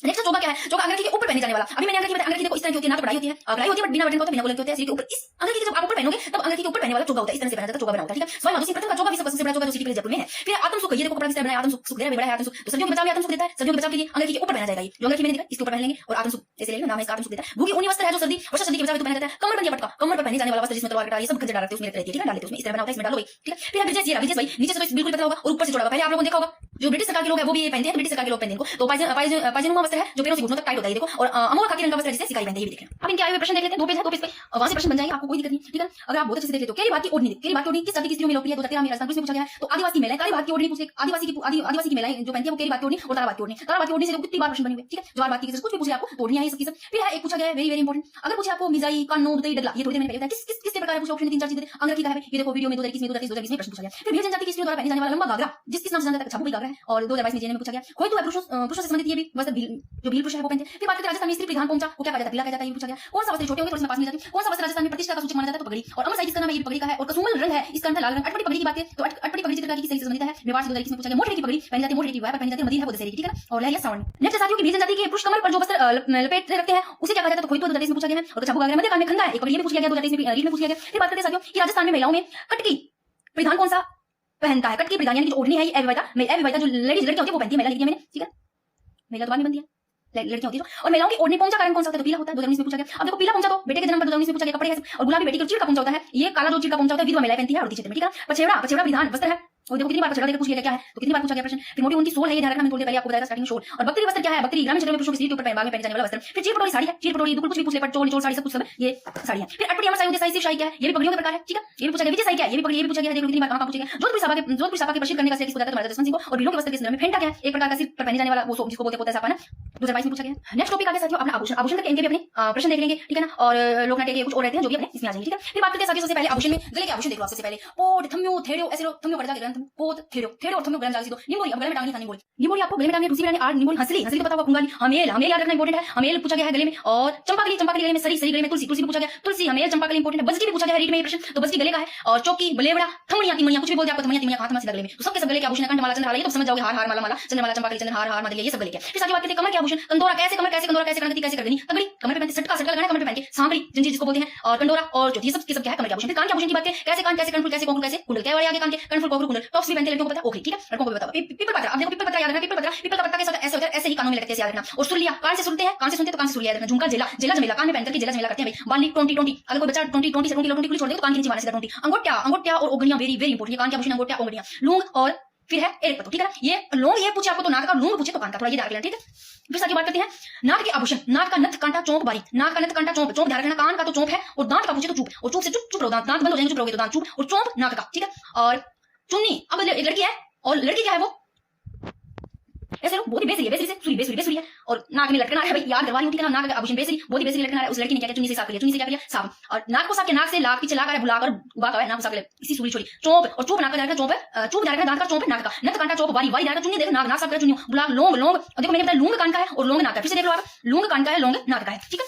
और बोगली, भौरकड़ी, लटकन, फिनी नाक की है। दांत के आभूषण देखो, रखन दांतों में सोने की प्लेट लगाना चाहिए, रखन चूप, दांतों के बीच सोने की कील जड़वाना चूप कहता है, चूप रखन, ये सब के सब क्या है? दांत के आभूषण। एक दांत और मेक और ध्यान रखना, देखो मुंह से दांत ना खांसी आवापन, और दांत के पास में दांत आती है रखना। और फिर बात करते हैं पैर के आभूषण साथियों। पैर के देखो गोल पगपान, पैसे पगपान, गोल अंगुली के जो पहनते हैं उसमें पैर में, और बिछुड़ी अंगुली में पहनते हैं, ठीक है ना। और अनवट, जिसको अनवट भी लिखा जाता है, अनवट कुछ भी, अनवट भी पैर का है। नुपुर पूछा गया कितनी बार, नुपुर पैर का है। आंवला भी पूछा गया पैर का, नेवरी भी पूछा गया पैर का, लंगर, आंवला, रमजोल भी पूछा गया, रमजोल बाजा तेरी, रमजोल पैर का। हिरनामेन, या हिरनामेन कुछ भी आ जाए तो ये पैर का है। पाइजेब, छड़ा, पेंजनी पैसे बनी पेंजनी, तेधड़, और देखो पैर में रमजोल डाल के बाजे तेधड़ करती भागी लड़की, पैर के फोलरी और घुटनों तेधड़, ये सब पैर का आभूषण। फिर सिर मस्ती के देखते हैं, टिड्डी भड़को, सिद्धो चमको भड़को, घटे चमको सिर में, ताबीत, फिनी, गोफन, मेमन पूछा गया कितनी बार पूछा गया सिर का आभूषण। शीशफुल, सांकड़ी, टिड्डी, रखड़ी, सिरमांग, मोड़ी, कोशी, सूरभंग और कलगी और टिकड़ा, चूड़ा, रतन, पटरी, चूड़ामण, मोर, मिट्टी, सब के सब सिर के आभूषण है।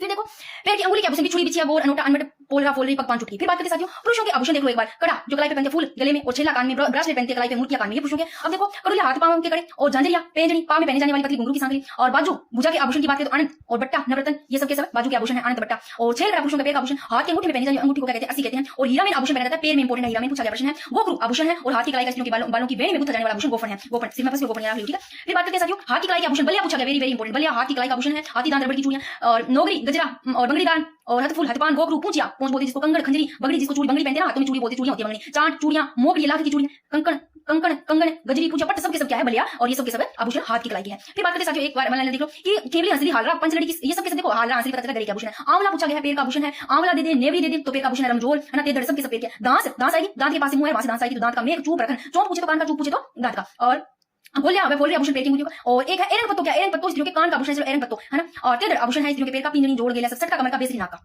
नेक्स्ट देखो कहां से चूड़ी कहती है, और मारवाड़ में दामनी और प्रकार है। और दुल्हन की रेड पिंक रंग की जोड़नी होती है, पोमरी बोलते हैं। और खेस, साल, पामड़ी वस्त्र का प्रयोग किस ऋतु में किया जाता है? शरद में। नेक्स्ट प्रश्न है सिटी पहले जयपुर में किस शासन की अंग रखिया अपनी सुगंधित रंग के लिए प्रसिद्ध, सुगंधित रंग के लाल सिंह द्वितीय की। शेखावटी में अलग अलग रंग के कपड़ों को विविध डिजाइनों में काटकर पहनने पर सिलाई की जाती है, पेंच वर्क। किस अवसर पर राजस्थान की स्त्री लहरिया बात होती है, पुरुष लहरिया पगड़ी पहनते तो तीज पर। और साहित्य में किस लहरिया पगड़ी मिलता है? तो प्रतापशाही का। नेक्स्ट देखो पूछा गया वेरी इंपॉर्टेंट, तनसुख, दुताई, गबा, बार बताया जाए अंग रखी के सब। तनसुख देवा बहन रखी जो वस्त्र है, तनसुख देवा को दुताई, गबा, गद्दर, मिजाई, डोडी, डगला, सब के सब अंग रखी के प्रकार है। फिर बात करते साथियों समुद्र लहर का जो लहरिया है वो जयपुर के रंगेज रंगते हैं। और माली के अवसर पर पंचरंगी लहरिया बनाया जाता है। मोट राजपूत का प्रसिद्ध, दोनों से एक दूसरे को काटती है, जैसे इस प्रकार से मोट बनाया जाता है, एक तरफ आड़ी धारियां वाला है। और फिर बात करते साथियों कड़ा, लंगर, पायल, घुंघरू, नुपुर, नेवरी, सब के सब के आभूषण। लपा, लपी, किरण, बाबी, गोटे के प्रकार है। जालोटा लेटा काम प्रसिद्ध है खेसले के लिए। और अजब प्रिंट, मनीर प्रिंट बाड़मेर की प्रसिद्ध है। और लाल और नीले रंग की छपाई इसमें होती है। और मनीर, काला व कथई रंग का प्रयोग इसमें किया जाता है। बालोता की प्रसिद्ध है। बात करते साथियों तारकसी के लिए प्रसिद्ध है। नाथ द्वारा वेरी इंपॉर्टेंट, पित्तल, तांबा, चांदी के तारों में लकड़ी में जड़ा जाता है। फिर आदिवासी द्वारा पहने जाने वाला सबसे प्राचीन वस्त्र कटकी है। ये आदिवासियों की जो होती है लड़कियां अनमेरिड वो पहनती है। फिर बात करते हैं थेवा कला, प्रतापगढ़ का। और प्रतापगढ़ सोनी परिवार प्रसिद्ध है प्रतापगढ़ का। और कांच पर चांदी या सोने के सूक्ष्म चित्रांकन की कलाओं को कहते हैं थेवा कला। फिर पछेबड़ा की बात ओढ़ने वाला मोटा वस्त्र है सर्दियों में, और शाल जिसको बोलते हैं। और शिवहर जिले का खंडेर नेला गोटा जो कि प्रसिद्ध है और राष्ट्रीय स्तर पर किस राजस्थानी पोशाक को मान्यता मिली? धोती कोट। ये दो टॉपिक हो गए कंप्लीट। फिर बात करते हैं लोक नाट्य और लोक नृत्य के साथ, ठीक है। तो अब देखो सबसे पहले बात करते हैं हेला ख्याल कहां का प्रसिद्ध? दोसा का, लाल सूट दोसा का, डपाली ख्याल अलवर भरतपुर का, रमत जैसलमेर बीकानेर का प्रसिद्ध, चार बेट टोंक का, तमाशा जयपुर का, नौटंकी भरतपुर और जोधपुर का। फिर से देखो इंपोर्टेंट है, चार बेट पूछा गया, चार बेट टोंक तमाशा जयपुर का, रमत है वो जैसलमेर बीकानेर का, ठीक है। फिर साथ ही बात करते हैं कि अलीबख्शी ख्याल मुंडा और थिएटर तिजारा के अलीबख्शी में प्रारंभ और कन्हैया ख्याल की बात करें कोली सवाई माधोपुर दोसा प्रस्तुत करता है मीडिया कहता है, ठीक है। अब बात करते हैं साथियों हेला ख्याल की बात, मोस्ट इंपोर्टेंट की बात पूछा गया है, लाल सूट दोसा सवाई माधोपुर का प्रसिद्ध, हजारों बार पूछा गया प्रश्न। बम नौबत वाद्य यंत्र बजाए जाते हैं और विशेषता इसकी बात है तो हेला देना लंबी डेट में वाद्य यंत्र से रामू इस हिसाब से ना। फिर बात करते हैं सिखावटी ख्याल, जिसको चिरावा ख्याल होते सिखावटी ख्याल प्रवर्तक है पंडित नंदराम, लोकप्रिय किया दुधिया राणा ने किया था, नंदराम के जो शिष्य दुधिया राणा इन्होंने इसको लोकप्रिय किया सिखावटी ख्याल को। और प्रमुख ख्याल और देख लो ये रांझा, जयदेव, ढोला मरवन, आलादेव और जयदेव कलाली हो गया, ठीक है ना, धरी चलिए सबके सब ख्याल है। फिर बात करें साथियों वेरी इंपोर्टेंट तुर्रा कलंगी, तुर्रा शिव का प्रतीक कलंगी माता पार्वती का, और तुर्रा कलंगी है चित्तौड़गढ़ का प्रसिद्ध। और प्रवर्तक की बात करें तो तुकनशील शाह अली है, और प्रमुख ख्याल की बात करें तो सागर सेठ का खेल, रुक्मणी मंगल, राजा हरिश्चंद्र, भक्त पुराण और कृष्ण लीला। फिर साथ ही बात करते हैं वेरी इंपोर्टेंट पूछा गया कुचामणी ख्याल, और कुचामणी ख्याल की बात इसका रूप ओपेरा होता है। ओपेरा क्या होता है? कुचामणी ख्याल पहले तो इनके प्रवर्तक देखो लच्छी राम, कुचामणी से कुचनी का वो लक्षण वो लच्छी राम याद है जो प्रवर्तक, और खुले मंच पर प्रदर्शन किया जाता है और इसका रूप ओपेरा होता है। ओपेरा इसलिए होता है क्योंकि इसमें ना जो लेडीज लड़कियां होती है स्त्रियों का जो करते हैं ना अभी वो लड़के करते हैं, लड़के बनकर उनके कपड़े पहनते हैं लड़कियों का, इसलिए इसको ओपेरा कहते हैं। पूछा गया ओपेरा वाला पूछा गया, अभी पीछे पूछा गया, ठीक है। और लच्छी राम ने ख्याल कौन कौन सी लिखी? चांद नीलगिरी लिखी, मीरा मंगल, राव रेडमल, और नर्तक ही गाने गाते इसमें ढोल सेनाई सारंगी वाद्य यंत्र बजाए जाते हैं, ठीक है। अभी इसे जो मैं करवा रही हूं ये मैंने करवाया था इससे पहले, और इसी में से ही प्रश्न बन गए थे जो अभी से पहले वाला मैंने बताया था। इससे पहले ना एक बार थोड़ा सा ये देख लेते हैं साथियों, फिर अपनी ये कर लेंगे। देखो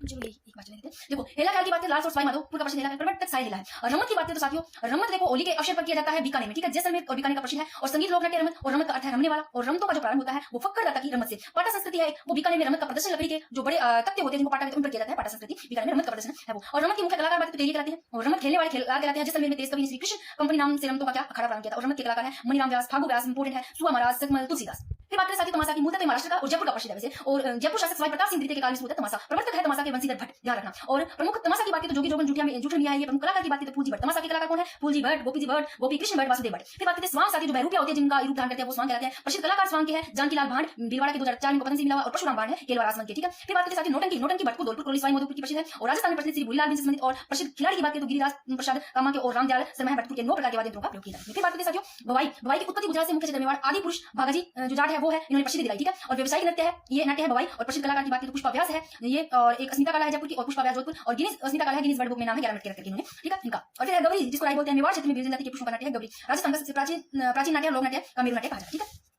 ये हो गया आपका स्पेस पर, ठीक है। एक बार आपको देखो अब साथियों बात करते हैं लोक नृत्य की, इसमें किस किस प्रकार के। देखो राजस्थान में 2 प्रकार के लोक नृत्य होते हैं, एक तो क्षेत्रीय लोक नृत्य, जनजातीय लोक नृत्य। देखो क्षेत्रीय लोक नृत्य में जो आता है अग्नि नृत्य आता है, घूमर, कच्ची बोली नृत्य आता है, व्यवसायिक नृत्य, ढोल नृत्य आता है, गुल्ला नृत्य आता है, तेरताली नृत्य आता है, चरी नृत्य आता है, बवाई नृत्य। एक तो आपको ये ध्यान रखना है कि व्यवसायिक नृत्य कौन कौन से, वहां से भी ऐसे पूछा जा सकता है कि जो व्यवसायिक नृत्य वो कौन कौन से पैसा कमाने की किया जाता है। चरी नृत्य, बवाई नृत्य, गीत नृत्य, बम नृत्य, नाल नृत्य, डांडिया और चंग जिसको बोलते हैं, ये सारे क्षेत्रीय लोक नृत्य जिसमें बिंदु लिया जाता है, गरबा नृत्य, डांग नृत्य, लांगुरी नृत्य, भैरव नृत्य जिसको बोलते हैं। अब जनजातीय लोक नृत्य में साथियों ये बिलों के नृत्य जिसको गवरी नृत्य बोलते हैं, राय नृत्य, गे नृत्य, हाथी मना, द्विचक्री, नेजा, युद्ध जिसको घुमर नृत्य बोलते हैं। फिर ये ब्राशों के नृत्य, बाला नृत्य, कूद, लू नृत्य, और मानदंड, ज्वारा, गोर, राय नृत्य, ये सब के सब। और नट जाति के नृत्य कठपुतली ध्यान रखना। बंजारा जाति का नृत्य कौन सा है? मछली नृत्य, लंबाड़ी। और फिर बात करते हैं साथियों कंजर जनजाति के नृत्य की बात करें, चक्री नृत्य और धाकड़। और कथोड़ी जनजाति के नृत्य होली, मावलिया, गुर्जर जनजाति का चरी नृत्य। कालवेलियों के नृत्य देख लो, संक्रिया, प्रेम आधारित युगल नृत्य कहानी पर, और पनिहारी गीत पर आधारित युगल नृत्य है, और बागड़िया, इन्होंने कालवेलिया सब के सब कालवेलिया जाति के नृत्य। फिर शैली जनजाति के नृत्य सिकारी, लहंगी, सांग नृत्य। मैंने ठीक से निकलवा के आप लोग नृत्य की निकालोगे ना तो गुजारा करने क्लासेस लोग नृत्य निकाल के देख लो, चाहे आप कुछ भी वेशभूषा आभूषण पढ़ो तो आपको मिल जाएंगे सबके सब, ठीक है। तो सिकारी, लहंगी, सांग नृत्य, बिचवा, जेला जो फसल पकाई के समय किया जाता है, और ये सबके सब शैली जनजाति के नृत्य। मेव जाति का रतवई रणवाजा मेवा क्षेत्र में। अब साथियों बात करते हैं सबसे पहला इंपोर्टेंट वेरी इंपोर्टेंट नृत्य, ठीक है, कौन सा? तेरताली नृत्य। इसके उद्भव की बात करें तो पादलागाम पाली, तेरताली पाली से लो पादलागाम पाली व्यवसायिक नृत्य पैसा कमाने के लिए किया जाता है। और कांवड़ जाति की महिलाओं भाई तेरताली नृत्य से इतनी बार प्रश्न ये चीजों से बार पढ़ना चाहे तो तेरताली नृत्य लेना। और कांवड़ जनजाति की महिलाओं द्वारा रामदेव जी के मेले पर किया जाता है। प्रमुख जो वाद्य यंत्र बजाए जाते हैं इसमें चौतारा, मजीरा, चिंता, तानपुरा, करताली बजाए जाते हैं। फिर मुख्य कलाकार देखो तेरताली नृत्य की मांगी भाई मोनी लक्ष्मण दास कांवड़ है। इसमें 9 मंजिले दाएं पैर में, 2 मंजिले कोनियों में, 2 हाथों में, टोटल कितने 13 मंजिले पहनकर महिलाएं बैठ करके नृत्य करती है और पुरुष वाद्य यंत्र बजाते हैं, रटलो उसको, ठीक है, रटलो साथियों। फिर है चंग डफ नृत्य सिखावटी के पुरुष है वो होली पर करते हैं, वाद्य यंत्र चंग डफ बजाए जाते हैं। फिर है बवाई नृत्य इंपोर्टेंट है, देखो बवाई नृत्य इस हिसाब से मटके के ऊपर। और बवाई नृत्य की बात करें तो क्षेत्र उदयपुर प्रवर्तक बागाजी नानो जी है, बवाई जाति द्वारा किया जाता है। और स्त्री और पुरुष दोनों करेंगे भैया, अकेली स्त्री नहीं करेंगे। पूछे आपको बवाई नृत्य क्या स्त्री पुरुष दोनों करते हैं, स्त्री करते हैं, कुछ भी आज ऐसे प्रश्न बनने लगे ज्यादातर। एक तो जैसे कि ये पूछा जाता है कि स्त्री या पुरुष कौन कौन करते हैं, किसका नृत्य है ना, किस अवसर पर किया जाता है, ये प्रश्न ज्यादा पूछा जा रहा है। तो ये बवाई नृत्य भी व्यवसायिक नृत्य पैसा कमाने के लिए किया जाता है। क्यों कर रहे हैं? मटके करके पैसा कमाने के लिए विचार कर रहे हैं, मुख्य हुआ भाई। और सिर्फ साथ ही 9 मटके रखकर नृत्य किया जाता है, और सिर्फ मटके रखकर नृत्य करना, गिलास थाली प्लेट पर नृत्य करना, मुंह में रुमाल उठाना आदि क्रियाएं करते हैं। तो इतनी जो क्रिएटिविटी करते हैं साथियों, ये क्यों करते हैं? पैसा कमाने के लिए करते हैं। आप लोग कर लोगे क्या बिना पैसे के? कौन रखा हुआ भाई है? कोई नहीं है। तो कलाकार है रूप सिंह शेखावत, अस्मिता कला जयपुर की, धारा क्यों, ठीक है। दयाराम, तारा शर्मा, कृष्णदास व्यास संगानी, याद रखना। बवाई नृत्य वाई अस्मिता कला जयपुर की, रूप सिंह शेखावत, दयाराम, तारा शर्मा, कृष्ण व्यास संगानी। और अस्मिता कला इन्होंने 111 मटके रखकर बवाई नृत्य किया, गिनीज बुक में इनका नाम दर्ज, ठीक है। फिर बात करते हैं एक्सप्रेशन सोनी में। फिर बात करते हैं साथियों जो प्रवीण प्रजापत है, इन्होंने भी गिनीज बुक रिकॉर्ड में अपना नाम दर्ज करवाया। बवाई नृत्य के क्षेत्र में महारत रखने वाले हैं ये। 18 गिलासों को रखकर 3 मीटर आगे इटली पीछे की और बैलेंस बनाते हुए इतना मतलब इस हिसाब से बैलेंस बनाया उन्होंने, और चलकर पूरी तरह इन्होंने ये कारनामा दिखाया। प्रवीण प्रजापत ध्यान रखना 18 गिलास और अस्मिता कला 111 मटके। इसी क्लास में सभ्यता भी करवा दूंगी आपको, सारी की सारी सभ्यता भी आ जाएगी, ठीक है ना। तो साथियों बस आप जुड़े रहना, चाहे आप 1 घंटा देख लिया, 1 घंटे में थक गए हो तो पानी पी करके खाना खा के वापस देखना, इस क्लास से प्रश्न आने जाएगा, प्रश्न मिल जाएंगे आपको क्लास से, ठीक है ना। तो अब साथियों बात करते हैं गुल्ला नृत्य। राव सतरदेव के काल में शुरू होता है गुल्ला नृत्य, ठीक है। लोक नृत्य से मैंने फुल लिया, फुल डिटेल्स 3-4 पेज आते हैं जिसमें से कुछ भी बात नहीं जाएगा। और मुख्यतः मारवाड़ की में लेकिन संपूर्ण राजस्थान में नृत्य की बात करें तो रूपायन संस्थान बोलंदा के कोमल कोठारी ने नृत्य का संरक्षण दिया। तो गुल्ला नृत्य को संरक्षण दिया कि उन्होंने रूपायन संस्थान बोलंदा के जो कोमल कोठारी है इन्होंने इनको संरक्षण दिया, और ये नृत्य जोधपुर में महिलाओं द्वारा चैत्र कृष्ण अष्टमी को किया जाता है, इतना ध्यान रखना। और इस स्त्रियों का सामूहिक नृत्य इसमें चित्रित मटका होता है जिसे सिर पर उठाकर सुंदर श्रृंगार कर इसलिए नृत्य करती है, और जिसमें दीपक जलता है और मटके को गुल्ला कहते हैं, ठीक है। फिर बात करते हैं साथियों नाहर नृत्य, मांडल भीलवाड़ा का नृत्य है। और नर्तक है वो अपने शरीर पर रुई लगाकर नार का क्या करते हैं, स्वांग करते हैं, सिंगों वाले शेर जिसको बोलते हैं नार का स्वांग करते हैं। नृत्य का आरंभ साजा के समय और होली के 13 दिन बाद ये आयोजित होता है। ये ध्यान रखना है, कहां मांडल भीलवाड़ा का नाहर नृत्य। फिर चली नृत्य साथियों किसी अजमेर में, और ये गुर्जर महिलाओं द्वारा किया जाता है। चली नृत्य इंपॉर्टेंट है, ये टोपी रखकर करती है चली नृत्य, ठीक है। तो जो गुल्ला नृत्य कर रही है ये देखो चिरित मटका करके कर रही है, और चली नृत्य है ये टोकरी रखेगी और कौन सी गुर्जर जाति की टोकरी रखेगी, चली नृत्य पर जाति गुर्जर की है, और चली में जलते हुए कपास के बीज रखे जाते हैं, टोकरी होती है ना जो चली बोलते हैं इसको टोकरी में, और सिर में टोकरी चली रख कर नृत्य यानी कि टोकरी इसको चली बोलते हैं वो रख करके सिर पर। और मुख्य कलाकार देखो चली नृत्य के फल्गुबाई किशनगढ़ की, सुनीता रावत, मोहनगढ़ किशनगढ़ की, ठीक है। और बम नृत्य की बात करें साथियों, बम नृत्य भटपुरा का, ये भी पूछा गया बम नृत्य का प्रसिद्ध भटपुरा का। फागुन माह होली में नई फसलाने की खुशी में ये नृत्य किया जाता है बम नृत्य, और वाद्य यंत्र बम नगाड़ा है और रसिया गीत गाए जाते हैं इसलिए बम रसिया नृत्य भी कहते हैं। और एक प्रश्न 2 से पूछा गया कौन सी शैली में बजाया जाता है, थाकरा शैली में, तो वो भी ध्यान रखना, ठीक। नेक्स्ट बात करते हैं साथियों घूमर, राजस्थान का राज्य नृत्य। नृत्य को सिरमौर कहते हैं, इसको लोग नृत्य की आत्मा कहते हैं। गणगौर पर सवारी किया जाता है और केवल महिलाओं द्वारा घूमर किया जाता है। नृत्य के दौरान 8 अंग का निर्माण किया जाता है जिसे क्या कहते हैं, सवाई कहते हैं। और इस नृत्य का जो विकास है वो भील जनजाति ने किया, और नृत्य का शुद्ध रूप राजा महाराजाओं के दरबार में देखने को मिलता है इसलिए इसे रजवाड़ी नृत्य भी कहते हैं। और नृत्य की विशेषता हाथों का जो लचकदार संचालन है, लचकदार संचालन से करती है, हाथों का इस तरीके से होता है इनका। और घूमर में वाद्य यंत्र ढोलक, मंजीरा नगाड़ा सेना ये बजाए जाते हैं। और घूमर लोक नृत्य को सुरक्षित करने और बढ़ावा देने के लिए 1986 में गणगौर घूमर नृत्य अकादमी की स्थापना गोवर्धन कुमारी ने मुंबई में की, ठीक है। फिर मुख्यतः 3 प्रकार के प्रसिद्ध देखो, महिलाओं द्वारा किया जाता है उसको घूमर बोलते हैं, ग्रास जनजाति की महिला करती है उसको लूर बोलते हैं, और बालिका द्वारा किया जाता है उसको झुमिया बोलते हैं। अब साथियों प्रश्न बना 2017 में मांगी बाई और लक्ष्मण दास कामड़ किस नृत्य के प्रमुख कलाकार है, मांगी बाई और लक्ष्मण दास है तिरताल नृत्य के। और बाबा रामदेव की आराधना में किया जाने वाला नृत्य तिरताल ये भी पूछा गया। और किस लोक नृत्य में डफली, दुर्लियो, खंजरी, पुंगी वाद्य यंत्र का प्रयोग किया जाता है 2021 में पूछा गया कालबेलिया। अब साथियों बात करें डांडिया नृत्य, मारवाड़ क्षेत्र का। होली के बाद पुरुषों की टोली डांडिया लेकर नृत्य करती है, और गीतों में बडली गांव जोधपुर के बेरुजी का गुणगान किया जाता है गीतों में। और लांगुली नृत्य की बात करें साथियों मीरा जनजाति द्वारा और केला देवी माता मंदिर पर ये किया जाता है। बिंदोरी नृत्य की बात करें झालावाड़ में होली पर पुरुष द्वारा, बिंदोरी नृत्य पुरुष द्वारा किया जाता है। महिलाओं का पूछे तो आपको ध्यान रखना, बिंदोरी नृत्य पुरुष द्वारा होली पर झालावाड़ में। और डांग नृत्य की बात करें तो साथियों डांग नृत्य है नाच द्वारा में होली के अवसर पर किया जाता है, और डांग नृत्य दोनों का। अब ऐसे लोग पति पत्नी होते हैं ना, वो लड़ भी लेंगे, डांग लेकर भी लड़ लेंगे, अकेला नहीं लड़ेगा, पति पत्नी दोनों को सरसता भी नहीं है और लड़ाई करने में मजा आता है, डांग लेकर करेंगे, याद रखना। डांग नृत्य स्त्री पुरुष दोनों का। वाद्य यंत्र की बात करें ढोल थाली मांडल बजाया जाता है। गरबा नृत्य की बात करें डूंगरपुर बांसवाड़ा का और नवरात्रों पर किया जाता है। गरबा नवरात्रों पर किया जाता है, पुरुष मूल रूप से गुजरात का है, ठीक है। और भेरल नृत्य जिसको म्यू नृत्य बोलते हैं, ये ब्यावर में और बादशाह मेले में बादशाह की सवारी के आगे की बिबल का पात्र बनने वाला नृत्य करता है। फिर बात करते हैं साथियों पेंजन नृत्य, ये बागड़ में। और दीपावली की ध्यान रखना, पेंजन नृत्य जितने भी आपने किया है उनका ये ध्यान रखना कि कौन सा होली के अवसर पर, कौन सा दीपावली के अवसर पर, कौन सा कब किया जाता है, ठीक है। तो मैं एक बार फिर से बता दूं कि डांडिया होली के बाद पुरुषों की टोली डांडिया लेकर नृत्य के बाद में, और जो है ये बिंदोरी नृत्य ये होली पर, बिंदोरी नृत्य होली पर। और साथियों बात करें गरबा नृत्य नवरात्रों पर किया जाता है, गरबा नृत्य नवरात्रों पर। और बात करें पेंजन दीपावली पर। और जो झूमर नृत्य हाड़ोती क्षेत्र में किया जाता है महिलाओं द्वारा, और लूंबर नृत्य ये होली पर, लूंबर होली पर जालौर में किया जाता है महिलाओं द्वारा, महिलाओं का, ठीक है। और झांझी नृत्य की बात करें मारवाड़ में महिलाओं द्वारा, सूखा नृत्य दक्षिण राजस्थान में आदिवासी द्वारा, भेरल नृत्य जिसको म्यू बोलते हैं ब्यावर में बादशाह मेले में बादशाह की सवारी के आगे बिबल ये बता दिया। तो यहाँ पर ये प्रश्न आ जाते हैं कि लोक नृत्य करेंगे, इससे पहले थोड़ी सी और ये भी प्रश्न है, ये थोड़ी सी और रहेगा, इनको कर लेते हैं फिर फटाफट क्वेश्चन करेंगे, ठीक है। देखो अब भील जनजाति के नृत्य देखो, भील जनजातियों के रहेंगे, भील जनजातियों का वेरी इंपॉर्टेंट गौरी जिसको राई नृत्य बोलती है। ये रक्षाबंधन के अगले दिन शुरू होकर 40 दिन तक चलता है। गौरी नृत्य रक्षाबंधन के अगले दिन शुरू होकर 40 दिन चलेंगे। और मेवाड़ में किया जाता है गौरी नृत्य, मेवाड़ और भील पुरुषों द्वारा किया जाता है, मेवाड़ में और भील पुरुषों द्वारा किया जाता है। गौरी राजस्थान का सबसे प्राचीन लोक नृत्य है, और इसे लोक नृत्य का मेरू नृत्य भी कहते हैं। और ये शिव भस्मासुर की कहानी पर आधारित गौरी नृत्य है। और शिव को पुरिया या बुरिया कहते हैं नृत्य का मुख्य पात्र। और झामड़िया नाम का पात्र पूछे कविता बोलते हैं, उसे दुराने वाला होता है वो खड़िया कहलाता है। और नाटक का सूत्रधार पूछे तो कुटकुड़िया, और अन्य पात्रों को खेला या खेले बोलते हैं। और नृत्य है वो थाली मांडल के साथ किया जाता है। और ये चीज इसमें आगे कोई बात नहीं है इनका। फिर बात करते हैं साथियों गे नृत्य भील पुरुषों द्वारा। देखो गौरी नृत्य पूछे तो भी भील पुरुषों द्वारा, गे नृत्य ये भीलों के है, भील जनजाति के नृत्य आ रहे हैं तो गौरी पुरुषों का है भीलों का, और गे नृत्य भी पुरुषों का है। होली के अवसर पर ये किया जाता है ध्यान रखना। और जो ये किया जाता है गौरी नृत्य ये रक्षाबंधन के अगले दिन 40 दिन तक चलता है, ठीक है। शुरू होगा अगले दिन से रक्षाबंधन के 40 दिन तक चलेगा। और गोल घेरे में नृत्य, गे नृत्य की बात होली के अवसर पर भील पुरुषों द्वारा गोल घेरा होगा, इस हिसाब से गोल घेरा। और इसमें नृत्य करने के कारण से गे नृत्य करने वाले को गेया कहते हैं। और प्रमुख वाद्य यंत्र थाली ढोल बांकिया, और नृत्य के हाथ में छड़ी जिसको खाना कहते हैं, और विशेष पोशाक पहनते हैं उसको औंगी कहते हैं। मेवाड़ उदयपुर कनाना का मल्होत्रा का प्रसिद्ध नृत्य किसमें पैरों में रंजोल घुंघरू की पट्टी पहनते हैं। द्विचक्री ये बिलों का पुरुष महिला दोनों का, द्वि नाम है, द्वि से वैसे लोग चक्री चलाते हैं, पुरुष महिला दोनों से याद रखना। विवाह पर 2 चक्र बनाकर करते हैं। भाई थोड़ा जल्दी इसलिए फटाफट बोलना पड़ रहा है, थोड़ा सा आपको समझ ना लग रहा होगा, पर वैसे तो मैंने धीरे धीरे करवा की सारी क्लासेस आप देख सकते हो, जो टॉपिक ना करा हुआ। और यहाँ पर एक रिवीजन है तो थोड़ा जल्दी करोगे तभी इतना होगा सारे टॉपिक। फिर बात साथियों नेजा, बिलों द्वारा होली के तीसरे दिन कौन लड़कियां हाथों में छड़ी कोड़े लेकर किनारे उतारने वाले पुरुषों पर मारती हैं। फिर बिलों के अन्य नृत्य की बात करें घूमरा हो गया, युद्ध नृत्य हो गया, हाथी मना हो गया। और हाथी मना की बात करें तो हाथी मना पुरुषों द्वारा विवाह के अवसर पर किया जाता है। घुटनों के बल बैठ करके तलवार घुमाते हुए करते हैं हाथी मना नृत्य। और नकली जैसे लगता है, नकली युद्ध हो रहा है, नकली युद्ध सा लगता है। फिर कालबेलिया जाति के नृत्य 2010 में यूनेस्को की अमूर्त विरासत सूची में शामिल, और जिसको स्नेक चामर डांस बोलते हैं। खंजरी डफली पुंगी गुलियो इन वाद्य यंत्रों का प्रयोग किया जाता है इस नृत्य में। नृत्य देखो संक्रिया नृत्य पनिहारी बागड़िया इंडोरी, कालबेलिया जाति के नृत्य संक्रिया पनिहारी बागड़िया इंडोरी। जो संक्रिया नृत्य युगल नृत्य प्रेम कहानी पर, पनिहारी युगल नृत्य पनिहारी गीत पर। फिर बात करते हैं साथियों प्रसिद्ध नृत्यांगना की गुलाबो सवेरा 2016 में पद्मश्री से सम्मानित, ये भी इंपॉर्टेंट है, ये कालबेलिया जाति से पूछे जाते हैं। फिर बात करते हैं साथियों ग्रासी जनजाति के नृत्य, ग्रासी जनजाति के बालरा कूद लूर मोरिया मंडल गोर रायन गरबा जवारा। कूद नृत्य की बात करें तो महिला पुरुष ताली बजाते हैं इसमें, और ये नृत्य बिना वाद्य यंत्र किया जाता है। तो बिना पूछ रहे कि कौन सा नृत्य 4-5 नृत्य कौन सा यंत्र बिना वाद्य यंत्र किया जाता है, तो भाई कूद रहे हैं, कूद नृत्य से कूद रहे हैं, याद करना आपको कूद है तो कौन सा वाद्य यंत्र होगा। वाला नृत्य की बात करें इसमें कोई वाद्य यंत्र नहीं किया जाता, वाला में कूद में कोई वाद्य यंत्र का प्रयोग नहीं किया जाता। और जो बालन नृत्य है ये पुरुष और महिला दोनों का होगा। बालन नृत्य पुरुष और महिला का, ग्रास या पुरुष और महिला का। और बाहर के अर्धवर्त में पुरुष नृत्य करते हैं, अंदर अर्धवर्त में महिला, अंदर ऐसे करती है लोग महिलाओं को शेयर रखना जरूरी है, ऐसे याद रखना, ठीक है। सैन्य जाति के नृत्य की बात की तो सिकारी लैंगी बिछवा जेला सान नृत्य, मीना जनजाति के नृत्य रसिया सोनी और अन्य नृत्य को कथक नृत्य इनके प्रवर्तक बाबूजी महाराज और राजस्थान के एकमात्र शास्त्रीय नृत्य प्रसिद्ध कलाकार बिरजू महाराज और थाली नृत्य बाबूजी के भक्तों द्वारा किया जाता है। ये एक पे साथियों यहाँ पर प्रश्न करेंगे, उसके बाद में सभ्यता स्टार्ट कर देंगे, वेरी वेरी इंपॉर्टेंट, ठीक है। तो कुछ ये कर लेते हैं, गौरी लोक नृत्य किस कथा पर नृत्य से सुधार रखना, ठीक है। 10th बुक के कुछ प्रश्न हैं। और गौरी लोक नृत्य की बात करें तो मुख्य पात्र बुढ़िया और जामरिया लोग भाषा में कविता पाठ करते हैं, और गौरी में केवल पुष्प पात्र होते हैं, अन्य पात्र खेला कहलाते हैं। रमत मुख्य रूप से आयोजित होती है, रमत बीकानेर और जैसलमेर में। श्री कृष्ण कंपनी के नाम से रमत का अखाड़ा किसने चलाया, तो तेज कवि ने चालू किया था, श्री कृष्ण पंचमी के नाम से रमत का अखाड़ा। और 1940 में तेज कवि जैसलमेर ने स्वतंत्र भावनी की रचना किस बैंड की, तो महात्मा गांधी को की। और बीकानेर में रमत प्रसिद्ध देखो किसकी है, आचार्यों की चौक की अमर सिंह राठौर की रमत है, और विश्व की चौकी चौबे नौटंकी की रमत, और बीकानेर व्यासों की चौकी जमुना दास की जी की रमत है, ठीक है। फिर बात करते साथियों चार बेट टोंक जिले का प्रसिद्ध है। चार बेट पूछा गया, चार किसका, कौन से जिले का, टोंक जिले का, ये प्रश्न पूछा गया चार बेट टोंक। और लोक नाट्य में गायक डफ बजाता है, इसका प्रारंभ टोंक के नवाज जो फैजुल्ला खान है शासन में किया गया, और करीम खान निहंग द्वारा किया, ठीक है। और फिर बात करते हैं नकाबपोश बसंत सत्यवादी हरिश्चंद्र राजा भर्तृहरि किस लोक नाट्य के प्रसिद्ध है, तो ये सब किस नौटंकी भरतपुर, ठीक है। फिर बात राजस्थान में रासलीला का मुख्य स्थल रहा, तो अशलपुरा फुलेरा राधोना गोंडा। और दूल्हे की बारात जब लड़की वाले यहाँ से चली जाती है, दूल्हे की बारात जब लड़की वाले के यहाँ से चली जाती है, तब पीछे से पक्ष की महिलाओं द्वारा वधू की नकल के रूप में जो स्वांग प्रदर्शित किया जाता है उसे कहते हैं टूंटिया। पीछे से लगता है ना द्वारा शादी कर रहे हैं दूल्हे की, उसको टूंटिया टूंटी खोड़िया बोलते हैं। परशुराम केलवा के और जानकीलाल बांड भिलवाड़ा के, इनका संबंध किस लोक नाट्य से, स्वांग से, ध्यान रखना इंपॉर्टेंट है, जानकीलाल बांड का स्वांग से, परशुराम का स्वांग से। कन्हैया ख्याल प्रसिद्ध है, क्रोली सवाई माधोपुर दोसाकी, और डब्बाणी ख्याल अलवर की प्रसिद्ध है, और किशनगढ़ ख्याल किशन की, अलीबख्श ख्याल मंडावर खेतल दिजारा की। ये 10th के 2000 क्वेश्चन होते हैं, उसके बाद में सभ्यता लिखते हैं। देखो विवाह से पूर्व वर्ग और रिश्तेदारों को आमंत्रित किया जाता है, वहां से लौटते समय कौन सा गीत गाया जाता है, बिंदोड़ा गाया जाता है। और मायरा हथलेवा जिमनवार कमर कलेवा और कांकड़ डोरा हो गया, जरा जुलाई जुआ जुआई हो गया, तोरण हो गया, बिंदोड़ा, ये लोक गीत है वो विवाह के अवसर पर गाए जाते हैं। वधू के घर की स्त्रियों द्वारा वर की बारात का डेरा देखने जाते समय गाए जाने वाला गीत जगह बोलते डेरा देखने वाले से, और जादू टोना से संबंधित गीत गाए जाते हैं कामण। अब साथियों अपने करते हैं राजस्थान की प्राचीन सभ्यता, ठीक है, एक क्लास में अपने कर लेंगे सभ्यता। तो साथियों सबसे पहले बात करते हैं कालीबंगा सभ्यता, हनुमानगढ़ की गगन किनारे, ठीक है। और राजस्थान की प्राचीन सभ्यता देखो कालीबंगा, आड़, गणेश, बलाथल, विराट इत्यादि, और जो जितनी भी है सब पढ़ेंगे, ठीक है। तो कालीबंगा हनुमानगढ़ में कालीबंगा सभ्यता की बात करें तो सावली करते हैं वो काले रंग की चूड़ियां, और सबसे पहले इनकी जानकारी दी वो एलपी टेसी दी थी। और कालीबंगा में उत्खनन का कार्य देखो भारतीय पुरातत्व विभाग नई दिल्ली द्वारा किया गया, और ये सभ्यता वैदिक कालीन सरस्वती द्वादशी नदी घाटी में फैली हुई है। वर्तमान में गगन नदी कालीबंगा की खोज की बात करें, खोज घोष किसने, अमलानंद घोष ने 1952 में, ये सेकंड ग्रेड में पूछा गया 2010 में। और माध्यमिक शिक्षा बोर्ड की कक्षा 12 की बुक में 1951 में खोज बताया गया, ये भी ध्यान रखना, ठीक है। तो 1951 1952 में तो ध्यान रखना, कालीबंगा की खोज अमलानंद घोष ने की। और कालीबंगा का सर्वप्रथम विस्तार उत्खनन जो कार्य विस्तार उत्खनन कार्य है, वो कालीबंगा का जो उत्खनन सर्वप्रथम विस्तार किया गया वो बीबी लाल बीके थापर, ठीक है। और बीबी लाल यानी कि ब्रजवासी लाल बीके थापर यानी कि बालकृष्ण, ये पूछा गया सेकंड ग्रेड में। और जो उत्खनन कार्य है वो 1961 से 1969 में। और फिर बात करते साथियों और साथ में देखो किनके द्वारा किया गया उत्खनन, देखो बीबी लाल बीके थापर तो है, ठीक है। अब कालीबंगा काली से काला माल खाकर आ गया, तो बीबी हो गई लाल और बीके थापर थापर मारा से भी हो जाए। और फिर श्री एमबी खरे, एमबी बहुत खरे थे, एमबी खरे श्रीवास्तव वास्तव में खरे थे, एसपी जैसा अपना रोग रखते थे, वैसे याद रखना एमबी खरे और केएम श्रीवास्तव एसपी जैन द्वारा उत्खनन किया गया, ठीक है। ये भी प्रश्न पूछा गया। फिर बात करते साथियों कि कालीबंगा, ये भी पूछा गया कि कालीबंगा में उत्खनन का कार्य 5 तरह में किया गया, व्याख्या 2022 में पूछा गया। कालीबंगा से साक्ष्य मिले, अवशेष कौन कौन से मिले कालीबंगा से, भूकंप के साक्ष्य मिले, लकड़ी की नाली के अवशेष मिले, प्राक अनुपात के अवशेष मिले, जूते हुए खेत के अवशेष मिले, एक साथ दो फसल आने के समय यानी कि दोहरे जूते हुए खेत होते हैं, यानी कि गेहूं और जो डबल जूते हुए, इंडो से निर्मित चबूतरे हाथी की दांत की कंगी, ये सब साक्ष्य कहां से मिले कालीबंगा से।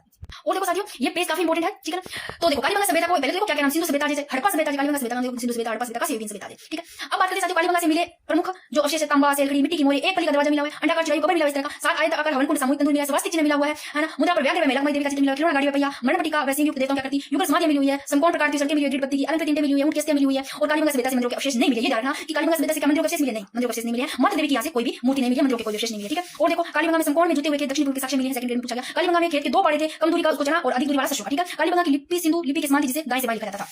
फिर बात करते साथियों कालीबंगा सभ्यता के 2 भागों में बांटा गया, तो प्राक हड़प्पा सभ्यता, हड़प्पा सभ्यता। और नॉर्थ पाकिस्तान में कोट के स्थान से कालीबंगा से हड़प्पा पूर्व की सभ्यता मिलते जुलते अवशेष मिले हैं। फिर बात करते हैं एक बच्चे के कंकाल की खोपड़ी के 6 छिद्र मस्तिष्क शोध वो मिले हैं, चिकित्सा के प्रमाण भी मिले हैं कालीबंगा सभ्यता से, ठीक है। और पिगड़ मोदी ने हड़प्पा व मोहनजोदड़ो को सिंधु घाटी सभ्यता का जुड़ी राजधानी कहा है, सिंधु घाटी सभ्यता के काल को प्रथम नगरीकरण का युग कहा है। कालीबंगा में प्राक हड़प्पाकालीन संस्कृति के अवशेष मिले हैं, और कालीबंगा को दीनहीन बस्ती जिसको गरीबों की बस्ती बोलते हैं, और क्यों प्राक हड़प्पाकालीन मकान में कच्ची ईंटों का प्रयोग के कारण को दीनहीन गरीबों की बस्ती कहा जाता है, क्यों कहा जाता है, क्योंकि कच्ची ईंटों के प्रयोग किए गए मकानों में। अगर ज्यादा लंबी नहीं हुई क्लास तो हिस्ट्री का देखो सभ्यता, हिस्ट्री भी इसमें अपने काउंट करेंगे, सभ्यता भी कर लेंगे, और प्रजामंडल भी मैं आपको करवा दूंगी अगर ज्यादा लंबी नहीं हुई तो, ठीक है। तो एक और क्लास डाल दूंगी जिन दोनों में आपका पूरा रिवीजन हो जाएगा। फिर बात करते साथियों गणेश सभ्यता, ठीक है, गणेश सभ्यता निवासी इसके माशाली थे। फिर बात करते साथियों उपनाम की बात करें तो इसके उपनाम है ताम्रयुगीन सभ्यता, पूछा गया ताम्रयुगीन की सभ्यता, ताम्रयुगीन सभ्यता की जननी किसको कहा जाता है, गणेश सभ्यता को 2023 में पूछा गया। पुरातत्व का पुष्कर भी कहा जाता है, ताम्र संचय संस्कृति पूछा पीटीआई 2022 में पूछा गया, ठीक है प्रश्न। फिर बात करते साथियों कांटली नदी के किनारे कांटली मौसमी नदी विकसित हुई है, 2023 में पूछा गया प्रश्न। फिर बात करते साथियों सिक्कर, ये स्थित कहां पर गणेश सभ्यता, सिक्कर जिला में सिक्कर तोरावटी बेशन में खोज है वो आरसी अग्रवाल रतन यानी कि आरसी अग्रवाल यानी कि रतन अग्रवाल ने 1970 में की। उत्खनन की बात आरसी अग्रवाल विजय कुमार 1977 में की। ताम्रयुगीन सभ्यता का प्रारंभिक केंद्र पूछा गया है तो गणेश बनाया ताम्रयुगीन सभ्यता का। और गणेश सभ्यता से मत क्या क्या मिले, मछली पकड़ने के कांटे मिले, तांबे के फर्श वनागर मिले हैं, और यहाँ से भारी मात्रा में तांबा उपकरण भी प्राप्त हुए, पीटीएन पूछा गया प्रश्न। और दोहरी पेचदार सिरे वाली ताम्रपिन भी मिली है आप गणेश सभ्यता से, ठीक है। फिर बात करते साथियों कि गणेश सभ्यता से 6 प्रकार के मृदभांड की जानकारी मिलती है। 6 प्रकार के मृदभांड कौन से इंपॉर्टेंट है, ये वाला इंपॉर्टेंट है, मोस्ट इंपॉर्टेंट। देखो ये मृदभांड संग्रहण के मृदभांड प्लस तसले प्याले हांडी मिट्टी के चलेदार बर्तन प्राप्त हुए, जिसे कभी मृदभांड ये ध्यान रखना इसको क्या बोलते हैं, कभी मृदभांड और कभी बड़े मृदभांड गेरिक जो काले नीले रंग के होते हैं कहते हैं, ठीक है। और फिर बात करते हैं गणेश सभ्यता ताम्र पाषाण काल का जो कालक्रम है वो 3 शाहपुर से 28 शाहपुर के आसपास का माना जाता है, पीटीएम में पूछा गया प्रश्न। यहाँ से 99% तक शुद्ध तांबा मिलता है, इस कारण से ताम्रयुगीन सभ्यता की क्या कहते हैं, जननी कहते हैं। और गणेश सभ्यता के लोग संबद्ध तांबा केतरी अलवर को दीवा खान से प्राप्त करते हैं, ठीक है। ये पेज भी आपका गणेश सभ्यता का हो गया कंप्लीट। फिर बात करते साथियों विराट सभ्यता, ठीक है, कोटपुतली बहरोड, विराट सभ्यता कोटपुतली बहरोड में कहां स्थित है, कोटपुतली बहरोड में उत्तरपुर में। विराट सभ्यता की बात करें तो प्राचीन काल में मत्स्य जनपद की राजधानी सेकंड ग्रेड में पूछा गया। विराट नगर की पहाड़ियों में गणेश डूंगरी एक बार इनको पहले ये देख लेते हैं कि कहां स्थित है विराट सभ्यता कोटपुतली बहरोड में। और विराट सभ्यता की खोज पूछी आपको, विराट सभ्यता की खोज सर्वप्रथम दयाराम साहनी ने 1936 में ये पूछा गया प्रश्न, पीटीआई 2023 में। उत्खनन की बात करें तो नीलरतन बनर्जी के लाल चंद्र दीक्षित ने किया। विराट सभ्यता की बात करें तो खोज वह उत्खनन करता दयाराम साइनी विराट के, और नीलरतन बनर्जी और ज्योतिर्लाल दीक्षित है ये उत्खनन इन्होंने किया और 1962-63 में भी पूछा गया, ठीक है। फिर बात करते हैं साथियों कि विराट से क्या क्या मिले अवशेष, 8 बौद्ध मठ मिले, विराट ठ मोद, और विराट से 8 पंचमार्क चांदी की 8 पंचमार्क मिले, पंचमार्क मुद्रा यूनानी शासकों के 28 मुद्राएं मिली, और संख लिपि के प्रमाण चित्र दूसरे मर्दबान वेरी वेरी इंपोर्टेंट, विराट से चित्र दूसरे मर्दबान मिले, 6-7 कमलों का खंडेरा भवन मिला खंडनुमा, और ओकर कलर पात्र शैली के चित्र मिले हैं, ठीक है। उकेरण विधि के मर्दबांडों उकेरण विधि, अशोक स्तंभ मिला है, गोल मंदिर के अवशेष मिले, मिट्टी से बने पूजा मंदिर, मटके गड़े कुंडियां खप्पर लोटे थालियां, और विराट से प्रागैतिहासिक काल के अवशेष, मौर्य काल के अवशेष, मध्यकालीन अवशेष मिलते हैं। और सूती कपड़ा 2023 में पूछा गया है, सूती कपड़ा हाथ से बुना हुआ ये विराट से 36 मुद्राएं सूती कपड़े में बंधी हुई मिली है, जिसमें 8 पंचमार्क और 28 यूनानी है और 16 पुरानी मिनट की, ठीक है। अब बात करते साथियों कि विराट सभ्यता प्राचीन काल में मत्स्य जनपद की राजधानी थी, ये कि विराट सभ्यता कहां की राजधानी थी प्राचीन समय मत्स्य जनपद की। विराट नगर की पानियों में गणेश डूंगरी, बीजक डूंगरी, भीम डूंगरी सभ्यता का फैलाव है, और यहाँ बीजक डूंगरी, गणेश डूंगरी, बोमरी डूंगरी, हनुमान डूंगरी, ठीक है, ये सब है यहाँ पर है विराट सभ्यता। और विराट से 1990 ईस्वी में गणेश बीजक भीम डूंगरी से चित्रित शिलालेखों की खोज की गई, और विराट की भीम डूंगरी से C.L. कार्लाइल ने 1833 ईस्वी में संख लिपि से उत्कीर्ण शिलालेख की खोज की, कूट लिपि, गुप्त लिपि यानी कि संख लिपि ध्यान रखना, ठीक है। फिर बात करते हैं आर्य सभ्यता, उदयपुर। आर्य सभ्यता कौन से जिले में? आर्य सभ्यता उदयपुर बना संस्कृति। आर्य नदी के किनारे देखो, आर्य बेड़स नदी के तट पर है आर्य सभ्यता, लगभग 4000 वर्ष पुरानी है, और यहाँ से रंगाई छपाई के टप्पे मिले हैं, और प्राचीन काल में ताम्रवती के नाम से जाना जाता था आर्य सभ्यता। और साथ ही बात करें इंपोर्टेंट है कि 10वीं और 11वीं शताब्दी में आर्य को आघाटपुर भी कहा जाता है, 2010 में पूछा गया। वर्तमान में आर्य के स्थानीय लोग इसे धूलकूट के नाम से जानते हैं, 2023 में पूछा गया। और कालीबंगा सभ्यता नगरीय सभ्यता थी, आर्य सभ्यता ग्रामीण सभ्यता थी, ठीक है। तो कालीबंगा सभ्यता नगरीय सभ्यता थी, आर्य सभ्यता ग्रामीण संस्कृति की सभ्यता। और आर्य को बना संस्कृति के नाम से जाना जाता है, 2010 में पूछा गया कि बना संस्कृति को किस आर्य को बना संस्कृति के नाम से जाना जाता है। ताम्रयुगीन सभ्यता को जननी गणेश्वर सभ्यता को कहा जाता है, ताम्रयुगीन सभ्यता की जननी गणेश्वर सभ्यता को, और आर्य को बना संस्कृति।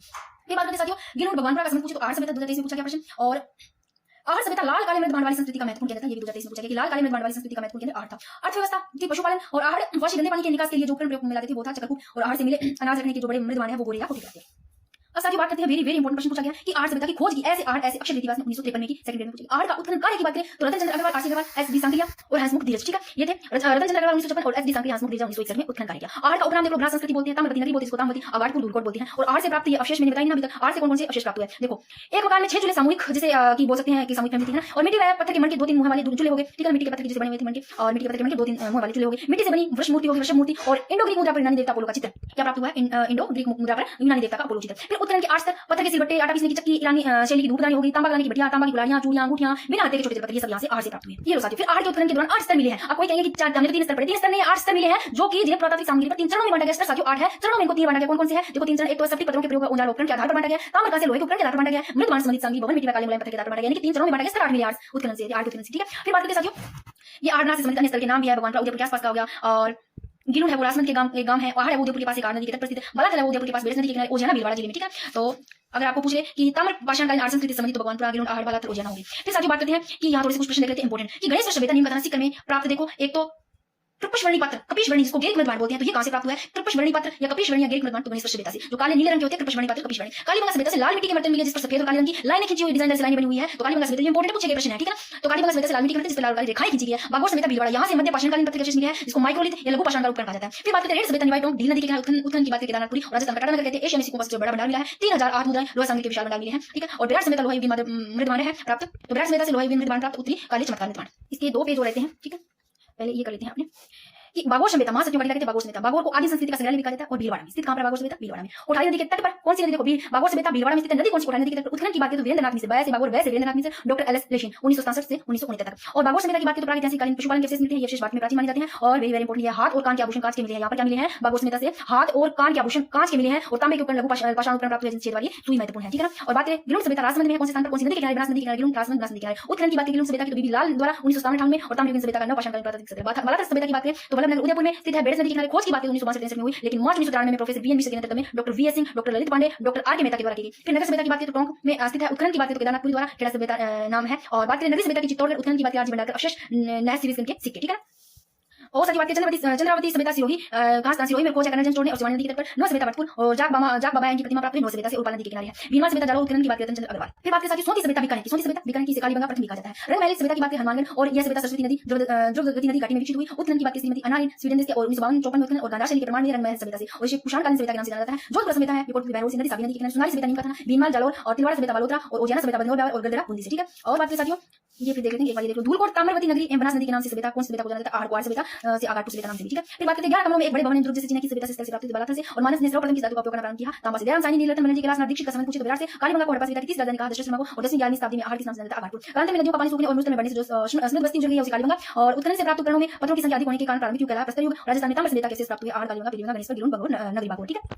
ये तो आगे धार्मिक स्थल, ये मेरे को टाइम मिला तो मैं ये ना एक और करवा दूंगी इसकी अपनी भाषा का, ये बोल इन यहाँ से प्रश्न बनते हैं भाषा और बोलियों से, ठीक है, राजस्थान की भाषा बोलियों से।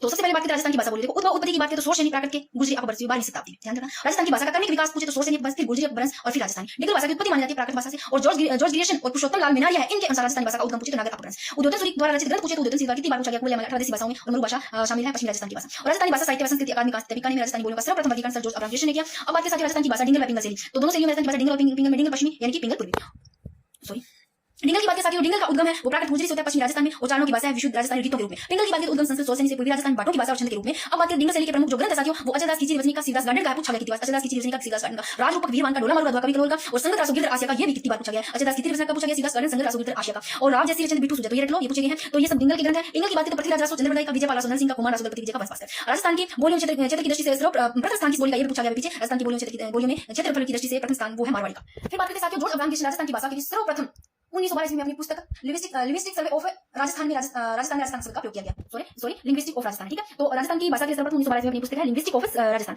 और इन्होंने राजस्थानी बोलियों को कितने 5 भागों में बांटा जॉर्ज अब्राहम ग्रियर्सन ने। पश्चिमी राजस्थान, उत्तरी पूर्वी राजस्थान, मध्यवर्ती राजस्थान, दक्षिणी पूर्वी राजस्थान, दक्षिणी राजस्थान, दक्षिणी राजस्थानी निमाड़ी, दक्षिण पूर्वी राजस्थान में रांगनी सोनवाड़ी, और पश्चिमी राजस्थान में आती है मारवाड़ी, मेवाड़ी, बागड़ी, डडकी, बीकानेर, सिखावटी, देवरावाटी, यहाँ से पूछे गए हैं। तो पश्चिमी राजस्थान में ये सब इधर वाला जाएगा, मारवाड़ी इधर है, मेवाड़ी इधर नीचे आती है, तो पश्चिमी राजस्थान वाली इधर आ जाती है, बागड़ी, डडकी, बीकानेर, सिखावटी, देवरावाटी। उत्तरी पूर्वी यानी कि उत्तर और पूर्व आप इस साइड में थोड़ा सा फिर आपको मेवाती आ गई, अहिरवाटी आ गई। मध्यवर्ती राजस्थान में यानी कि मध्यवर्ती वाली आ जाती है हाड़ौती, तोरावटी, ढूंढाड़ी, और दक्षिणी पूर्वी इधर दक्षिणी या उदयपुर इधर वाला हो गया कौन सा, रांगड़ी और सोनवाड़ी। और किसने राजरूपक में डिंगल को राजस्थानी भाषा का पूछे तो रामकरण और अशोक है। और फिर बात करें इटली के विद्वान एलपी टेंसिलोरी के अनुसार मुख्य रूप से राजस्थानी बोलियों को 2 भागों में बांटा गया, पश्चिमी राजस्थानी, पूर्वी राजस्थानी, ठीक है। और बात करें साथियों पूर्वी राजस्थानी में ढूंढाड़ी और हाड़ौती बोलियां, और पश्चिमी राजस्थान में मारवाड़ी, सिखावटी, डडकी। फिर बात करते साथियों कि राजस्थान की प्रमुख बोलियों की बात करें तो मारवाड़ी है, जिसका प्रारंभ काल है वो 8वीं सदी में मारवाड़ी इंपोर्टेंट है। क्षेत्रफल की दृष्टि से राजस्थान की सबसे बड़ी बोली पूछे तो मारवाड़ी है, साहित्यिक रूप डिंगल है। और बात करें साथियों सर्वाधिक लोगों द्वारा बोली जाने वाली भी यही राजस्थान की सबसे प्राचीन भी यही है भाषा, और राजस्थान की मानक बोली भी है, ये पूछा गया है। राजस्थान का अधिकांश साहित्य इसी भाषा में लिखा गया है। और मारवाड़ी की बात करें तो मारवाड़ी में जो भी है ये मीराबाई की रचना होगी, जैन साहित्य राज्य रसोटा इसी भाषा में लिखित है। मारवाड़ी की उपबोली देख लो, मेवाड़ी, सिखावटी, बागड़ी, देवरावाटी, खिराड़ी, थड़ी, गोड़वाड़ी, नगोरी, बीकानेर, डडकी। मारवाड़ी का विस्तार है वो जोधपुर, बीकानेर, पाली, जैसलमेर, नागौर, जालोर में है। और मारवाड़ी का सर्वप्रथम उल्लेख काम में खुलेवाला, ये पेज भी इंपोर्टेंट है, ये मैंने रीड से पहले करवाया था, इस पेज से काफी प्रश्न बन गए, जितने भी एग्जाम हुए थे साइंस का, मैथ का, इंग्लिश का, सब वालों में यहाँ से प्रश्न बने थे, तो जहाँ इंपोर्टेंट आए हुए वहां से भी प्रश्न आ गए थे। तो साथ ही बात करते हैं मालवी, मुख्यतः एमपी की बोली है, कोटा, चित्तौड़गढ़, प्रतापगढ़, झालावाड़ जिलों में बोली जाती है मालवी, एमपी की मुख्यतः। और यहाँ राजस्थान का जो दक्षिण और पूर्वी इलाका है कोटा, चित्तौड़गढ़, प्रतापगढ़, झालावाड़ जिलों में बोलते हैं, मराठी का प्रभाव देखने को मिलता है मालवी। और मालवी की बोली निमाड़ी, रांगड़ी, सोनवाड़ी, पाटवी और उमरवादी, रतलामी। फिर रांगड़ी की बात साथियों मोस्ट इंपोर्टेंट रांगड़ी है, मालवी और मारवाड़ी का मिशन है, मारवाड़ी और मालवी का रांगड़ी हो गया, मालवा से राजपूतों की बोली। बागड़ी की बात करें हनुमानगढ़, श्रीगंगानगर जिलों में बोली जाती है, पंजाब के अबोर फाजिल का, बठिंडा में इसका प्रभाव देखने को मिलता है। फिर बात करते हैं बागड़ी, एक है बागड़ी, हनुमानगढ़, गंगानगर की बागड़ी है, वो बागड़ क्षेत्र डूंगरपुर, बांसवाड़ा, प्रतापगढ़ जिलों में बोली जाती है, गुजरात के निकट होने के कारण गुजराती का प्रभाव है। और अब्राहम ग्रियर्सन ने इसे नीली बोली भी कहा, संत मावजी की रचना इसी में है। फिर बात करते हैं साथियों निमाड़ी, दक्षिण राजस्थान की बोली है, और मेवाड़ी, उदयपुर के आसपास वाले क्षेत्रों में जिलों में बोली जाती है। उपबोली की बात करें तो धावड़ी, उदयपुर और माराकुंबा के ग्रंथ इसी में है। फिर खेराड़ी, ढूंढाड़ी, मेवाड़ी, हाड़ौती का मिशन है। टोक, बुंदी, जाजपुर, शाहपुरा के क्षेत्र में बोली जाती है। सिखावटी क्षेत्र सीकर की बोली है। और देवरावाटी जिलों में बोली जाती है, देवरावाटी पूछा गया इंपोर्टेंट है। डाटी है वो बाड़मेर में, डडकी जैसलमेर में, डाटी बाड़मेर, डडकी जैसलमेर, थड़ी, बीकानेर जैसलमेर, बाड़मेर में, गोड़वाड़ी, जालोर की आहोर और पाली की बाली तहसील में, और विश्व देवदासों की रचना इसी में है गोड़वाड़ी में। फिर बात करते हैं साथियों ढूंढाड़ी, जयपुर या जारसा कहते हैं ढूंढाड़ी को। पूर्वी राजस्थान, जयपुर, किशनगढ़, बड़ौदा जिलों में बोली जाती है, प्रभाव गुजराती ब्रजभाषा का, संत दादूदास सुंदरदास की रचना इसी भाषा में है। ढूंढाड़ी की उपबोलियों की बात करें तो हाड़ौती, चौरासी, राजावाटी, तोरावाटी, जगरोती,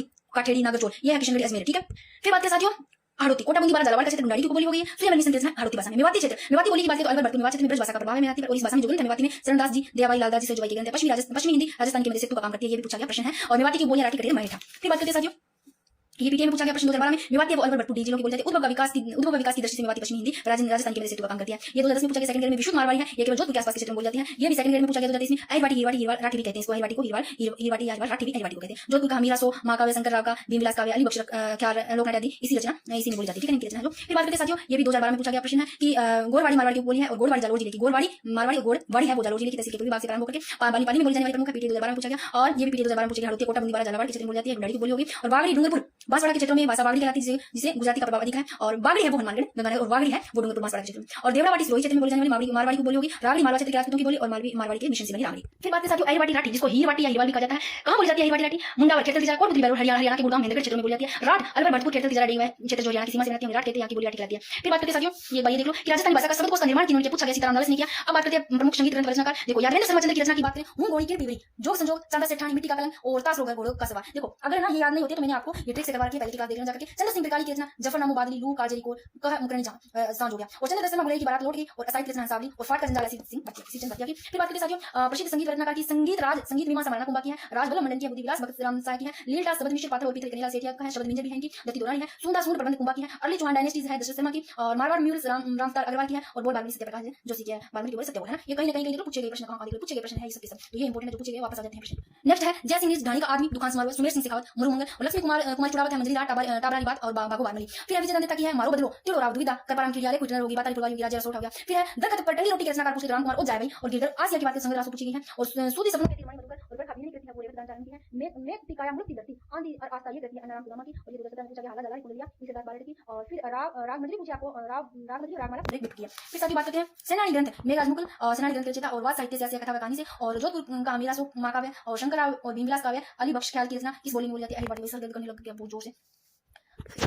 राजस्थान के किस विद्वान को पत्रकारिता का विषम पितामह कहा जाता है? जवाहरलाल शर्मा को। और वैली किशन रुक्मणी की ग्रंथ की बात करें तो 5वां वेद 19वां पुराण की संख्या दूसरा आडा निधि। और किस ग्रंथ को राजस्थान का गजरेटिया कहा जाता है? तो मारवाड़ी पन्ना ये को। और पिंगल शिरोमणि की रचयिता का लाभ। और मरुवाणी क्या है? मरुवाणी राजस्थानी भाषा की मासिक पत्रिका है। राजस्थान का प्रथम हिंदी उपन्यास अबलाओं का इंसाफ के लेखक अंबिका दत्त व्यास। राजस्थान का कालिदास किसे कहा गया? महाकवि को। माघ को। और केशव की क्यारी में रकत फूल ये रचना का जगदीश बोरा किया। पृथ्वीराज राठौड़ को डिंगल का हेरोस किसने कहा? एल्पिडेंसी टोरी ने। राजस्थान का शेक्सपियर का विजय दान देता ने। अरबी फारसी संस्थान टोंक ने। फिर बात करते हैं नागरचौड़ बोली सवाई माधोपुर जयपुर में बोली जाती है। सवाई माधोपुर जिले पश्चिमी भाग में टोंक के दक्षिणी पूर्वी भाग में बोली जाती है। और जॉर्ज अब्राहम गिरीश ने राजस्थान की किस बोली को बीली बोली का वागड़ी बोली को कहा है? राजस्थानी भाषा किस फरवरी को। नैनीताल मेवाड़ी को मारवाड़ी को बोली मोतीलाल ने मिलाया ने कहा। श्रीलंका की 8 अनुसूची में राजस्थानी भाषाओं को सम्मिलित किया गया। 12 भारतीय भाषाओं को प्रारंभ में 14 मूल भाषा की बात करें मूल रूप में तो वो मूल रूप में थे 14 भाषाओं को संविधान की मान्यता दी गई थी, है ना। और वर्तमान में भारतीय संविधान की अनुसूची में 22 भाषाओं को लिखा है। राजस्थान का ब्रज भाषा अकादमी किस स्थान पर है? जयपुर में। और किस व्यक्ति ने डिंगल मरु भाषा व मरुवाणी को एक भाषा माना है? सूर्यकर्ण शास्त्री ने, पंडित सूर्यकर्ण शास्त्री। और विरुद्ध उच्चतरी व किताब बावनी ये दूसरा आडा की ग्रंथ है। और राजस्थानी का प्रथम नाटक माना जाने वाला केसर विलास के रचयिता श्रीचंद्र भटिया है। और वैली किशन रुक्मणी की पृथ्वीराज राठौड़ की, विशल देवरास नरपति नालय की, राजविलास कविमान की, राव जैसी रोचन बिट्टू सुजा की, सेनानी कोडमदेव चमरी मेघराज मुकुल की। और दूसरा आडा अकबर के दरबारी कवि। और आप लोगों के लिए प्रश्न है कि ब्लैक व रेड वेयर संस्कृति के अमृत बाण कहां से प्राप्त हुआ? मेरे को बताना। कुछ इंपोर्टेंट और देख लेते हैं इस पेज पर। देखो ललित लला मतीराम की और हमीरदेव चौहान की श्रृंगार हार, हेमदेव कवि की गुण भाषा ये इंपोर्टेंट है। मेघराज मुकुल की रचना सेनानी कोडमदेव चमरी। फिर बात करें साथियों मणि मधुकर की, देखो पग पेरो रश और गद्रव सूदी सपनों की तीर। फिर बांकीदास की देख लो रचनाएं कौन कौन सी है? सूर छत्तीसी, दतार बावनी, जुगल मोक्ष चपेटिका और सुपाय छत्तीसी, कवि बीतसी। मैंने ना इंपोर्टेंट से भी करवा किया इनमें से तो और अभी थोड़ा देख लेते हैं कौन सी इंपोर्टेंट है। और चंद्र दशरमा की है, गुलेरी की है, बाराते लौट गई। ठीक है, कुछ इस पेज पे देख लेते हैं। कल्याण की रचना है वो राजतरंगिणी संस्कृत में कश्मीर का इतिहास, सत्यप्रकाश जोशी की बोल बाल में यादा हो गई। और यादवेंद्र शर्मा की इंपोर्टेंट है हूं गोरी के पीवी इंपोर्टेंट है। हूं गोरी के पीवी यादवेंद्र शर्मा की है। जोग संजोग मिट्टी का कलम, हजार गोरों का स्वाद, चांद से ठानी। ठीक है, ताश वगैरह और समन्था ये इनकी श्रीचंद्र भटिया की फाटका जंजाल, मोतिया की कोडी और बुढ़ापा की सगाई बोध दर्पण है। और राघे राघव की बात करें, राघे राघव की है, इनका उपन्यास है गरोंदा मुर्दों का टीला। और ये रचना होगी कब तक पुकारूं सीधा साधा रास्ता आखिरी आवाज। और इनको भी आप ट्रिक से करना चाहो तो मैंने पहले ट्रिक से करवाया। ठीक है ना, आप प्ले लिस्ट चेक करोगे तो हिंदी ये जो साहित्य बोली वाला आपका आ जाएगा, जिसमें आपको इस तरह के नोट्स मिल जाएंगे। इस तरह के नोट्स से आपको वहां पर क्लासेस मिल जाएगी। ठीक है, अब नेक्स्ट एक और क्लास लगा दूंगी 1 घंटे की, या तो ऐसे करूंगी भाई अभी इसमें जितने टॉपिक आ गए आप नाम लिख रहे हो टॉपिक इस तरह से फटाफट करना चाहो आप रिवीजन तो भाई मैं आपको करवा दूंगी। ठीक है ना, तो ये थोड़ी सी रानी लक्ष्मी कुमारी चुड़ावत की रचना देख लो। मांझल रात, पाबूजी रिवात, मुम्मल, ये ऊंचा ऊंचा गड़ा इंपोर्टेंट है। डूंगर जी ज्वारजी रिवात, बागो बारमली, अमोल कबात, चकमे चकमा बात, लव स्टोरी ऑफ राजस्थान। ठीक है, और देख लेते हैं साथियों विजयदान देथा की इंपोर्टेंट है कौन कौन सी है? जन्म बोरुंदा गांव जोधपुर में, उपनाम बीजी राजस्थान के शेक्सपियर, कहानी इनकी दुविधा ये इनकी रचना विजयदान देथा की। परिणति टिडोरावी मैंने सब ट्रिक से करवा किया है। अनोखा पेड़, मारो बदलो, चौधराइन की चतुराई, बाताई फुलवारी, चौदह खंड में बापू के 3 हथियारे, उलझन अले कुइटनर रूप, चरणदास टोट। और मोहम्मद नैंसी की बात करें तो साथियों इनके प्रमुख ग्रंथ मोहम्मद नैंसी लिखा, मारवाड़ी प्रज्ञानी विगत, मुंशी देवी प्रसाद ने राजस्थानी काबुल फजल कहा है इसको। और इन राजस्थान की जनगणना कागज कहा जाता है। जसवंत सिंह प्रथम के दरबारी कवि थे। ठीक है, और साथियों बात करते हैं इस पेज पर देख लेते हैं थोड़ी बहुत। देखिए कन्हैया सेठिया की लीलान शब्द और निगति होगी ना, ये तो ये इंपोर्टेंट है। वंश भास्कर और वीर सत्य सुयमल मिशन की। और कुछ इस पेज पर देख लेते हैं वैली किशन रुक्मणी पृथ्वीराज राठौड़ की डिंगल का हेरोस कहा जाता है। उत्तरी मारवाड़ का ग्रंथ है। और सूर्य प्रकाश करणीदास की, राज रूपक वीरवाण की और गुण रूपक केशवदास और डिंगल कोश है मुरारीदान की, संगीत राज कुंभा की, हाला जलाली कुंडलिया हरिरस और देवयान ये सब ईश्वरदास की। और विश्व देवरास नरपति नालय की लुटी रानी केशव सिंह बाट अंगई हाटे चंद्रशेखर की है। बात करें दूसरा आडा की, धुंधला कामपाली के, अकबर की दरबारी कविता, इनकी रचना विरुद्ध छतरी किताब दूसरा आडा की पूछी गई है। अन्य रचनाएं वीरम देव सोलंकी राधवा झूलना अमर सिंह जीरा है। फिर इस पेज पे देखो थोड़ी सी इंपोर्टेंट जैसे कि कन्हैया सेठिया की देख लो जमीन रोधनी कुनी मीजर और केशरी विलास धवल। ठीक है ना, तो केशरी विलास इसकी धवल की होगी। और बुद्धि विलास भगत राम संघ की और राजवल्लभ मंडन की इंपोर्टेंट है। पूछे गए कहीं ना कहीं आप एक बार देखो जो पूछे गए वो यहाँ पर मैंने कहा पूछे गए पर बहुत कोसराज से करके होगी। हमीर माता वेलन चंद्र सूरी की देखो सबके सब पूछे गए इंपोर्टेंट लियो इस पेज पर। बाताई फुलवारी विजयदान देथा की 14 खंड में, राव जैसी रचना बिट्टू सुजा और मानचित्र राशो कवि नरोत्तम और शिशुपाल माँ की है। और अलेको अंभा कमल रंगा की और फाटका जंजाल सिंह भटिया की 2018 में पूछी गई है। रामदास श्री कृष्ण भट्ट कवि काली नीति की और श्रोतम सोमेश्वर और ये सबके सब हाला जलाली कुंडलिया ईश्वरदास बारट की पूछी गई है। तो ये आप अगर करो तो मैंने ये क्लास के बारे में, बाकी आप जो भी टॉपिक रहते हैं ना आप उनको ऐसे करना नाम बोल देना, वो एक क्लास और मैं इसी हिसाब से मैथन